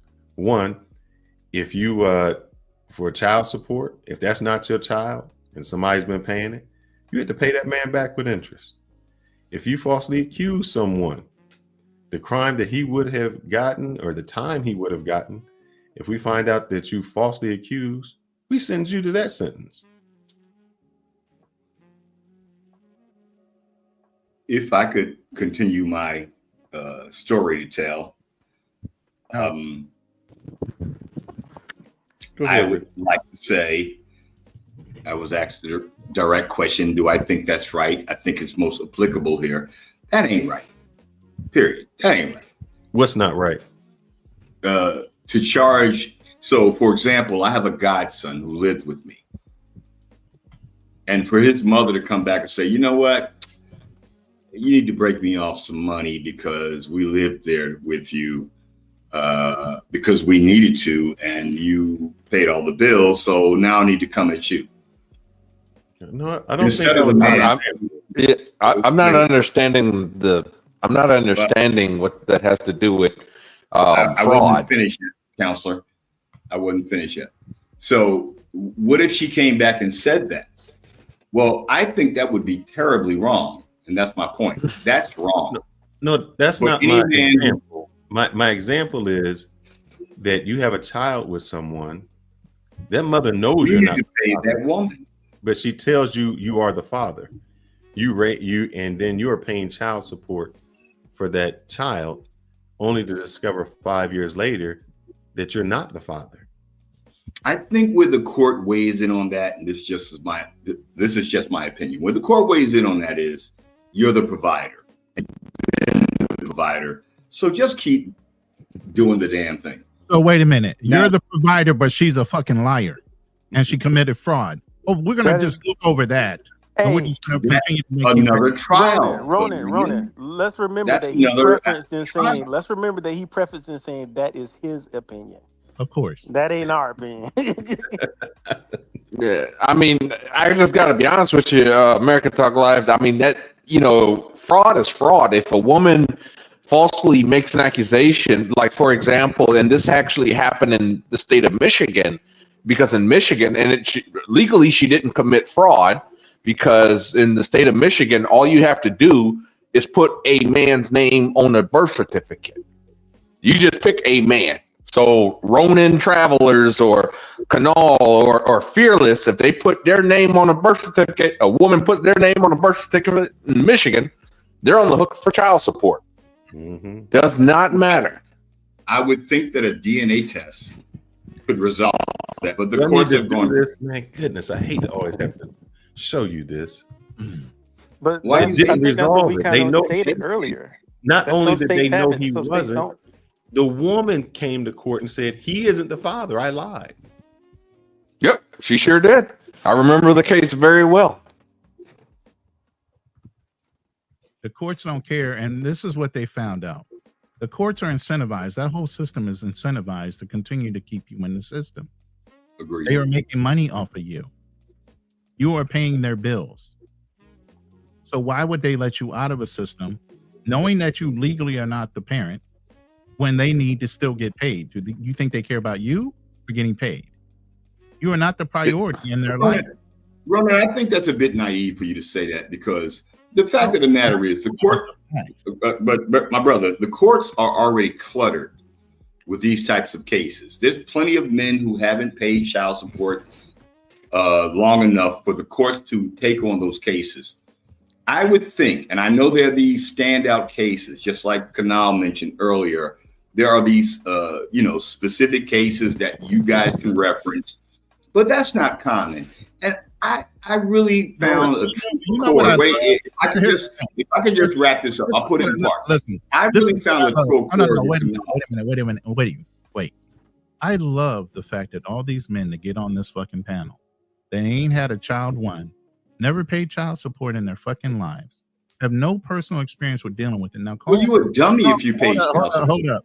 Canal spoke to his dummy if you wind up in child support. Canal made that. Spoke to his truth. I've spoken to mine. Whether you guys know it or not, Fearless has an older son. There's a lot of y'all sitting on this panel ain't had fucking kid one. And you are sitting here saying what you should or should not be doing and never had any personal experience within the fucking system. So does that make us smarter or dumber? It makes you less informed because you have not experienced it for yourself. You're quoting something. If I never went to jail and I had an opinion about not going to jail, would that not be valid? Any lawyer would tell you there's an argument to be made on both sides. It doesn't matter what the fucking law is. Who wins the argument wins the case. That's not true, but that is true. That's not true. Plenty of guys that are guilty in jail right the fuck now because they didn't have the proper lawyer. You mean because they're dummies? Innocent, they're dummies. yes. They're dummies. Everybody's a dummy to you, Richard, which is just disingenuous at best. I gotta be honest. I mean, I may not have children. I may not have. Drew is not a dummy. O2O and Black Man Travels, and even Fearless. And you're not a dummy to me, Ronan. We're just having a debate. The only thing that I wanted to say real quick was that I may not have children. I may not have been railroaded in the child support system, but I'll be honest with you. I know a lot more than what you guys think. I witnessed my father's divorce, as a child. I witnessed that. So when Kanal had said that, she couldn't move his child, I know that to be true. And in the state of Texas, it is the same exact thing. My father had custody of my brother and myself. Even though my father received orders from the U.S. Navy to go to California, my father still had to file with the court and say, hey, I'm going to California. My mother could have protested. She never did because, you know, she just didn't really care. But the point is that I witnessed things as a child. So I do have a little bit of experience here. I haven't been railroaded through the system. And I would also say to DE what he just said, I witnessed a launch of a rocket ship, so I know about rockets.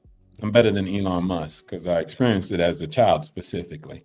But seriously, what I would say is definitely, guys, look, when it comes to that landscape, I think the best is just to know what you're dealing with. And I think I forgot who said it, but they were saying putting yourself on child support, being proactive is one of the ways. I think that's very smart. At the end of the day, the court's not going to look at, oh man, I got it right here on my iPhone and in the cloud. Nobody cares. They're going to only look at their systems and their processes and their track record, barely at that. And so you're going to have to push for that regardless of, oh, me and my ex, we good, we in a good space. Yeah, but we got 20 years. We got, yeah, exactly, for now.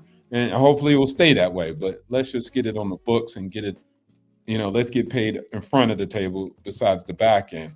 And so I think that was smart for guys who are going to find themselves in those situations. And as far as everything else, guys, you're just going to have to be extremely careful when you're building out a quote unquote legacy and having seeds, and then go to places where they favor both parents, where it's not that slight of the edge from a culture perspective. I remember there was a story of American women went down to Brazil because she had a baby with a guy, but he was Brazilian. He got deported. He was like, "Brad, can you bring my daughter back?" And she was like, she wanted to see some other guy in Brazil, so she came. But she brought the child, didn't go see the father, so he didn't get to see his daughter, right? And then she was going to go back to America. He paid for the whole trip. But what happened and what you failed to know about Brazil is they don't care about a mother being the ultimate. They don't care. It's 50-50. So at the end of the day, the Brazilian government intervened, confiscated her passport, and she couldn't leave Brazil until the dispute was solved in the court about the custody of the child. And so that's just how it was. And of course, the news article from America is like, this single mom is trapped in the Brazilian gut. But Brazil did not care because it's pretty simple. You have a father and you have a mother. End of story. It's not the mother has control because the kid's young. It's none of that. And so you're just going to have to be very cautious about the culture you're in and then move accordingly. And I think that's the best strategy for you in the immediate. In the long term, I don't know about the rules changing and the culture changing, but net. I think it's best to just go where you're treated the best, as Nomad Capitalist says, especially in relations of family. Thanks. I want to play this real quick, and let's go. This is for BMT. 1 second. This is for BMT. So he says, lawyers are trash. Nobody's going to focus on your case more than you. I fire lawyers all the time. I don't respect them. And so I remember I just listened to this because I thought it was just funny that he said that. And this is coming from a lawyer. I want to just share what he said about your inclination about doing that when you want to represent yourself. Let me see if this is turned up. Yeah, it's not a good idea unless you know what you're doing. Worst cases is when I represent a woman and the man represents himself. Oh my God. Your best case, your anecdotal cases, that's my favorite case. And it's not only my favorite case, it's all attorneys' favorite case. Because the woman has the means to pay for you as an attorney and the man doesn't have the means to pay for usage or pay a similar lawyer as you. I'm going unopposed. I'm going to crush you. I'm going to crush you. It's like a veteran going against a street stout, a seasoned veteran, a soldier that has fought many wars, he has trained, or an MMA fighter going and meeting a street stout. Just like, I go scatter you. Not even a street stout. Let's say a lay person. They will beat you in a fight.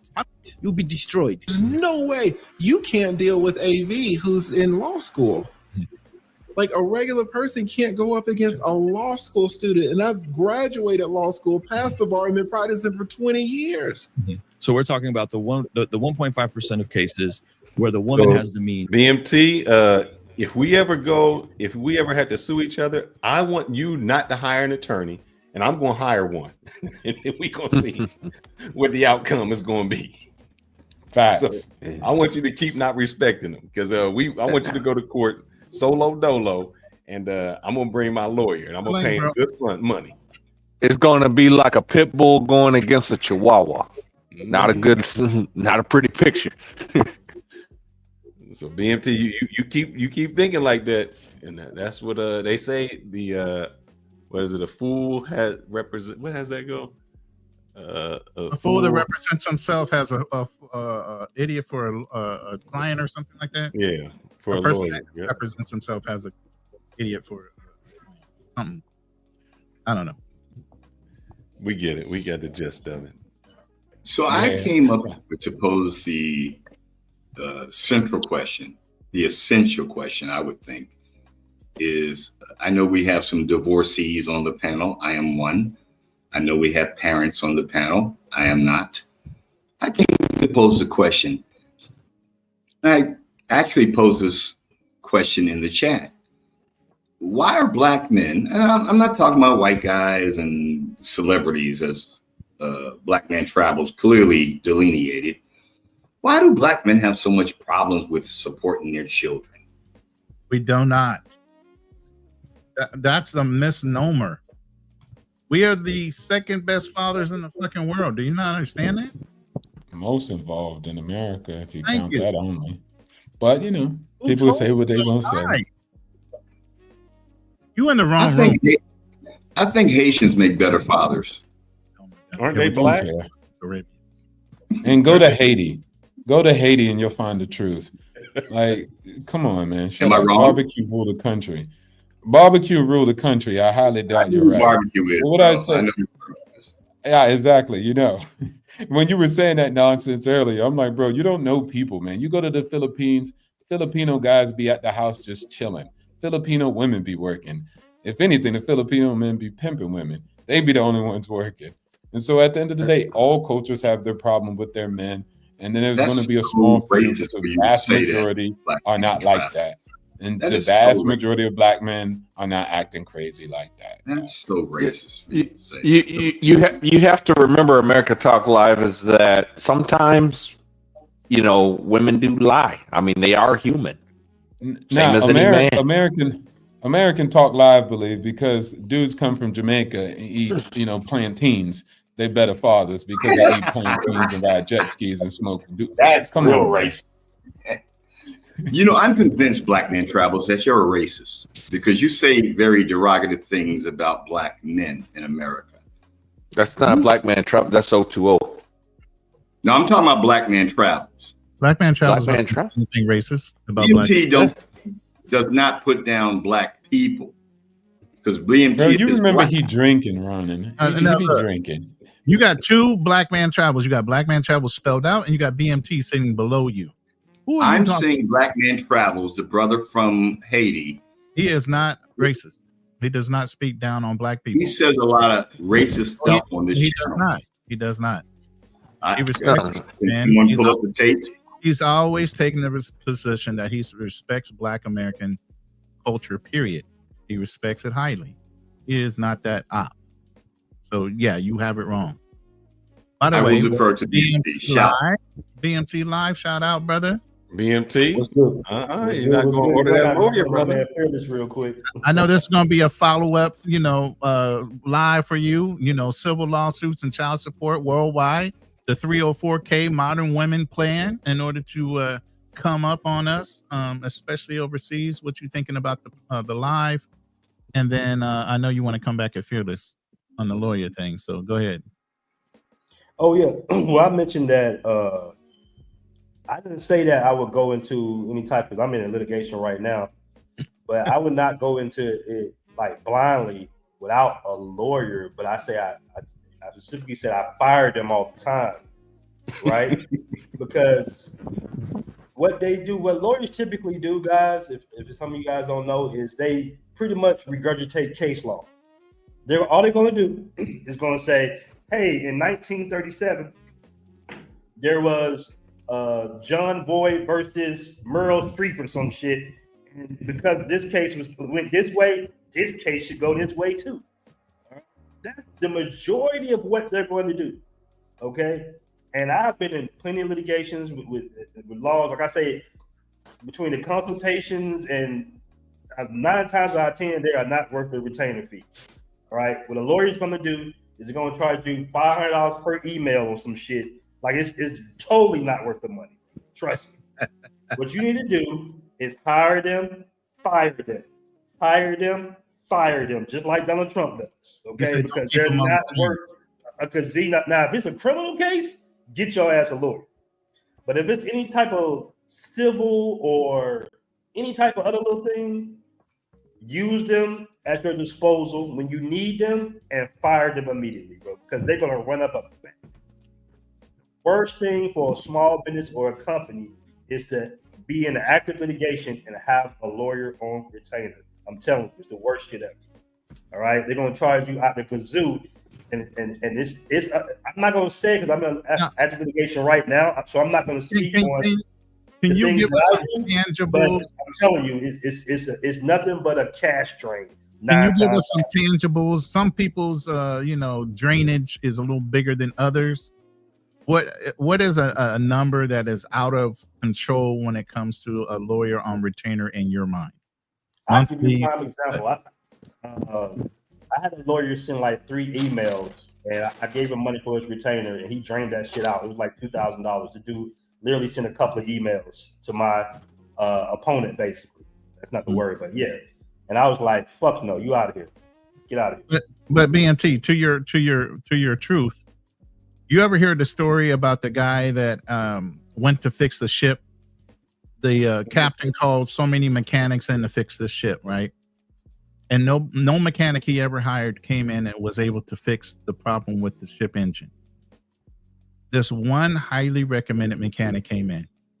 Mm-hmm. He did a once over of the ship, the engine, and he took out one small tool and a hammer. He stuck the hammer on the engine in a certain port in order to loosen something up. The engine turned over, and the captain was super happy. Now, the captain was happy until he got the invoice. Mm-hmm. The invoice said $26,000. The captain looked him up and down and said, "Wait a minute, you just came in and did one little thing." He goes, "But that's 25 years of experience that told me that once I did the once over in the ship and I hit that certain spot in order to loosen that certain gear up, your whole engine is now functioning. So yes, you owe me $26,000. I don't care if it was a little bitty thing that I did. That was 26 years of experience that caused me to allow your engine to run after 5 to 10 other engineers couldn't fix it." So sometimes, which costs $100,000 to replace. Exactly. So sometimes, I mean, that's the experience of the attorney. Roland, that's a profession that I 100% respect. Mm-hmm. But lawyers are fucking, bro. They are fucking. Any real businessman who's worth in gold does not like lawyers, bro. Like they are. It is not worth the amount of money that they're charging, bro. Never in a million. There's no person that said, "Hey, I paid this lawyer $3.5 million, and I felt like it was worth it." It's not gonna happen. Nobody's ever gonna say happen, bro. Yeah, but BMT, let me ask you this. So if that's the case, why do corporations, why do they keep like legal teams? Why do they have contracts with? I'm gonna tell you what Android and Apple, what Samsung and Apple does every year. They basically sue each other because they all steal from each other. So all they're doing, they all work together. Actually, they're just pushing the money back and forth through lawsuits. That's all they're doing. No, it's not even that. The reason being is because they try to protect themselves from frivolous lawsuits. Vindictive ex-employees. You don't even understand that that Apple and Samsung are partners. You know why? Because Samsung produces all the LED screens for all your Apple iPhones. No, they don't. Corning does. Corning does. Samsung. Corning does. Each other all the time. BMT, would this be more accurate? And I kind of hear what you're saying, but would this be an example? Mm-hmm. I hate most realtors. But the 20% that I rock with, I love them. Let me take it to lawyers. I hate most lawyers. But the 20% I really rock with, meaning most people are really bummy at their profession, no disrespect. And especially in stuff like real estate, because you only got 20% of realtors doing 80% of the transactions. A lot of people don't even know the dang real estate, what it's called. They don't even know how to fill out the dang form. It's really bad. Yeah. Yeah. And when you go to lawyers, you can get a lot of people who are bad. And they'll just, like you said, take up your time, soak your money, and etc. But there's some that are freaking outstanding. And those, it's not the profession technically. It is those people. And when you always get it, you get an 80-20. Some excellent people like lead attorney and a bum like you were saying. Judge. And you be like, damn, do you know how to talk? He'd be like, the court case docket, section 8, and like you said, regurgitating talking points, LB versus LG in 1980. So that's 80%. 20% will go in there and be freaking Steve. What's that dude from Suits? The lawyer from Suits. I just want Harvey Dent. I need everybody Harvey in the Dent. jury. Just go in there and get the deal done. I need everybody in the jury to look at the center of the screen. Samsung display and LG displays are the primary suppliers of the screens for iPhones. Thank you very much. I rest my case. No, I wasn't debating that. I was saying Google and Apple. Google and Apple. No, I get it. But would you agree more so like that? It's more so like, look, there's a lot of people who. Bro, I've caught lawyers, like the last one I fired, bro. Like, he was lying. I just called him lying. Like, I found information, and I'm just sitting here like, why didn't you tell me? You didn't want to tell me this information. Because you know if I found out this information, either I wouldn't need you or it was something else. But that's the thing I be talking about with lawyers. Like, I literally catch them lying, bro. So many times. Even the white one I just fired, she was lying too. Literally lying to me about the law that I'm literally reading. I get it. Verbatim. Bro, what the law says. I get it. But that's not only lawyer. You are traumatized. You have No, I'm not traumatized, Ronan. But the thing about me is I'm always going to do my research. Right. I'm going to take your word. As you should. I'm going to take your word for it, but I'm going to cross-reference that word with several lawyers to see if you're lying to me so you can charge me more money. Wait, hold on. But you cross-referenced it with the good lawyers who gave you the information that you need. So you see what I'm saying? Right. That's just like loan officers the same way, man. It's realtors. It's just it's like that. It's people in professions sometimes are like that, bro. So I don't even think it's the profession. Yeah. You just gotta be tenacious with anything you do out here, man. You just gotta be tenacious. Like, you cannot take one word for it, because when somebody's charging you, they're gonna always try to get their best interest. It's not about your case or your legal situation. It's about them charging you $250 an hour. No, what I agree with you, BMT, is it does determine, it matters the complexity of it. I'll give you an example. I know some people that hire immigration attorneys when they want to bring their wife over, and they charge like $5,000, $6,000, $7,000. I was like, it's just a form. Why are you charging that much for a form? Mm-hmm. Like, when I did mine, I just went on, and it's just like any other form. Box A, it has instructions for box A. Oh, that's just your name. And I filled it out. I was like, I don't know why people are paying this much money. I think that in their mind, they have this thing that, if the lawyer does it, somehow it's better. I did that myself. Didn't even have an issue. I think sometimes when it gets more complex, or there's a small loophole that I don't know about, that's when I need an attorney there. But what you should do is say, look, any other things that I need to write, I can write and send out myself. Facts. You don't have to do that. I just need you for the other parts. Sometimes they don't want to do it, but it's a freelance, it's a contractor in a sense. You contract them and say, this is the part that I need you on. Other than that, I don't need you. That's facts. Sometimes it's better to have a paralegal help you process your paperwork, and then you bring a lawyer in to finish it up. Look at Rick Ross. Rick Ross was sentenced to life in prison, and he was in there studying his own case and got out, found a legal loophole, basically, that his lawyer never found. He had all types of money back in the days to hire the best attorneys. So, like I say, I always say, man, you can listen to the lawyers. A lot of them, like Obstacles says that some of them are really good at what they do. But if I'm facing a life in prison, I'm gonna be that lawyer for my own goddamn case. I'm gonna try to find I'm gonna be researching and reading 12 hours a night to get up out of there, bro. And that's the best advice I can give brothers. Like, hey, don't 100% rely on anybody.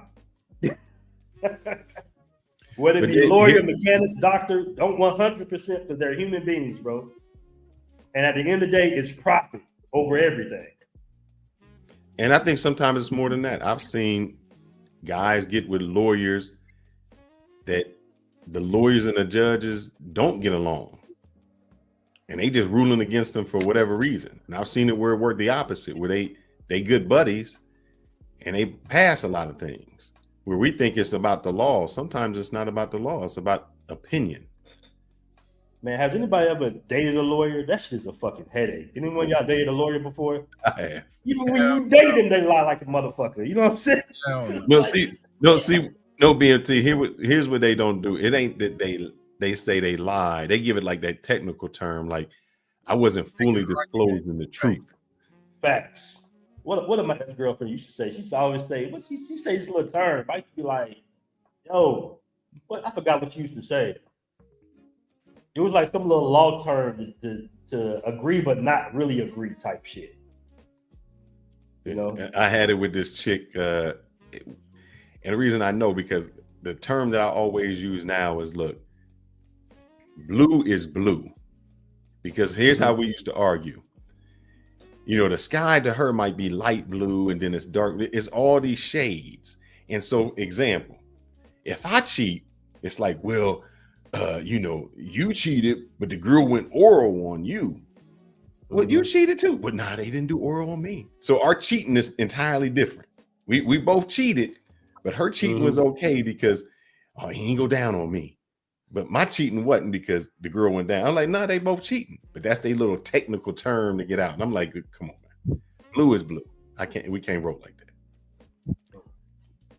She wasn't cheating, but that's the example I had to give her. You know, that's the only thing she could understand because she always accused me of cheating. But yeah, they difficult, man, because they find here's what they do, they find them loopholes. You know, technically, I didn't say that we were actually dating in a committed relationship.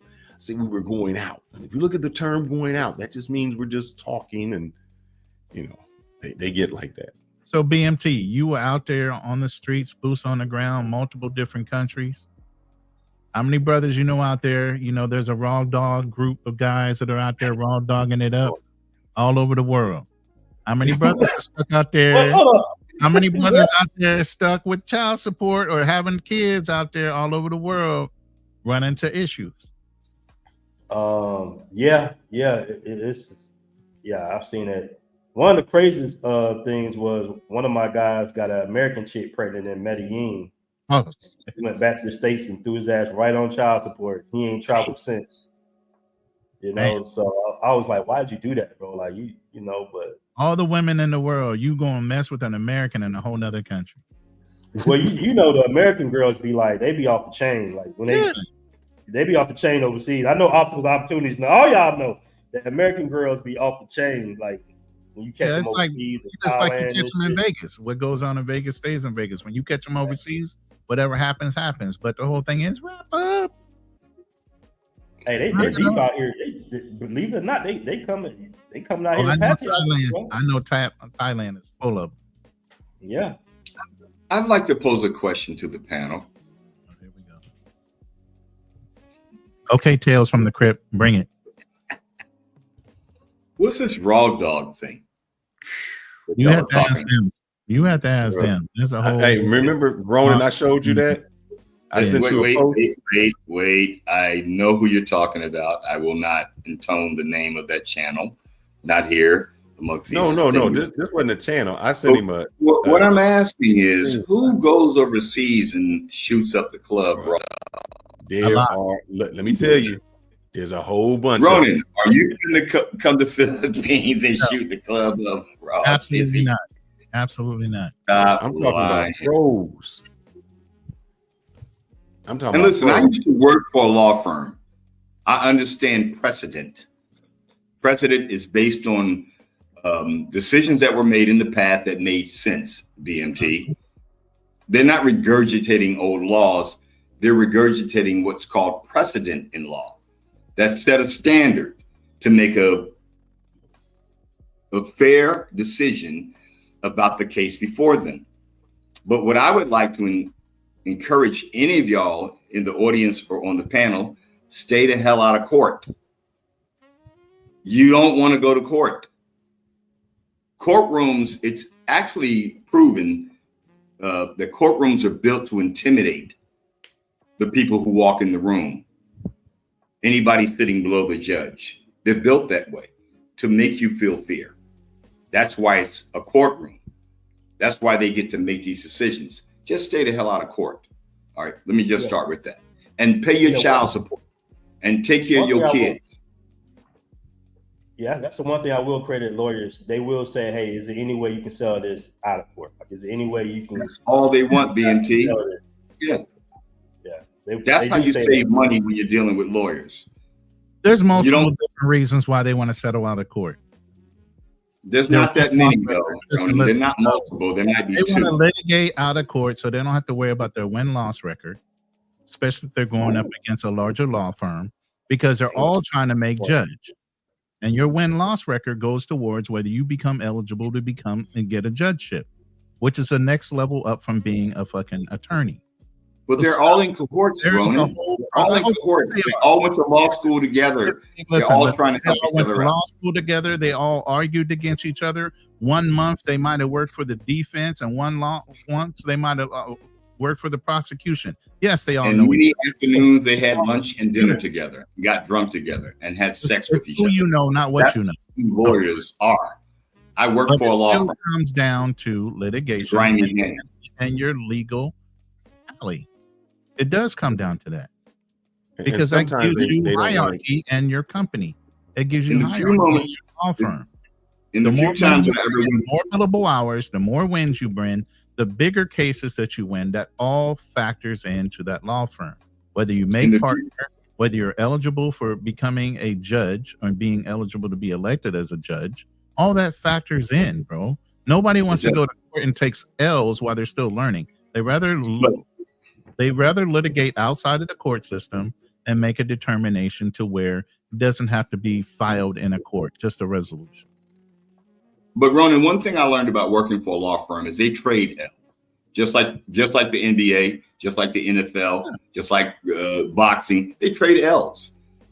They understand the wins and losses of the game. And I guarantee you're trading L with a younger fucking associate, not somebody that's experienced. Well, I would think that's how Kamala came to prominence. They exchanged some L's with her to allow her up the ladder. Nobody comes. They got their own lawyers. Got their own thing, man. That's one thing I learned about working for a law firm. They got their own thing, man. They got their own club. And you know, here's what I learned from working with lawyers: is ignorance is no excuse for the law. Meaning that the law is available to all of us, and we can learn the law. And the more we know about our rights and the law, the better we often are often court. Yeah, I agree with BMT. But stay out of court. What the hell, BMT? Why are you going to court so much? Are people suing you? First of all, the law is written for everybody, and you shouldn't fear having to go to court. If you're on the side, you should, because the courtroom is built to make you intimidated. I said that a minute ago. Back to BMT. Why are you in court so much? That's the mentality. I can't really speak on it, but you know, you gotta protect your assets, brother. That's all. You gotta protect your assets, man. Let me give a shout out to Mr. Burt Ross. Thank you for the $2 cash app. That's much appreciated. And sometimes, Richard, in his defense, you can't. Some people just sue you, and there's nothing you can do. You know, I'm going to go with what Black Man Travel said earlier, and that is you can avoid all of that when it comes to child support. That's our topic today. If you step up and pay your child support. No, you're still not in court. You're just going to have a better standing if you went ahead and was a responsible individual and either started prepaying and getting receipts, or you took yourself and started making sure the court got you set up. Either way. And that's why they call it child support. A divorce might involve spousal support, but you need to support that child, period. Nobody's denying that. What are you talking about? And I think Black men, and some of whom are on the panel today, who have gone to court for child support, whether it be through divorce or otherwise, this is their complaint, because all I hear you guys complaining about is, and that's why I said earlier, it seems like Black men don't like Black babies. What the fuck? What does that have to do with anything? Pay your child support. Everybody got a kid in America. This is what I'm talking about with people who don't have kids. Fearless, are you on back child support? I've never been on back child support. I gotta bring Rich on the panel, man. I mean, dude, what the fuck are you talking about? Why is it always a Black baby thing against Black men? You are so because I'm Black. No, because you're so but I'm Black. You're so feminized on the other side of the fucking house. I'm coming at you and BMT. I am the male feminist, listen, bro, Maroon Tiger. I go up on the channel too. But pay your child support, man. Ain't nobody. A lot of you cats in this passport travel expat movement have kids back in the States, and you're going overseas to meet some young woman. What the? I don't know what that got to do with anything. What's that mean? I don't either. My point being that pay your child support. This story is about child support. But sir, here's the thing. I guess what you don't know. Why are y'all arguing about? Why are you mad at Black women? Talking about Black people. Why are you mad at Black people? That's not what we're talking about. BMT, my channel this, Richard. You know channel this. is in my description right there on You the are- screen. You see me. you are But look, behind why the are y'all times. up here creating They a can show revoke your talking passport. about You know brothers that, right? fighting against child support? Support your children. I don't think we're up here arguing against fighting against child support. I just said child support should not be a retirement for the woman. It should be for the man or for the child. Richard, would you have a problem if they put child support on like a card and the women can only pay for certain items strictly for the child? Would you have an issue with that? Not at all. That's if it's child support, it should go to the child. But that's not what. That is not what he's saying is they're not doing that, bro. Like they're using babies for cash cows, basically. Exactly. It's the 304K program. I get it. So what? You're the provider. Give it to them. 304K program. But you're not providing for your child. You're providing for a woman, and You that doesn't actually mean think that money doesn't trickle down to the child. that. Yeah, it might not necessarily trickle down Not to really. the child. That's what we're saying. So let me ask you this, Richard. How much percentage do you think an NBA player that pays child support? How much do you think that's actually reaching the child? If the guy's paying $40K a month, how much do you think that's actually reaching the child who only needs Pampers and some shit, and some baby food and some? Well, all you have to do, BMT, is look at the lifestyle of a child living with the mother who has custody. I don't know when custodians became parents, but who has custody of the child. That child's living good too. Now, if you find somebody getting $40K a month, if anybody can produce an example of a woman who is filing for child support from an athlete who is living a $40,000K a month life and the child is raggedy and not in a private school, can someone pull that up? I'd love to see it. Stop playing. But please, It's your I child. need you to explain to me what a 1-year-old. How do they need $40,000 a month?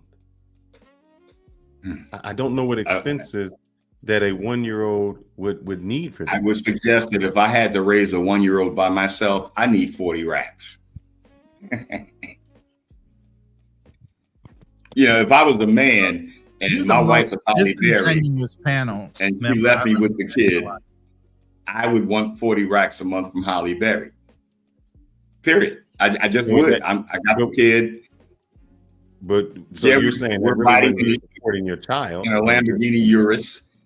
Yeah, the child is in a child seat made by Lamborghini. Yeah, we're taking him to a school. Yeah, he's eating the best foods. Yeah, I got a chef and a maid and a nanny. So what? She's raising the child. She's a woman. She deserves that. It's your baby. You chose to shoot up the club, raw dizzy. Hey, and that's why I said, Fearless, you never win. It's always going to be men like Richard cutting you from the knees. And that is one reason that's why you never you win. don't want to go to jury trial, because you're going to have somebody like that on your jury. He gonna swing. He gonna swing all of them. He gonna be talking there and laying it thick. They be like, "Man, we might vote for Fearless." He like, "Nah, bump him." Let me tell you something. Guilty. Uncle Ruckus in the house. That's what I come to do. I come to bring the ruckus. Do you know who Uncle Ruckus is? He does not. Oh. Absolutely does not. That's funny that you would ask that. And I'm really deeply insulted that you would ask me that. Deeply insulted. Do you know who Uncle Ruckus is? Deeply insulted you would ask me that. Oh, America Talk Live, LA. Get at Fearless, me. he don't need to know who Ruckus is. Ruckus was based on him. Like he Boondock saw him and then created Ruckus. Brilliant observation, O2O. Brilliant observation. I wouldn't care what you have to say, O2O, but you a coon. Ooh. He's a coon. Wow. Whoa. It's Uncle Ruckus. Oh yeah, you don't know. Yeah, so let me see if I can play a little. Don't do it. We're gonna get copyrighted. I'm trying to tell you, don't play it. Don't play that. Don't play it. You dang right. You dang right. Uncle Ruckus is that old Uncle Ruckus. Uncle Ruckus is your drunkle. I call him your drunkle, the drunk uncle. Uncle Ruckus is your drunkle from the past, trying to explain to you young frogs how easy it was for us to get girls back in the day. And we didn't even have to go overseas. We didn't have to travel. There was no black man travels or passport bros movement. That was all started by you military guys who got a R&R in Thailand, leaving Vietnam back in the 60s, and you had to go back into battle. Go over there and have fun, drink beers, and have sex. I get it. Man, stop the cap. Y'all guys was crying for women, talking about what is it? You need a man with sensitivity. That's what y'all was doing. Y'all was rocking very curls. Y'all was out in the wood putting money in a goddamn jar, betting so y'all could get the box. Y'all wasn't getting nothing. Stop lying. It was not. See, we didn't call it the box back then. We didn't call it cat. We called it making love, and that's where you guys missed the mark. As time and you was begging. And you was begging. Shorties wasn't giving y'all nothing. Level. He was Keith Sweat level begging. Yeah, exactly. He had a jerry curl the whole nine. So you had the S. No, I got curly hair naturally. I didn't need no jerry curl. So what I'm asking you, S curl. He had the S curl. Everything. So how do you with the heavy straight bob? How do you 40, 50 something think songs like that? Why has American? Wait. How do you think y'all got here? It was music like that. It produced you young kids today. This motherfucker talking like he's ancient. He's barely 7. Why do you think that the population in America is decreasing? Because so many young men, as reported by Scott Galloway and many other respectable sources, why do you think young men aren't having as much sex or making as many babies? Feminism. Why do you think Japan is inviting black men and men in general, but black men in particular, it seems, to Japan. And if you have a baby, we'll give you some money.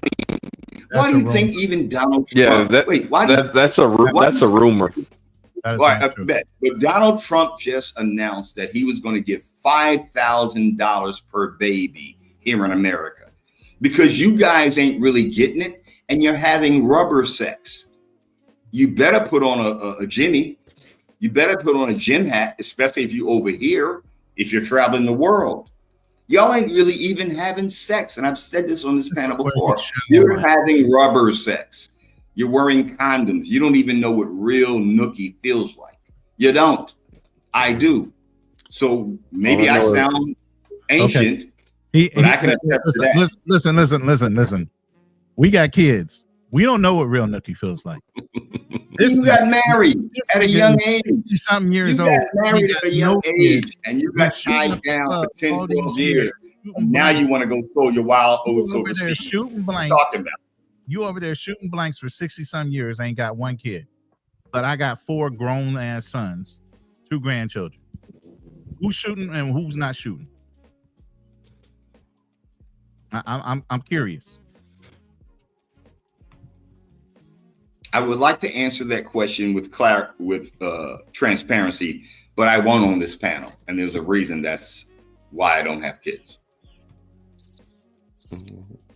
If you listen, I took them to the clinic. You took? Oh, I got you. Took me a minute to fill it out. You get me, Fearless. You really do. Yeah, but would that mean you part of the problem and you just didn't? You figured $300 for one session is better than $300 a month? I ain't mad at you for that. I'm part of the problem. I'm not mad at you. That's why I speak the way that I do. I'm not mad at you. Shoot, that's what a lot of kids do. I know y'all got kids. Y'all doing your thing. You having fun, traveling the world. You got BMT up here. Black Man Travels created this whole Passport Bro movement. He is the creator. Look at him looking off in the distance. but you keep saying that it's his kingdom. Right on, my brother. My question with you would be this: why is it that black men actually marry at a higher rate than black women? That means the black men those are stats from today. You're on Google doing your normal little. No, I mean Google searches. I don't understand. Just like when I asked you to look at the word feminine, because I claim that I'm a feminist, you went to like some new Google translation without even looking at the root word. Dictionary is new Google? Well, yeah, what's posted on Google is new Webster Dictionary. But if you looked up the true word feminine, which is the root word of feminist, you'll find other details about the word fem that are part of your DNA. Well, tell me what that feminine are part is. Of all men's DNA. That we have a gentle side. That's why we become gentlemen. That's how we become gentlemen. That's how we learn to make love to a woman. You can kick me out anytime you want, bro. I've been kicked out of better bars than this. See, that's what I think it is Richard. You making love to women. Oh shit! Hey, Richard's hitting them with that Temptations. I know you won't leave me, but I refuse to let you go. You sing it high, I'll sing it low. If I have to beg. Well, Kevin Rome's, you asking. Richard is actually, he calls himself the male feminist. I think he's male feminist number 2. And here's what I noticed that you guys do. Even on your other channel over there, y'all don't like statistics. Well, they like statistics. We get love. What we do is we get love. The statistics are in their favor. When you show them statistics that are not in the favor, they don't like it. So, like I said, men are getting married so here's 2 statistics for you. Black men marry at a higher rate than black women. So men must want to get married. Black women across the world have more baby daddies than any other race. Why is that? I would actually challenge that, Fearless. Of course you would. Some of the phenomenon towards a woman. Some of the phenomenon that is hyper promoted in America happens other places.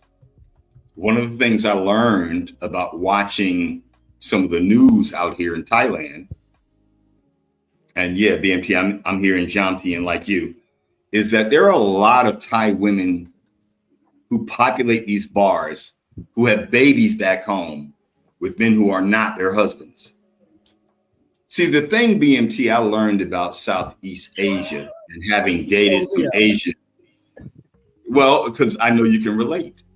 The thing I learned about Asian women is that their attitude towards sex is different than the States. And so that when men come out here, and I'm speaking specifically about Asia and Southeast Asia in particular, because that's where we are, they don't look at sex as taboo. It's a part of life. It's how we get here. That's why we're here on this panel tonight. Shouts to everybody in the chat. So they look at sex as like, it's just fucking. It's not that serious. I'm not, the idea that men have sex with women and fall in love with them, women don't look at it that way. And I'm talking from an American woman's perspective because I've known a lot of American women. I've known some prostitutes and strippers who don't even like men, period. So you're saying women, so you just helped me out, Richard. Hold up, Richard. Because they realize. Hold up. I don't think you understood what you said.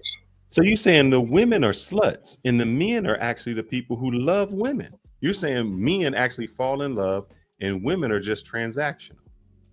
I don't know how in the hell you got that out of what I just said. Maybe I said it wrong. You said that men develop feelings, where a woman. Men are dogs. They just have sex. No, that ain't what you said. That ain't what you said. You said guys go over there and they fall in love with these women. But the women, they can just have sex when they don't even like men. Men don't do that. Men are not transactional. You're saying men actually develop relationships. And Counselor, where women don't. You come to my defense. Man. Counselor Darnell. Since you did I say that, Darnell? Did I say that? Yeah. And so since you is that how you interpret this, I'll show you this. And then I'm going to bring BMT into this conversation. Children with different fathers. Because he's out here in Thailand. And BMT, how you feel about these girls? But I'm just showing you, Black women have the highest rate of children with different fathers. But not from 93.1 FM WZAK. Come on, bro. That's not them. This is not them. So Black mothers lead the list in 59%. Man, they out there doing their thing. I don't understand it. But Fearless too, white women are starting to rise. They're the fastest growing in single motherhood now.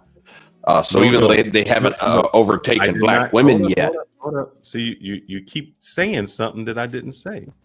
I said Black women have the most child fathers, meaning with different men. I didn't say growing. How many they have? Okay. Yeah, you did say that. Different. I stand corrected. Yeah. I would challenge that with what I said because you're not even looking up Thai statistics. I'm in Thailand. Let's look up Thai statistics. Let's look up other countries. You think in Afghanistan they had the same process for marriage before children? Of course not. You think in Iraq? Yeah. Maybe they do.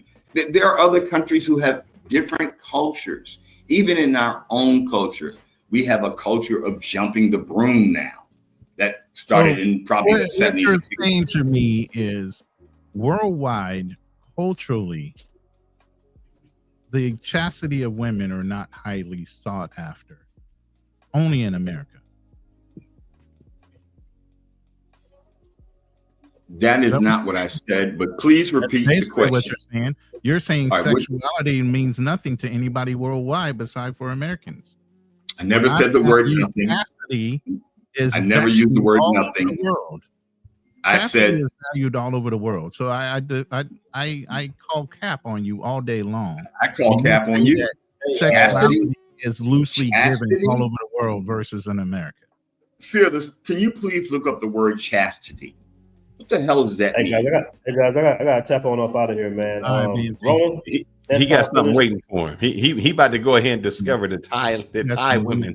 Yeah. Like BMT, before you depart, can you please explain the way the game works out? I got me an old lady now, bro. I'm a good guy.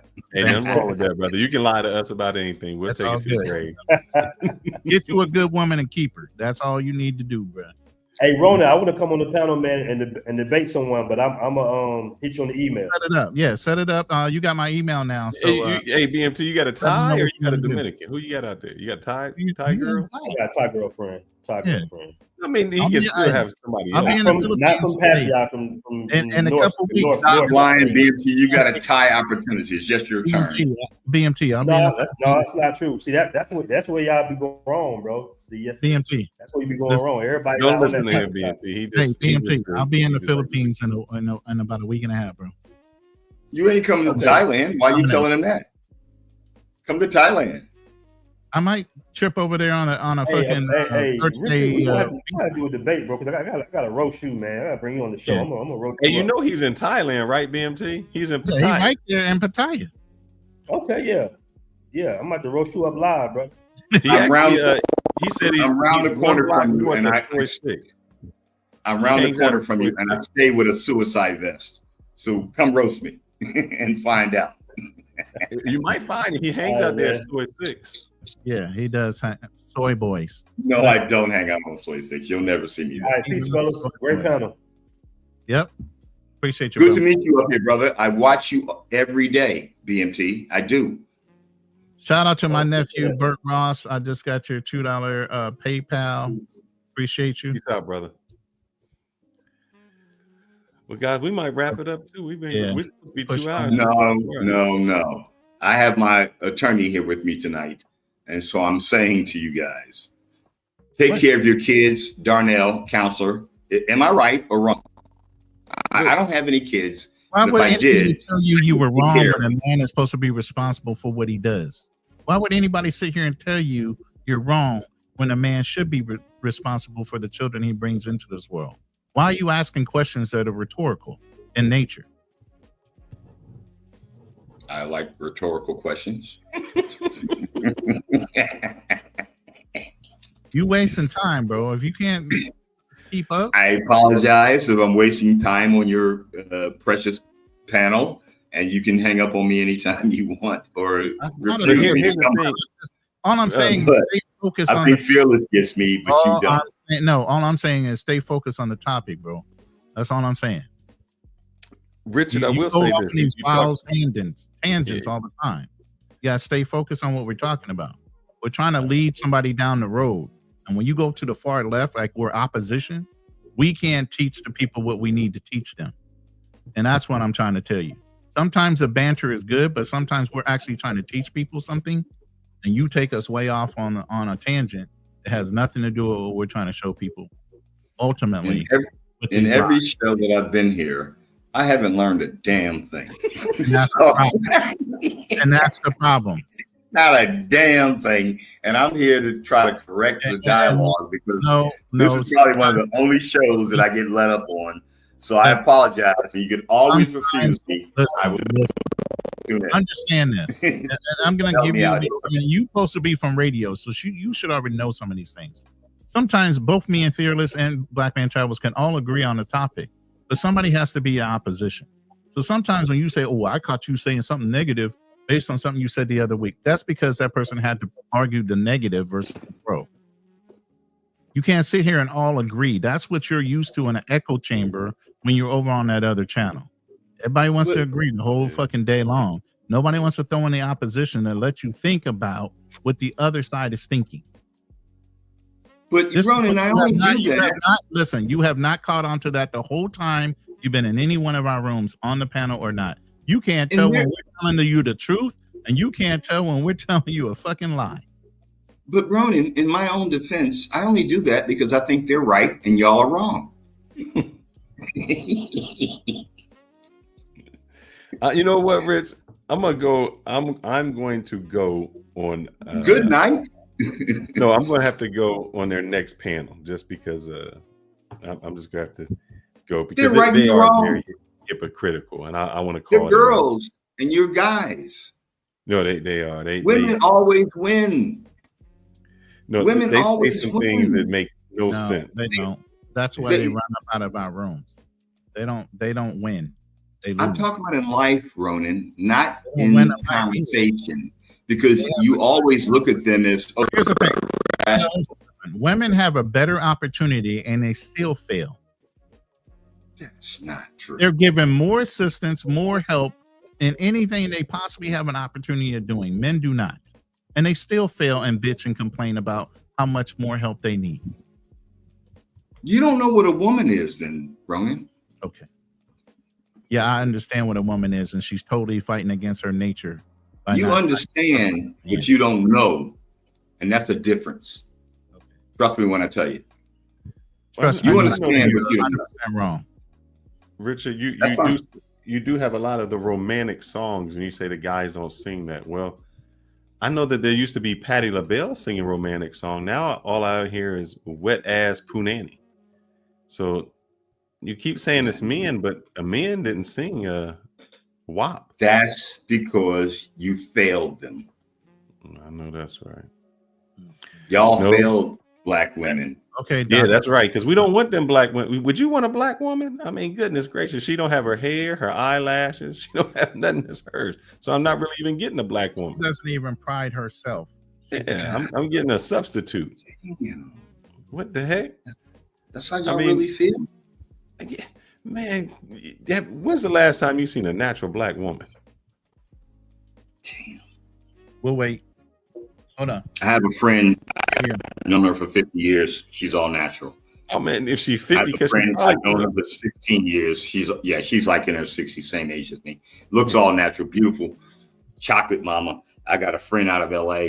When I look back over my tell me a itinerary, 30-year-old woman you know that's natural. None of them. They got a weave front, a sew in the hair. They got butterfly eyelashes. that's so sad, man. That's your black women, man. You tell me. Ronan, that's why you're leaving America? Is that why you're leaving? Is that why you're going to the I'm talking about Ronan. Brother, I date in America. I date outside America. That's not a factor to me. Hey, you think we bad, Richard? What was you on the show when Andre from Love Crossing was there? No, he didn't. I hung up. He was. I in played the bench. I played the bench. No, but you was listening in, right? You heard what he sir. said about black women. He said he didn't care what continent they was on. Black women have the same attitude, whether they're Latina, whether they're in the Philippines, no matter where they at, they the same. I hope this gets recorded, and I hope he watches this show. Andre is corny as hell. Corny as hell. His logic doesn't even make sense to me. Well, yeah. So I'm not trying to prove me wrong. Prove him wrong. Younger than me. Prove him wrong, because if you go to Africa, you get a lot of those African women in the motherland still wearing wigs from somebody else. How does It's that make because of y'all. What we got to It's do with because of African women from Africa? It's because of the fact that you let your black women go. You abandoned them. And now they went into this. African American men or black men around the world? Yes. I mean, Black men around the world? If you look at the influence of hip hop and how that's poisoned other parts of the world, not just black, but even Japanese are using the B word and the N word. Black women are that bad We influence. They don't have gave their up own on our women, and so that negative influence spread. So black women don't have their own conscience. Is that what you're saying? They're highly influenced? Of course not. I'm not saying that, but I'm saying that queens follow kings, period. And if God made anything better than a woman of any race, he kept it to himself. The best thing you'll ever get in life, and damn your money, damn your cars, damn your clothes, damn your jewels. All men are simps. Then why? and especially in the beginning, because then why, Richard, why? If the best thing in the world is a woman, and if God made woman anything better than a woman, he kept it to himself, then why, by God's sake, are you single? That's a hardcore question, Fearless. I mean, damn. I mean, it's and I will answer you. Sliced bread, and you don't want it. I will answer you. I will answer you in the same way that I responded to your recent video. Okay. Is I don't have the emotional energy anymore to engage. But why would you need to? That's the best thing since sliced bread. They should be your comforter. That woman should be why your would peace. you need emotional energy to deal with a woman that's supposed to be bringing you so much grace and pleasure and peace? What's interesting for that? I would love to take this conversation up the next time. All the complaints, hold on, all the complaints I hear you guys who come up on this panel and other panels and all these other channels talk about, I deducted that down to the fact that men are losing the emotional energy to have to deal with the challenges of modern women. Their demands, but their needs. Wait. I'm gonna put it in part. All right. So emotional energy is something I began to identify in my deeper spirit. Like, do I have the emotional energy to share my space with somebody? Your deeper spirit. Yes. Do I have the emotional energy to want to be around somebody right now? Do I have the emotional energy to come up on this panel right now? Do I have the emotional energy? I have spiritual energy ad infinitum. I have mental energy nonstop. But emotional energy begins to change as your testosterone level reduces. And you realize that, well, I don't necessarily need to have somebody around me today. I don't need to be touched today. You loving your peace, nigga. Stop playing. Ronan, say that again. Repeat that. Meaning you want your peace, and you come know up to your mic and say that, my guy. Don't understand peace. So you want your peace more than you value having a woman around you, which is a terrible thing that you can't find a woman to bring you peace. You know I can find a woman. Look at my picture. You can't.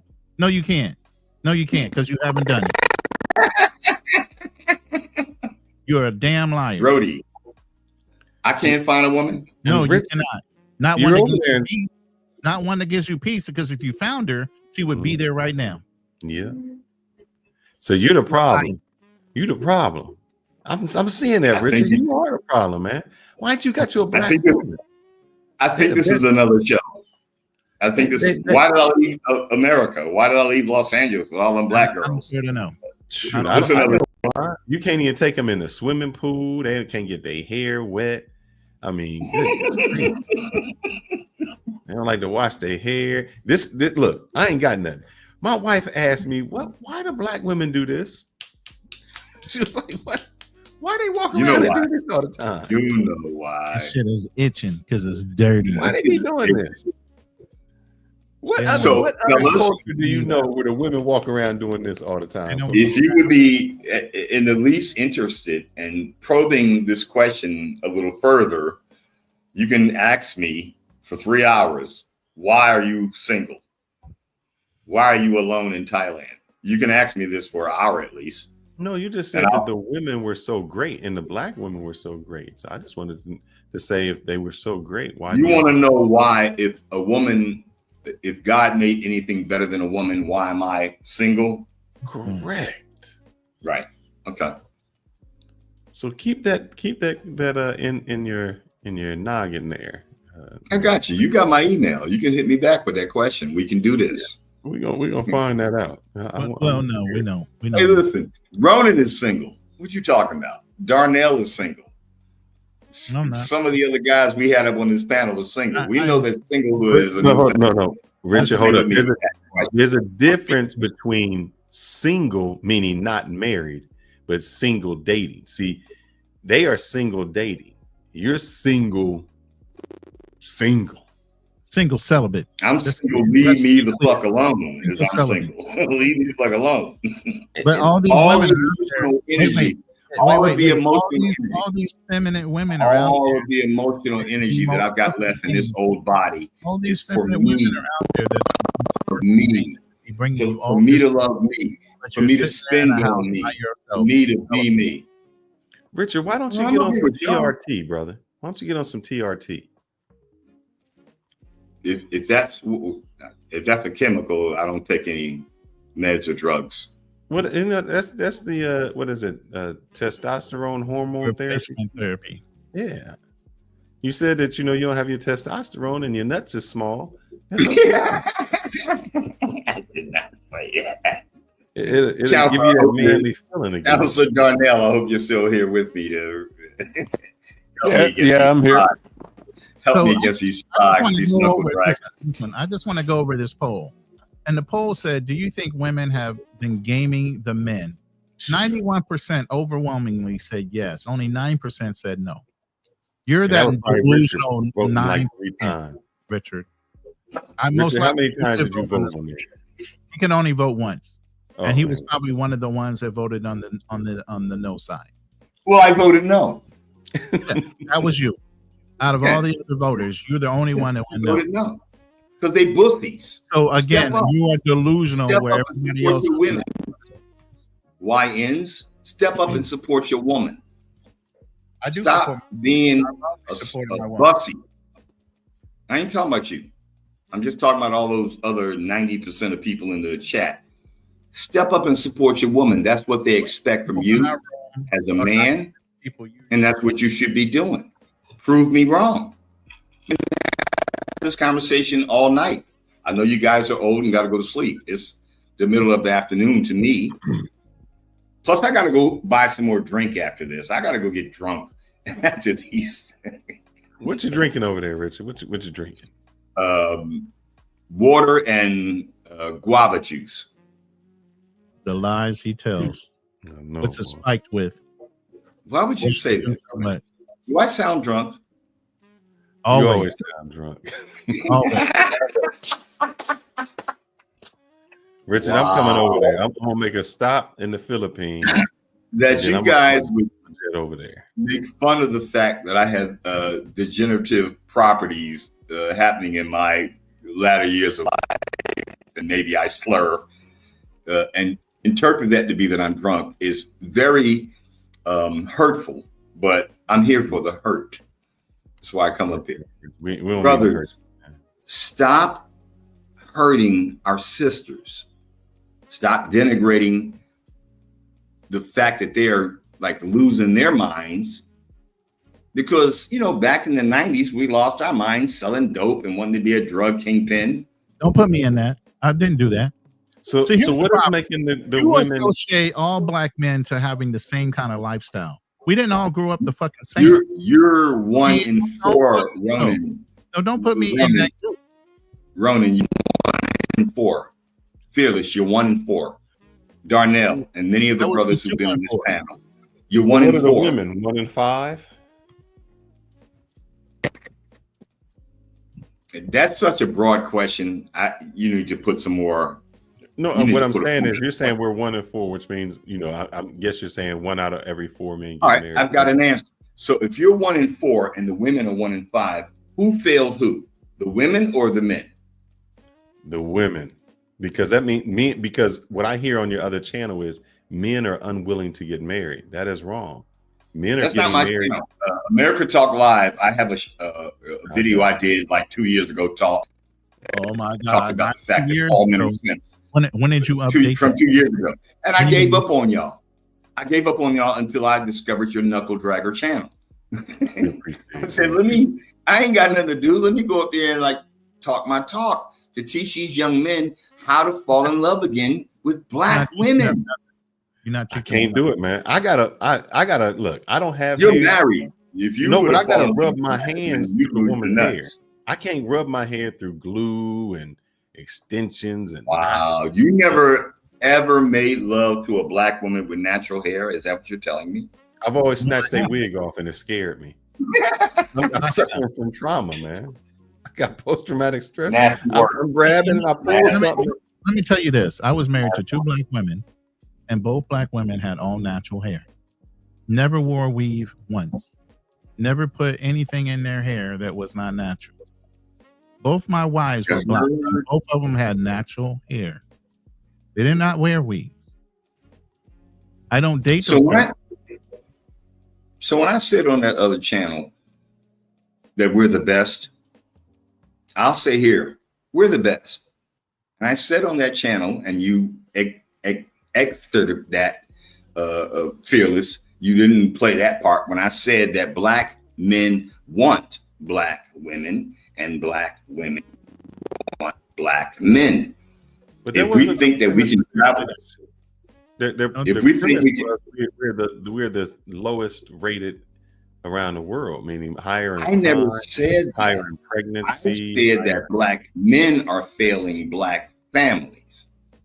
That was my point. Maybe I was inarticulate in expressing that, but I think that black men, as men who have families, have failed black families more than other races. And I'm very aware of other races and their foibles, their failures.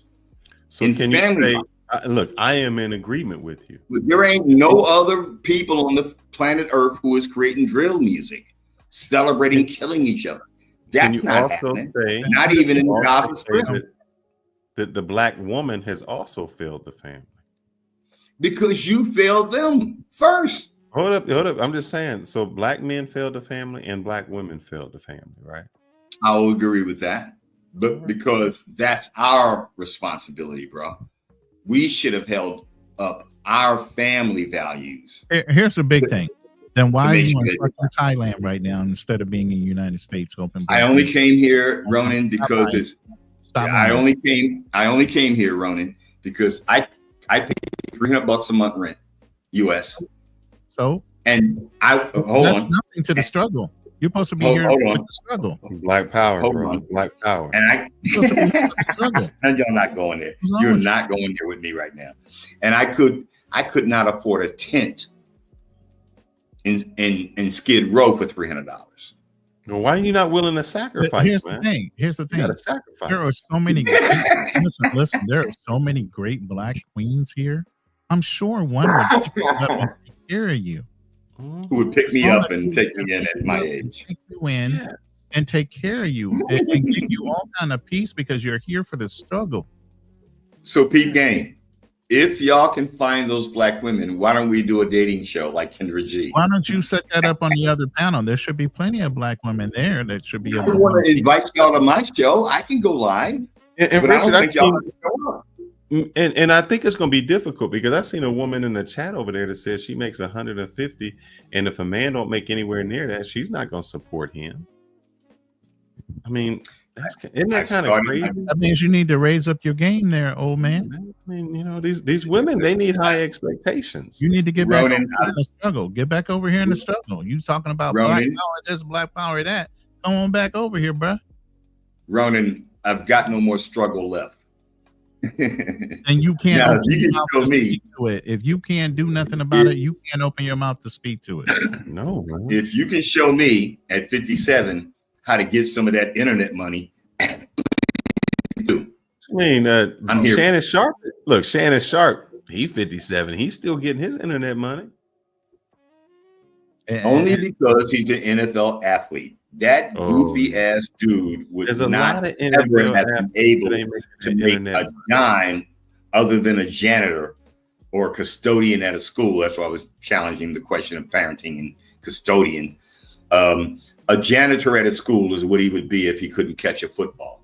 Let's keep it real. Come on. That's like saying a lot of women would be nothing if they didn't have their looks. I mean, we can't upset because of what he y'all had. said that earlier. I was like really triggered by that on some real talk. That's not true, bro. There are a lot of ugly women who have beautiful brothers in their lives. I mean, Monique is one of them. I mean, she's not ugly, but she's not going to be like a Beyonce style beauty. She's beautiful in her own. All right, here's what I want you to do. She has a husband, and her husband ain't ugly. What did we say Name earlier? an ugly woman without money that got a nice man in her life. Ugly is as ugly does. Oh, here we period. My mother wasn't that fine. My picture's on the screen. My mother wasn't that pretty. My father was a handsome fella. Y'all keep acting like ugly women don't find fine men and ugly men don't get pretty women. I don't understand how the video of life rolls by your eyes and y'all don't have any sense of capturing those moments. I mean, there's so many here again, quote unquote unattractive men who date pretty women. Look at Jay-Z dating Beyonce. Say this again, all of us did not grow up the same fucking way. Yes, we did, Ronan. My dad was a good looking guy, and my mom used to work for the Playboy Club. What can I say? And how did you turn out looking like that? Ronan, you are absolutely wrong. We did not grow up the same. I've seen a picture of your mother, Ronan. She's beautiful. Yeah. We all grew up the same. Richard grew up with an ugly mom. That's what I'm trying to say. We did not grow up the same. Hey, check yourself there. My mom wasn't You ugly. said she was ugly. I didn't say she was ugly. I didn't say she was ugly. And if I did, forgive me, Mom. R.I.P. Mom. She wasn't pretty. What's the opposite of not being pretty? It's a sad situation that you can sit there and say that your mom was not pretty. Everybody should see their mother as a pretty woman. What the fuck? Are you serious? So That's you your got mother. enough wherewithal to say Here's the thing about mothers. That's the one and only person that honestly loves you. His mama didn't love him. That's the That's not the one and only person, Ronan, who honestly loved me. I've met women who honestly loved me. Nobody will ever treat you like your mother should. That's not been my experience. And you got a terrible mother. My experience. I hate to say it. Yeah, that's probably why you got them problems with women, man. Because you got mommy. Maybe this should be another conversation. You need to show up for a Thursday night therapy session. Yeah, man. You got mommy. No, I didn't do it last night. I was waiting on you. No. We were trying. We need to set up a special Thursday night therapy session. And you Just and one-on-one. Can I bring Darnell with me? No, this is a one-on-one. Should I bring Darnell? You need no help. That's the problem. You always try to deflect and you always try to push things off on other people. That's why you can't give an honest answer anytime we ask you a straight up question. That's fine. The reason Richard, my answer is Richard, let me get close here. I'm being serious because I got it. We got to set something up for next week. I think that is something with you where you deflect a lot. You don't like to do it. And I'm being honest. Let me set up something, a one-on-one, because you always like to challenge the doctor. Let's set something up and see let's go a little bit deeper. You said you want to go deeper. Let's do an hour and a half session next week. American Live in Georgia. Talk about deflection. You willing to do that? yes. All right. I'm gonna set it up now. All right. So P game. If you can define deflection, how do I come across?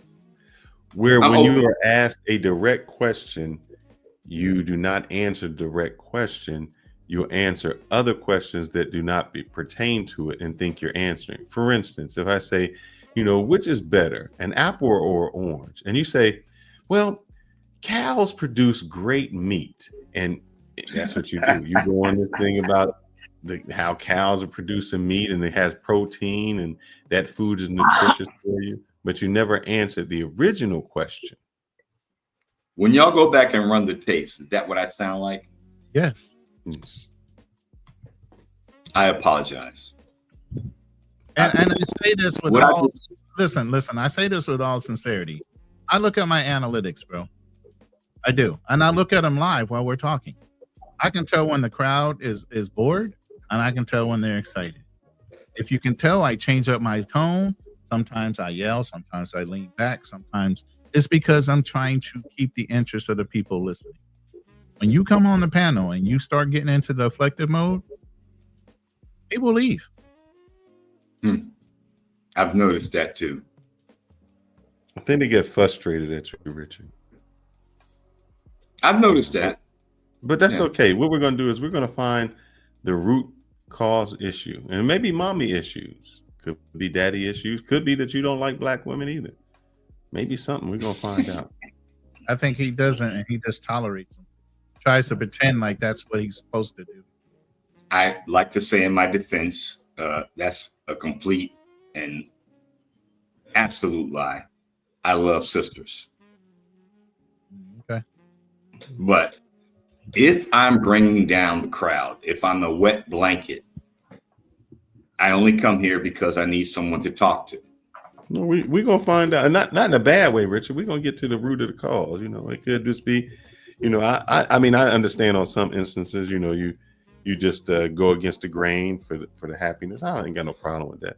But I do think there are some parts that you do deflect, because I think you don't want to get to the heart of some things with you, and I think it's easier for you to do that or try to challenge instead of getting there. And I think even when you challenge the therapist, Georgia, when you say, oh well, let go, let be, or something, and when they let go, let God, let go, let God, I think you say it, and when I she never tried heard to, him say that. I think that's your way of maybe a protective mechanism. We'll find out. There's no judgment, especially over there. We don't go into the judgment issue. We just want to get to the heart of it. Find out what is causing that, or do you see what the issue is. We all got demons. Just got to find them out. Maybe you went to Thailand running away from something. I did not, and I have made friends with my demons, so we get along. And most of what I speak from what I consider a latter page in the book of life, because I know I'm speaking to people who are younger than me, not that much. I get it, Ronan, you ain't got to keep reminding me, you ain't but 10 years older than me. But that means that when I was 10, you were 1 day old. I'm not going to go through the litany. If I could find a parking spot, I'll put it in park, I promise. And these are just some of the things that being Black in America that I've learned from parents and grandparents and relatives, and watching life evolve as it does. I do come up, I must admit, to troll, to stir the pot, say some shit that might, I call them flashbangs, see what y'all say to it. You must understand that I did this internet radio thing for over 10 years, creating content. And when you did that, did you stay on topic then? And did you notice when you waned off a topic, you lost your listeners? So you come on the panel and you're disruptive to our show. Listen, you come on the panel and you're disruptive to our show. But when you ran a professional show, did you allow people to come on your panel and be disruptive to your show? I did. You didn't. I was very strict about no censorship. I did. You can go back and watch my shows. No, you didn't. I do have another question for you then. I know you come on our panel and you disruptive, or whatever word you want to say. But why is it that when you go to other channels, your favorite feminists, you're not as disruptive? Because I'm a feminist. I'm for women. I'm not for you guys.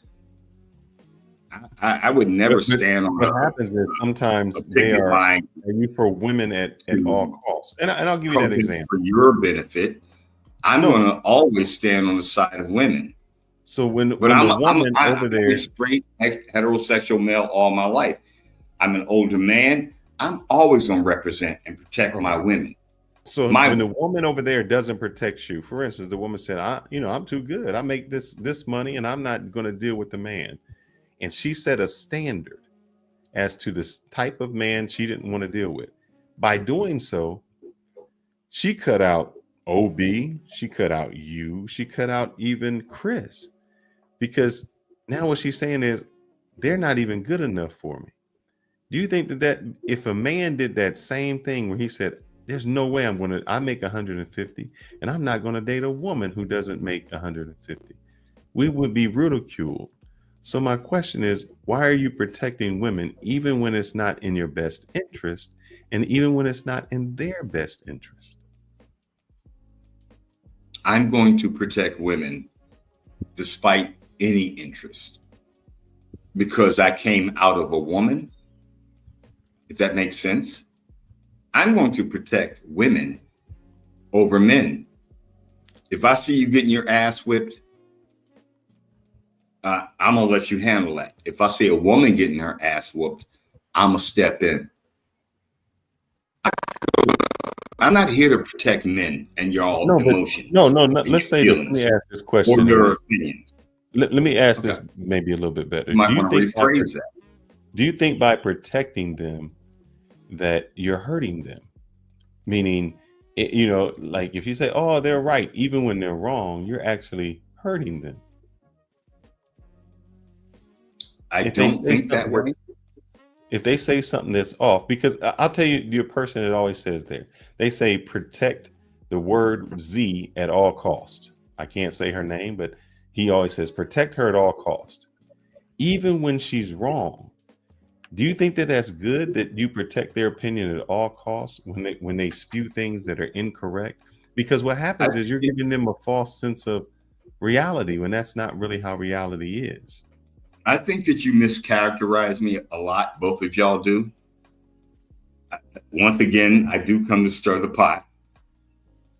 You never have to have me up. It's all good. I've got a life over here. I don't have to be here.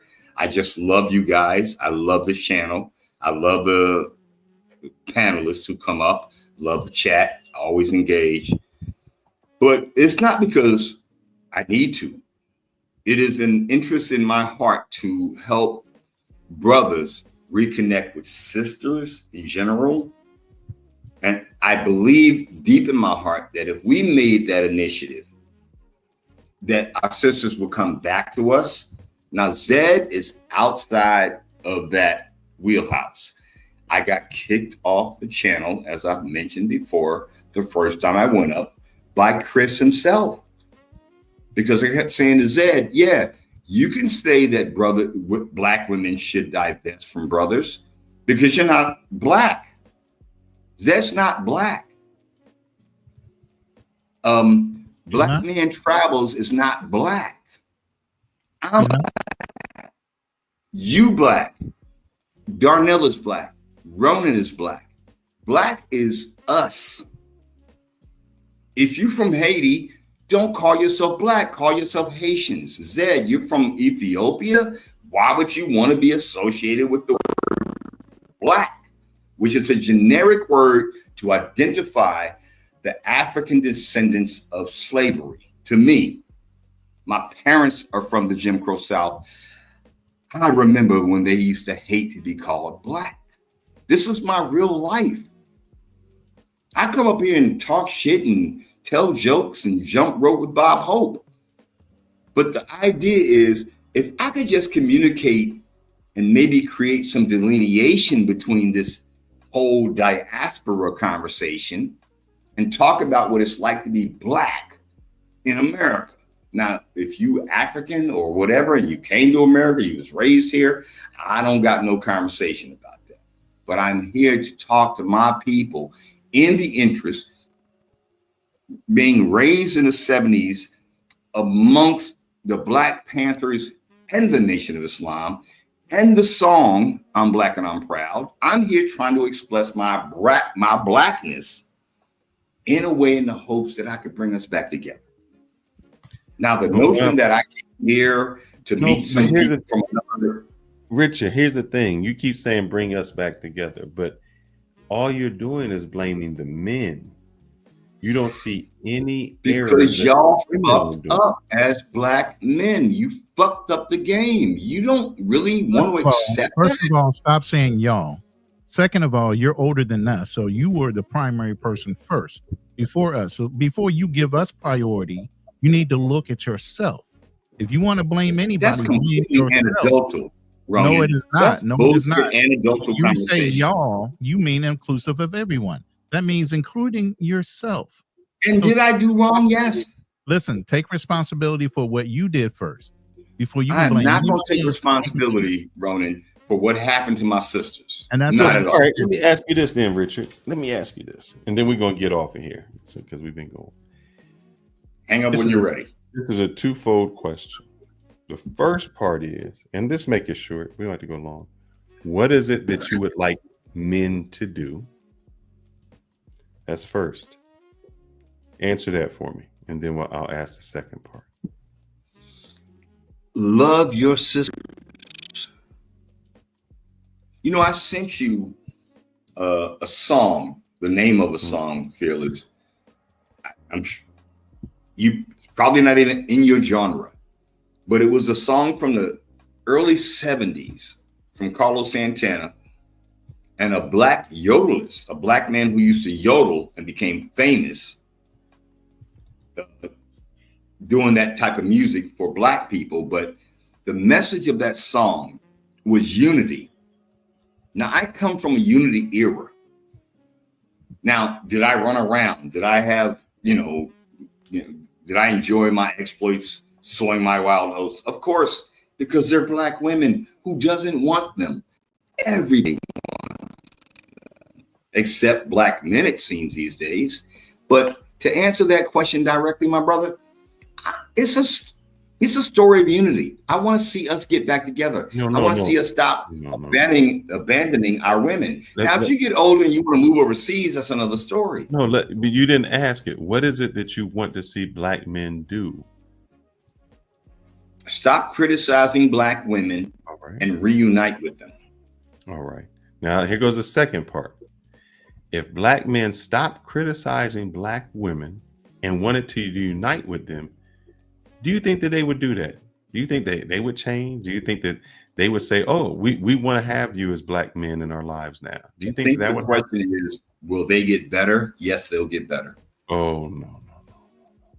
Did either one of you guys, any one of us left on the panel or the chat, did y'all watch the movie Chirac by Spike Lee? But it's a movie, and that doesn't happen.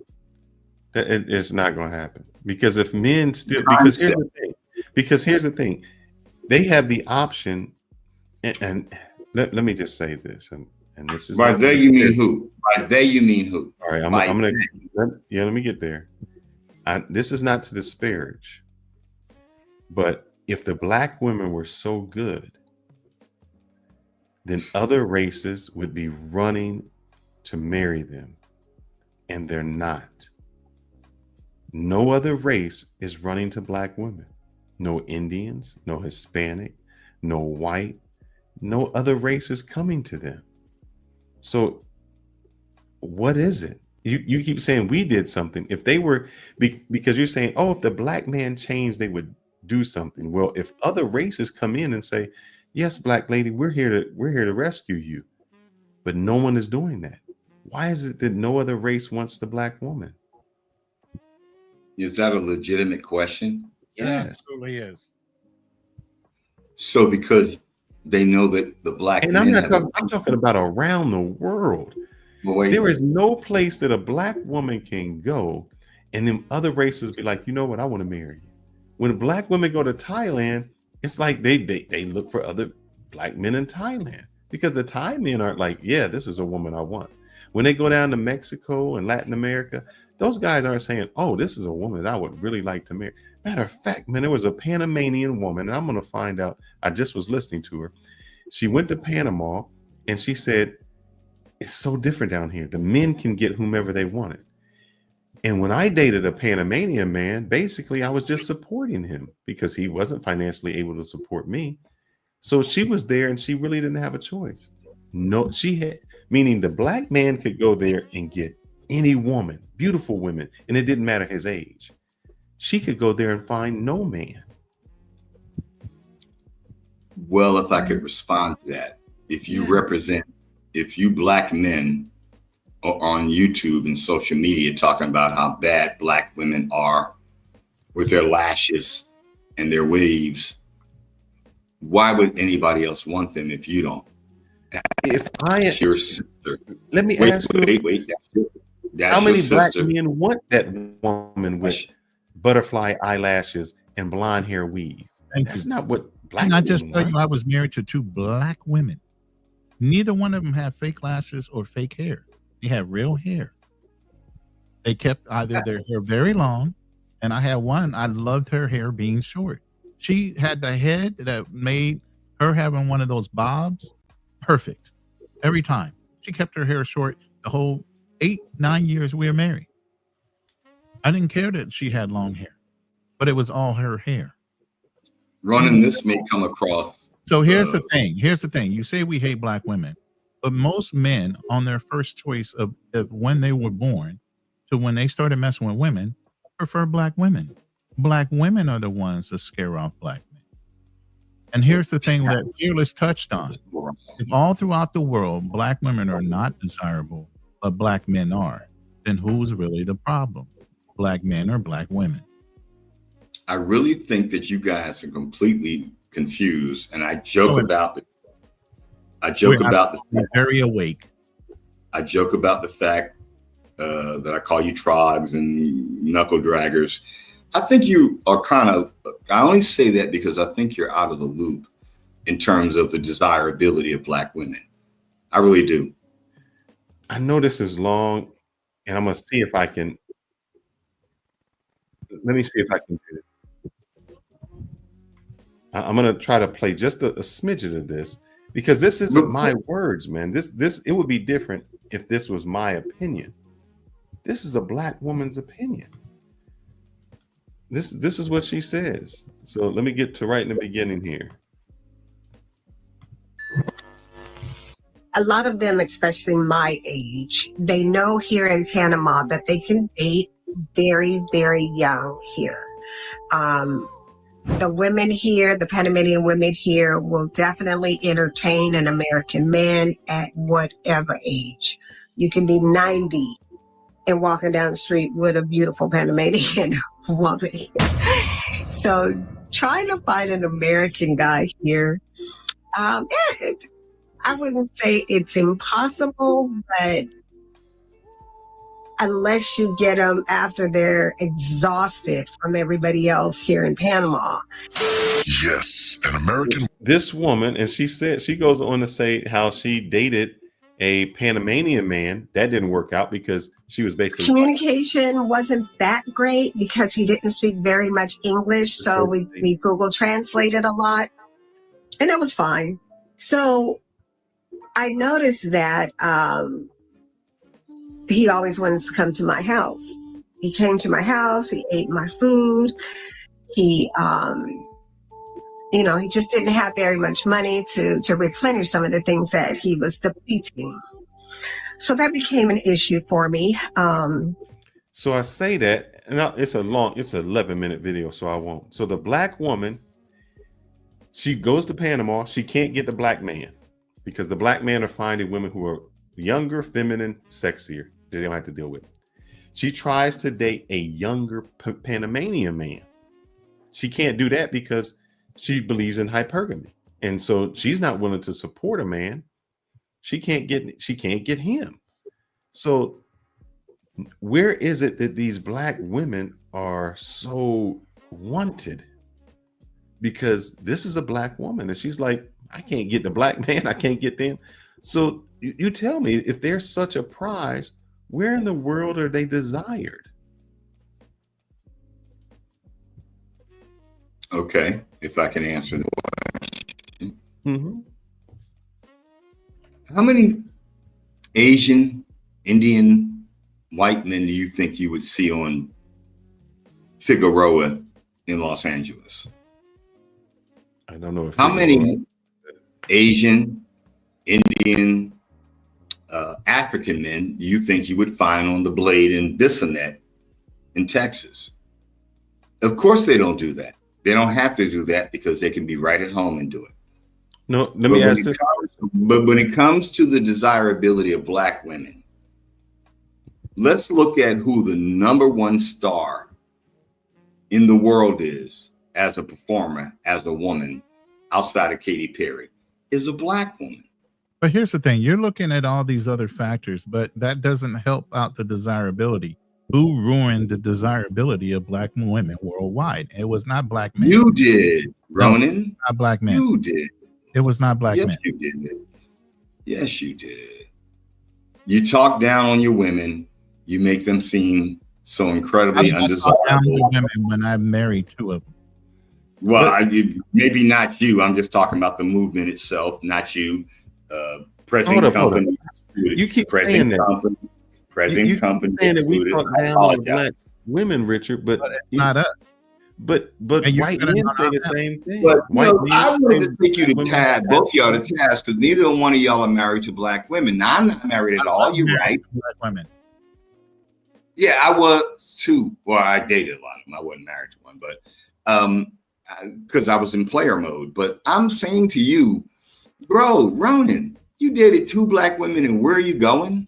Brother, I dated more than 2 black women in my lifetime. I said you married. If I said dated, I meant married. Yes. And where are you going? You know, Fearless. You dated hundreds, I'm sure, if not thousands, being BMOC, Fearless. But you're not married to one. How you think these people feel about it? There's a reason why. Feel about that? Look at you ninjas talking down at times.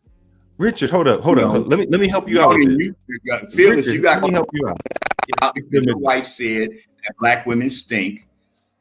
Ronan is traveling to the Philippines to meet a woman more than half his age. What are y'all talking about? Let's keep it real up here, or just hang up on me. Hold up. While you're sitting, wait. While you're sitting where? I'm in Pattaya, but while with you're no sitting where? girls. What I said was, why aren't you back here in the struggle then? If you so uppity, why aren't you back here in the struggle? I'm still in America. How dumb does that question sound? Why am I not back in a struggle? I have not even left. Like I said, if there were so many Self-preservation is a first law of nature. So when you ask me why I'm not back in a struggle, my guy, it's called evolution, you caveman. It was So so Richard, let me many ask black you. queens here. You should be able to find a black queen that will be willing to take care of you. I know I can find a black queen in America. I don't have any emotional energy. I don't have the emotional energy to date anymore. Here's the thing: you're insulting black women because you're saying they're emotionally draining. Yes, I'm emotionally drained from life. No. You said a black woman would emotionally drain you, and you ain't got the energy to. I do never said that, Ronan. You just said and that's how y'all twist my words. Just said it. Pull up the tapes. That a black woman drained me of my emotional energy. Hell Somebody no. drained you. Who drained you? Well, y'all are draining some of it today. Well, here's what I would say, Richard. I love you still. If 90% of the women that we've dated was black, that means we've given black women more chances than anything, and still. And when did when did you run out of chance? When did you run? A good-looking guy, Fearless, a good-looking guy like you, in shape, working out, a good-looking guy like Ronan, all the brothers who came up here, none of us are really all that ugly. When did you run out of chances, my guy? When I got so old that I go couldn't around. Hold up, listen. When I got to the age that I couldn't train a pit bull anymore, meaning I got to the age where I was like, I can't teach you how to be a woman. I can't teach you how to be passive. I can't. A woman's not a pit bull, kids. Don't say that though. You need to clean that up. All right, well, they little chihuahuas that don't listen. Either one, they just don't listen. Man. All right, we got Mercy Justice. I know he got No, again, there you go again, trying to deflect. You still have not answered the question. I will not deflect. Go ahead. The question still is back to the way, no matter what the men you want them to do, the women will not change. It has nothing to do with us. And if the black women were so great, why is it that no other race wants them? It has nothing to do with us, because that stereotype goes beyond. Rank number 2 is the most desirable in the world. Oh, yeah. Sorry. I apologize, Ronan. I didn't hear that part. Say that again. 1 and 2. I said What's the we 1 are and 2? still rated number 2 as the most desirable men in the world. We didn't fuck up our reputation. Yeah. So if we're so bad and we messed up, anybody out here, why do I other wish we races? Why I do wish other we could races desire us, Richard? I wish we could get 020. I wish Razor Rays was listening to this because he just did a video about are black men preferred in Sosua. Hey, we are not number one. And if I was a man, he didn't say he was number one. He said number two. He said number two. Here's what I would say about you ninjas. Number you two. Can't even control, who is behind you us? can't even control your sons. Your sons are creating drill rap. They're robbing their own people. They're knocking grannies upside the head in America. Raised by a father. My son. Why would you can't control your own daughters, Richard? They making generalities. They on OnlyFans. They having babies with different men. If I wasn't responsible in instilling ethics and morals in them, I don't claim them as mine. Are you crazy? That is not my responsibility to clean up somebody else's mess. Mm-hmm. My generation and my genetics will carry forward. All the effed up ones will not. And that's just the law of the land. The strong will survive. The strong will survive. And I'm sorry. Yeah, I see you got that big line in the background. That's cold hard. Just like you got all these incels that are sitting in their basement, they will wilt away and die, and their genetics will die along with them. And in the same way that I got kicked off of Zed's panel talking about the fact, stop giving up. Even as a human, stop giving up on these young people. Stop deciding that black women ain't worth the effort. Stop deciding these young little girls, YNs, ain't worth the effort. Tony, thank you for the $2 super chat. Western black women are whack. I live like a god here in Tanzania, married to a Tanzanian woman, but he's telling you right off the bat, Western black women are whack. Tanzania, Tony, I would like to ask you, how much did it cost to marry that woman? How much was the dowry? How much are you paying? How much are you stepping up to pay all the bills for that Tanzanian black woman? Listen, here's the thing. You can deflect all you want. The fact is, he's married to a Tanzanian woman. Whatever the dowry was, he was able to afford it. He's building a house in Tanzania, and he's still stating facts. Black westernized men are still number 2 most desirable in the world, while black westernized women, like he said, are whack, not desirable anywhere in the United States or not here in Thailand. Here's how you're not looking at it. Here's how you're not looking at it. Thank you for the $2 super chat, Tony. Appreciate you, brother. Tanzania Tony was willing to pay a dowry for a woman. He's willing to pay for a woman over a black woman. what did I say? That means he says the dowry that he paid to that Tanzanian woman, by the way, y'all can't do that for a sister in the States. Your mother, your daughters, your aunties, your grannies are black women. You can't do that in the States. You can't find a black woman in the States that you're willing to pay a dowry to. Because he knows if he pays the dowry, what he gets in return. He knows if he pays that same money to a black American woman, what he gets in return. And he's not any black man going to Africa paying a dowry is locked in with golden handcuffs to a prison of marriage. The problem is if she's faithful and gives the peace that you can't even find in any woman that's around you, and that's emotionally non-draining to you, and he's found it in a Tanzanian woman, you can't find it anywhere on this planet. You young ninjas are so soft when it comes to black women. Something I've been wanting to express on this panel, and thank you for indulging me. You young ninjas are so freaking soft when it comes to our women. They're gonna nag.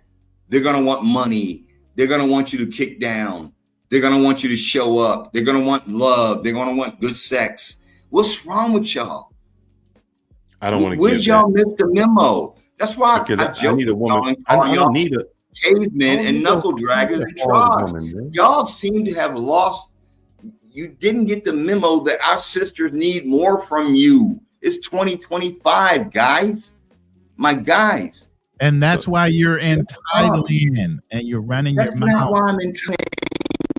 You ain't nowhere near an American West. Wait, you ain't nowhere near a westernized black woman.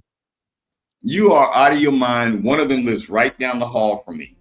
And you ain't never been in her house. You ain't seen her. You ain't fucked her once. So stop talking about it. Why are you guys, this is why I call men dickheads, because you think with your dicks. It's all When's the about last time fucking. you had a drink with It's her? all. You had a drink with her? None of Have your you had business. a drink It's with all her? about fucking and the He box. ain't Have you done had a nothing. drink with her? He ain't done nothing. Have you cooked dinner for her?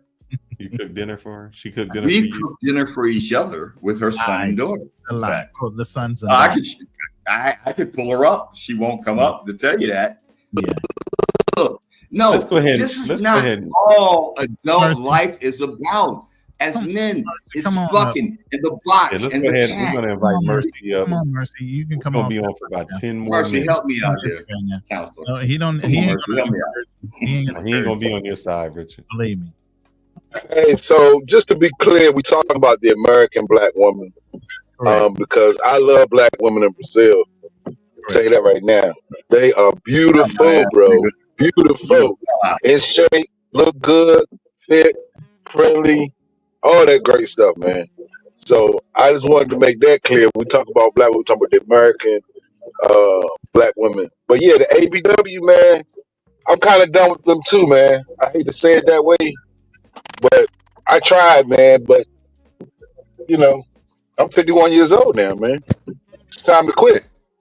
Hey, Mercy Justice, You may I know ask what I'm you a saying? question? What's that? So how long have you been going to Brazil?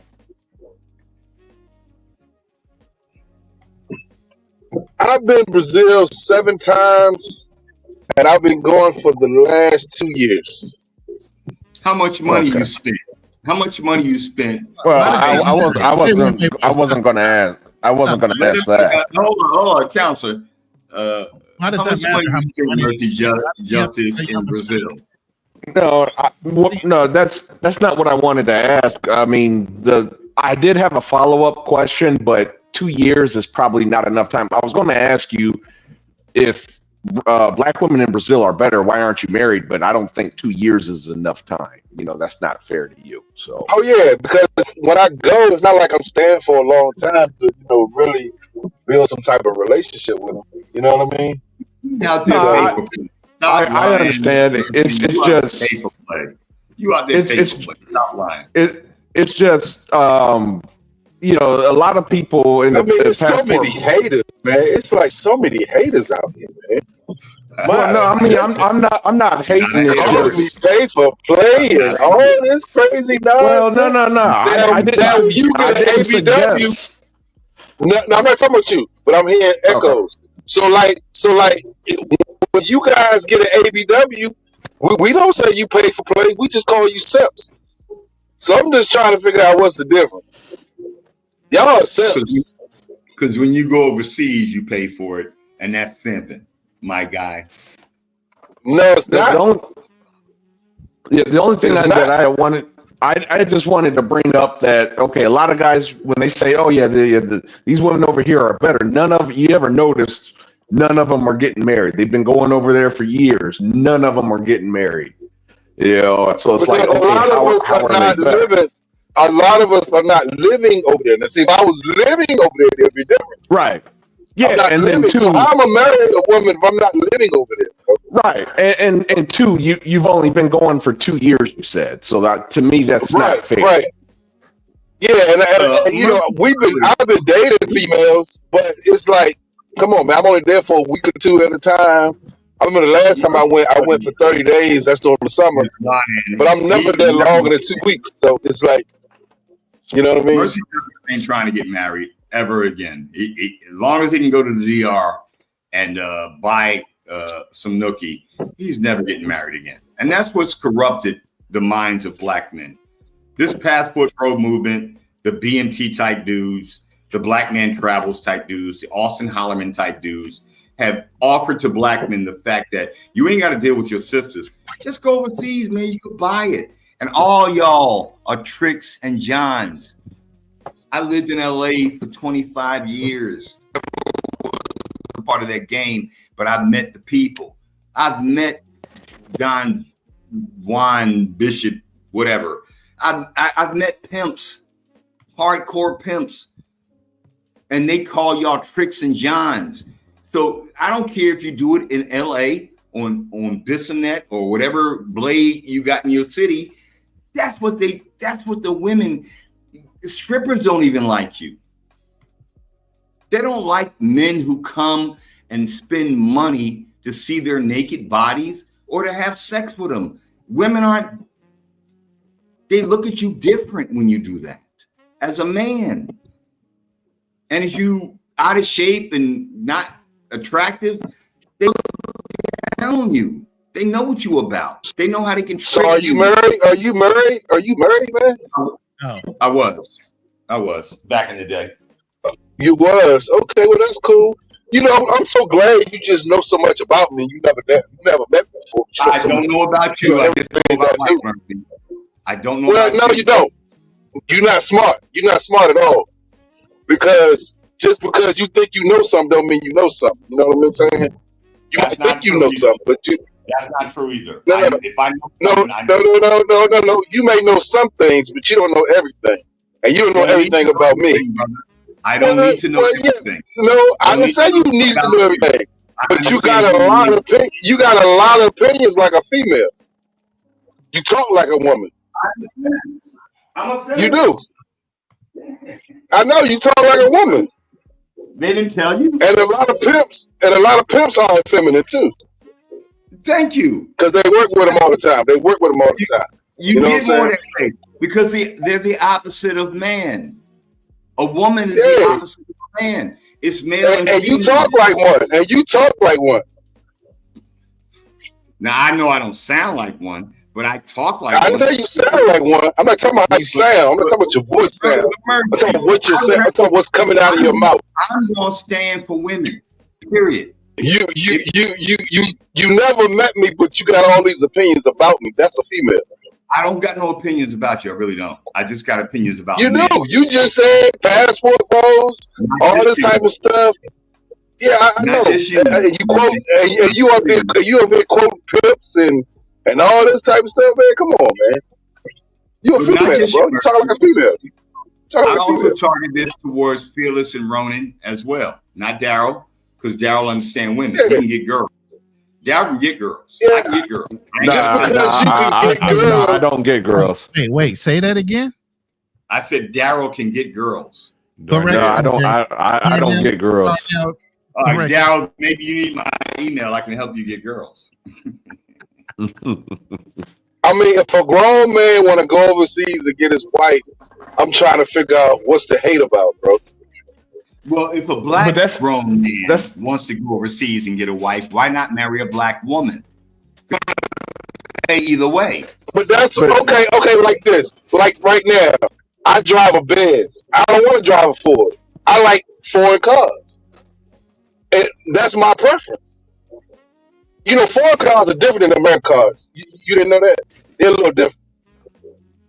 You know, Mercedes feel different when I ride in it versus a Chevrolet. You know, Mercy, I'm trying to help the brother out. Mercy, I have the deepest respect for your contribution when you come up. I really do.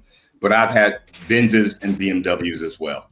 And I think by now, most Americans should know that it's all bullshit, that you drive a Benz, a car that the moment you pull it off the lot, used or new, loses like 40% of its value. Come on, stop playing with me when it comes to cars. I've had more cars than you. That's my preference, though. I'm just saying that's my preference. Well, hold up. That's all I'm saying. Mercy. That's your dumb preference. That's your dummy preference. Richard, the cars it doesn't mean cars. It means women. Is he saying he has foreign women and he prefers foreign women? You know, that's what it means, not an actual car. You know. Is he saying he likes his foreign women? Okay. So what country? Women are better. Yeah. So is he saying he dates German women? Because that's where, or does he that's date my next spot. That's my next spot. Germany's my next spot. I ain't gonna lie. That's my next. I like Mercy, German cars. I would like to share something with you. Living abroad, and I'm not a well-traveled man, so far less probably. But I'm here to suggest, only suggest, that when any other race looks at black men and what we're producing through our children, you know, drill rap, murder, drugs, what woman? Those are not my children. But here's the thing, Richard. Why is it that if we're saying we're producing that, why is it that all around this globe that we have the most influence of any other race? You just said in Asia they're listening You to it. honestly believe that, Fearless? That Black culture has the greatest influence worldwide? If you go to China, hold up. If you go to Asia, they listen to rap music. They rap. You said this. If you go to Germany, they got that rap.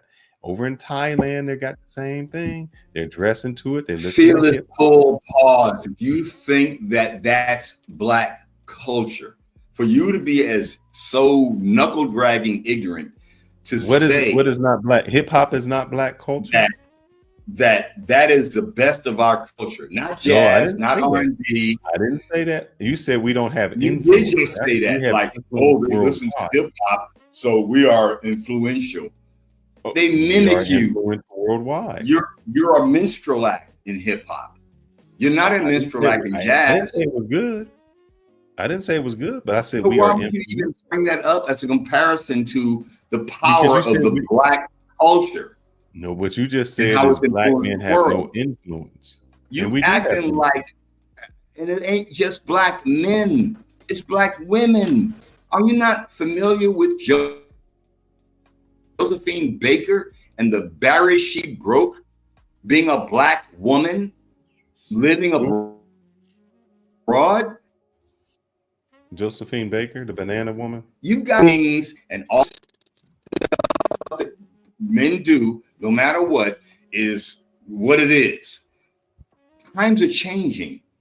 Women are winning. They're going to lead. Where? Bo Nitty. Where are they winning? I mean, will not they win in court cases if you're looking at be distracted by that question. That's it. I will not be distracted by that question. Shannon Where, Sharpe's a where perfect are they winning? Taking your money. They ain't taking my money. Yeah, not yours. Taking Ronan's money. They're taking Shannon Sharpe's money. That's about it. Mercy Justice probably got some kids he ain't paying for. Say I'm going in the Philippines, so how are they taking my money? Oh, you're not paying for your kids anymore? My kids are grown. I have grandchildren, bro. Wake up. Yeah, but you said that my kids are grown. You collect up to 26. I don't know, brother. I don't have back your child kids over support. 26. I actually pay my responsibilities. I don't have back child support. I don't have none of that. I'm 58 Salute. years old. What's wrong with you? So I'm just trying to wake you up because it looked like you were asleep. Oh, I've been. No, I am not asleep. Best believe. But I'm yo, the We got Black another pick. man community failed the Black woman. The reason the Black woman is so And you're a screwed black male up that's is because older of than us. y'all. Yet and still, It's because of you y'all. already threw your hands. No, you threw your hands up and say, "I quit. I ain't got it in me no more." So now you blaming everybody under you.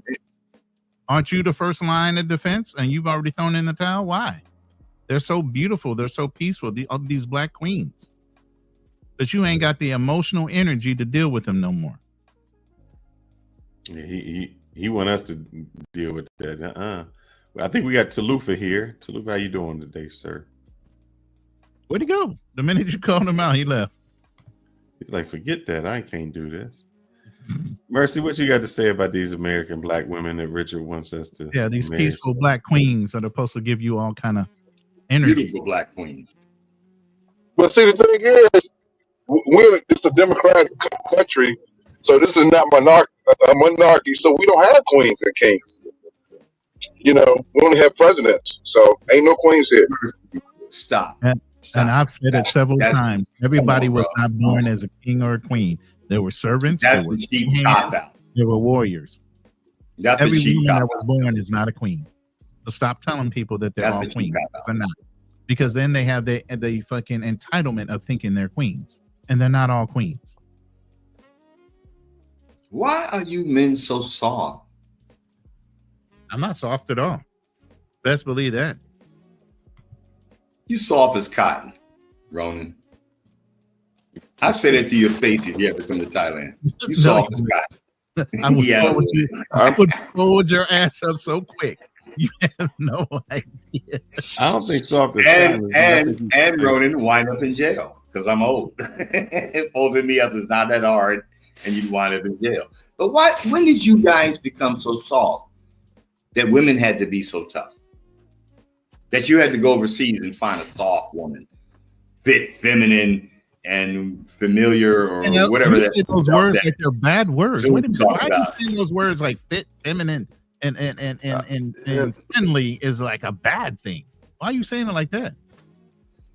Because y'all apply that to women outside the states, like black women wouldn't be that to you. Didn't I just tell you I date so in the what, United States? So what kind of man are you that you can't Didn't find? I just tell you? Hold up, sir. Hold up. Friendly, You're the one over in feminine, Taiwan. friendly. I told you, listen, you're over in Don't Taiwan. put that on me. Stop with that. You ran for years. You've been over there for years. I've still dated women here. I still have women on my list right now that I date and I talk to. I got a woman I've known 50 years who's coming over here to love me down. What are you talking about? Shut up with that. What? You got what? I got a woman I've known for over 50 years who can't wait to get here to love me down. When is she coming? I don't know. It's up to her. February never. You better. Hey, I used to sell Buick. Listen. Look, she my age. That's exactly what I'm thinking. You're never gonna make it, baby. I saw a 24-hour trip. Richard, I used to sell and she got a bad hit. Listen, I used to sell cars back in the day. I used to sell a particular brand of car. You know what particular brand I sold was a Buick. You know sound like a car salesman. You know what the car lot phrase was in Buicks? Get them in the car before they die. So you better get her in the plane before you die. Because if you no, that's not true. Years, I am celibate. I am wholesale. I'm voluntary celibate. If she never arrives, that'll be fine with me because my emotional energy only allows for as much love as I've got for me. Why bring her up if she's a non-factor and she's? I was just saying to you guys because you're trying to imply that I'm like not lovable. I'm only saying that because you guys emotional peace. I'm only saying that because you guys want to imagine that I'm not lovable. I'm very lovable. I can find a Thai girl if I want to. I could walk down the block and get 6 of them like a 6-pack. Stop playing with me. Yeah, sugar daddy. I ain't ugly. And what are you going to be when you get to the Philippines, Ronan? Not that. A sugar daddy. Dude, your girl's half your age. Stop playing with me. Stop playing. Do with anything. And that dude, Mercy Justice, I'm going to exclude my man Darnell because he actually mentioned that he almost got ran through for $60. I'd have paid that $60 and never mentioned that. But my man Mercy Justice is a monger. I'm glad you came up. Say something, Mercy. You a monger. And all you guys. What's wrong with traveling, man? You know, I'm at the age now where I like to travel, man. You know, I like to see the world. You know what I mean? So I'm just trying to figure out what's up with all the hate, man. You all in my bedroom wondering who I'm fucking. Come on, man. What's up, man? Why you doing all that? That sounds real gay, bro. You're not supposed to ask a man what he doing in the bedroom. You're not supposed to do that, man. Hey, Mercy, he does like those soy boys. He got no. I told you, like a female, asking all these, talking about what I'm doing and who I'm having sex with. And, come on, man, Mercy, you in my way. Mercy, may I address those comments? I am feminine. I have, at my age, going on 68, have tapped into my feminine side. I realize that it's Al-Rahman, the most beneficent. Here we go. And Al-Rahim, the most merciful.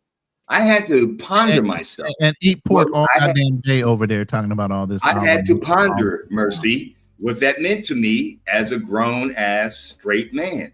Well, when can I be beneficent? When can I bless somebody with a gift? And when can I be merciful and not knock a motherfucker out? When the last time you had a bean pie? I just want to know. Oh, man. Not since LA, man. Jeez. There was a spot. And all this. When's the last time you had on Western and Hyde Park that they used to make it fresh? Last time you had some fried pork over there in Thailand? Richard, you said that you tapped into your feminine side. Richard said you tapped into your feminine side. You sure somebody didn't tap you and made you feminine? The story boys are busy over there, man.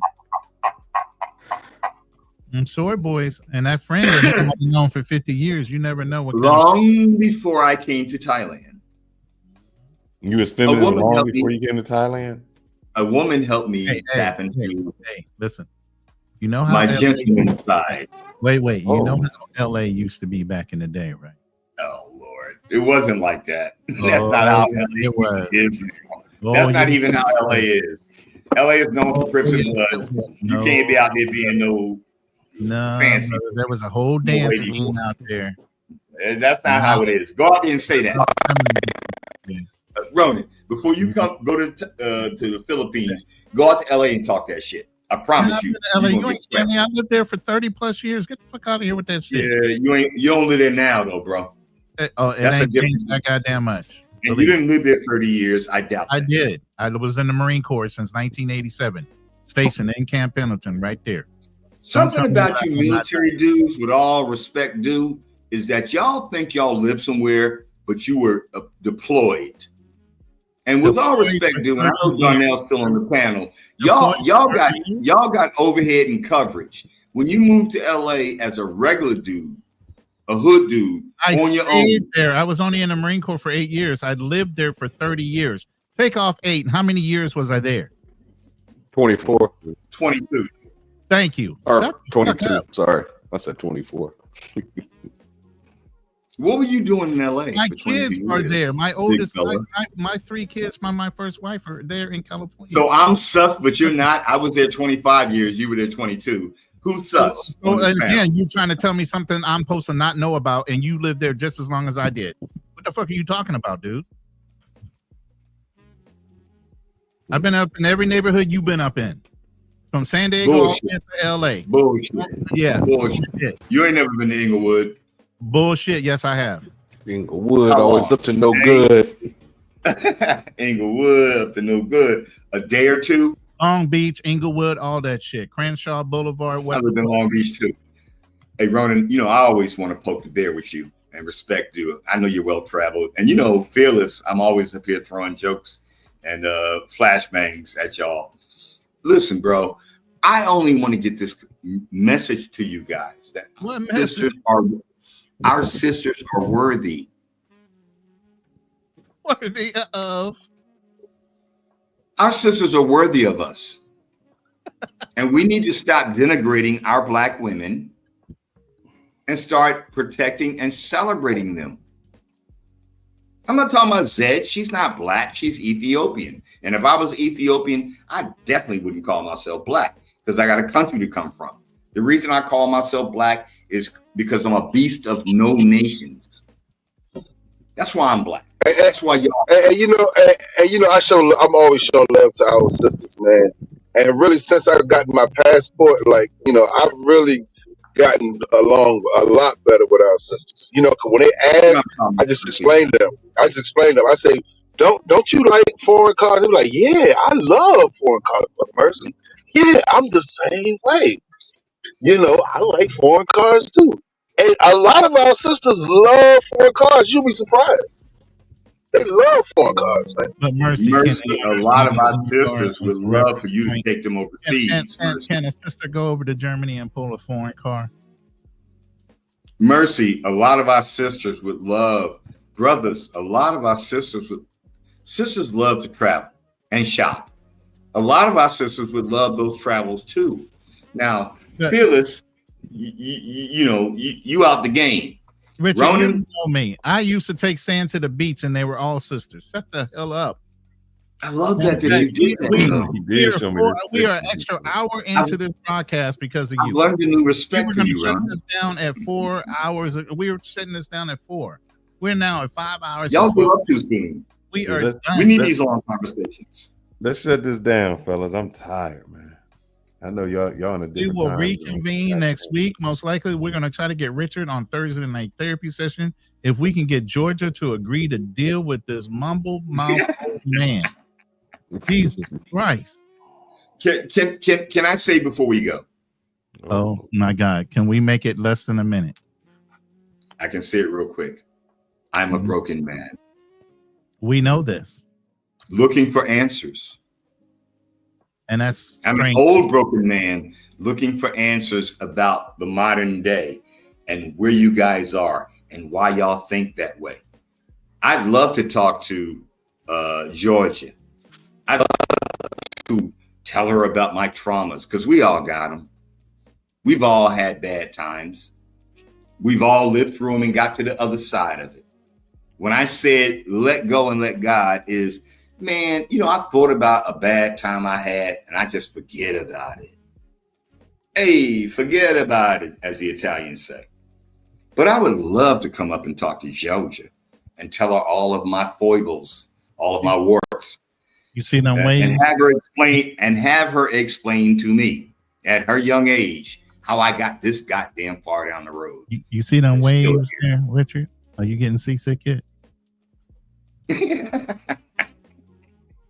All right. You just trying to show off your curly koofy. Your hairy yarmulke. We're gonna pull the trigger. We're at 5 hours and 15 minutes. We're out. I appreciate it. Ronan, when are you leaving? Ronan, when are you leaving? When are you going to be in the Philippines? I'm out of here. At the end of this month, I'm out of here. That's 4 days from now. Yeah, I understand that. I wish you Godspeed, my brother. Appreciate that. I really do. I'll be on your side pretty soon. Deeply respect your transition because I did that too, bro. I ain't no traveling monger like Mercy Justice. Oh my God. Let's no wrap this up. Traveling monger. Go ahead and push We the end love button. y'all. We got an But I outro. really For deeply everybody respect. on the replay. We appreciate you guys on the replay. Please hit the like and subscribe. Leave a comment in the comment section after you review our live and let Richard know how you feel about the brother. He definitely needs therapy. We need some input, but we really appreciate you. You guys could have showed up anywhere, but you showed up on our show, and we appreciate your time. Thank you very much. Hit the button.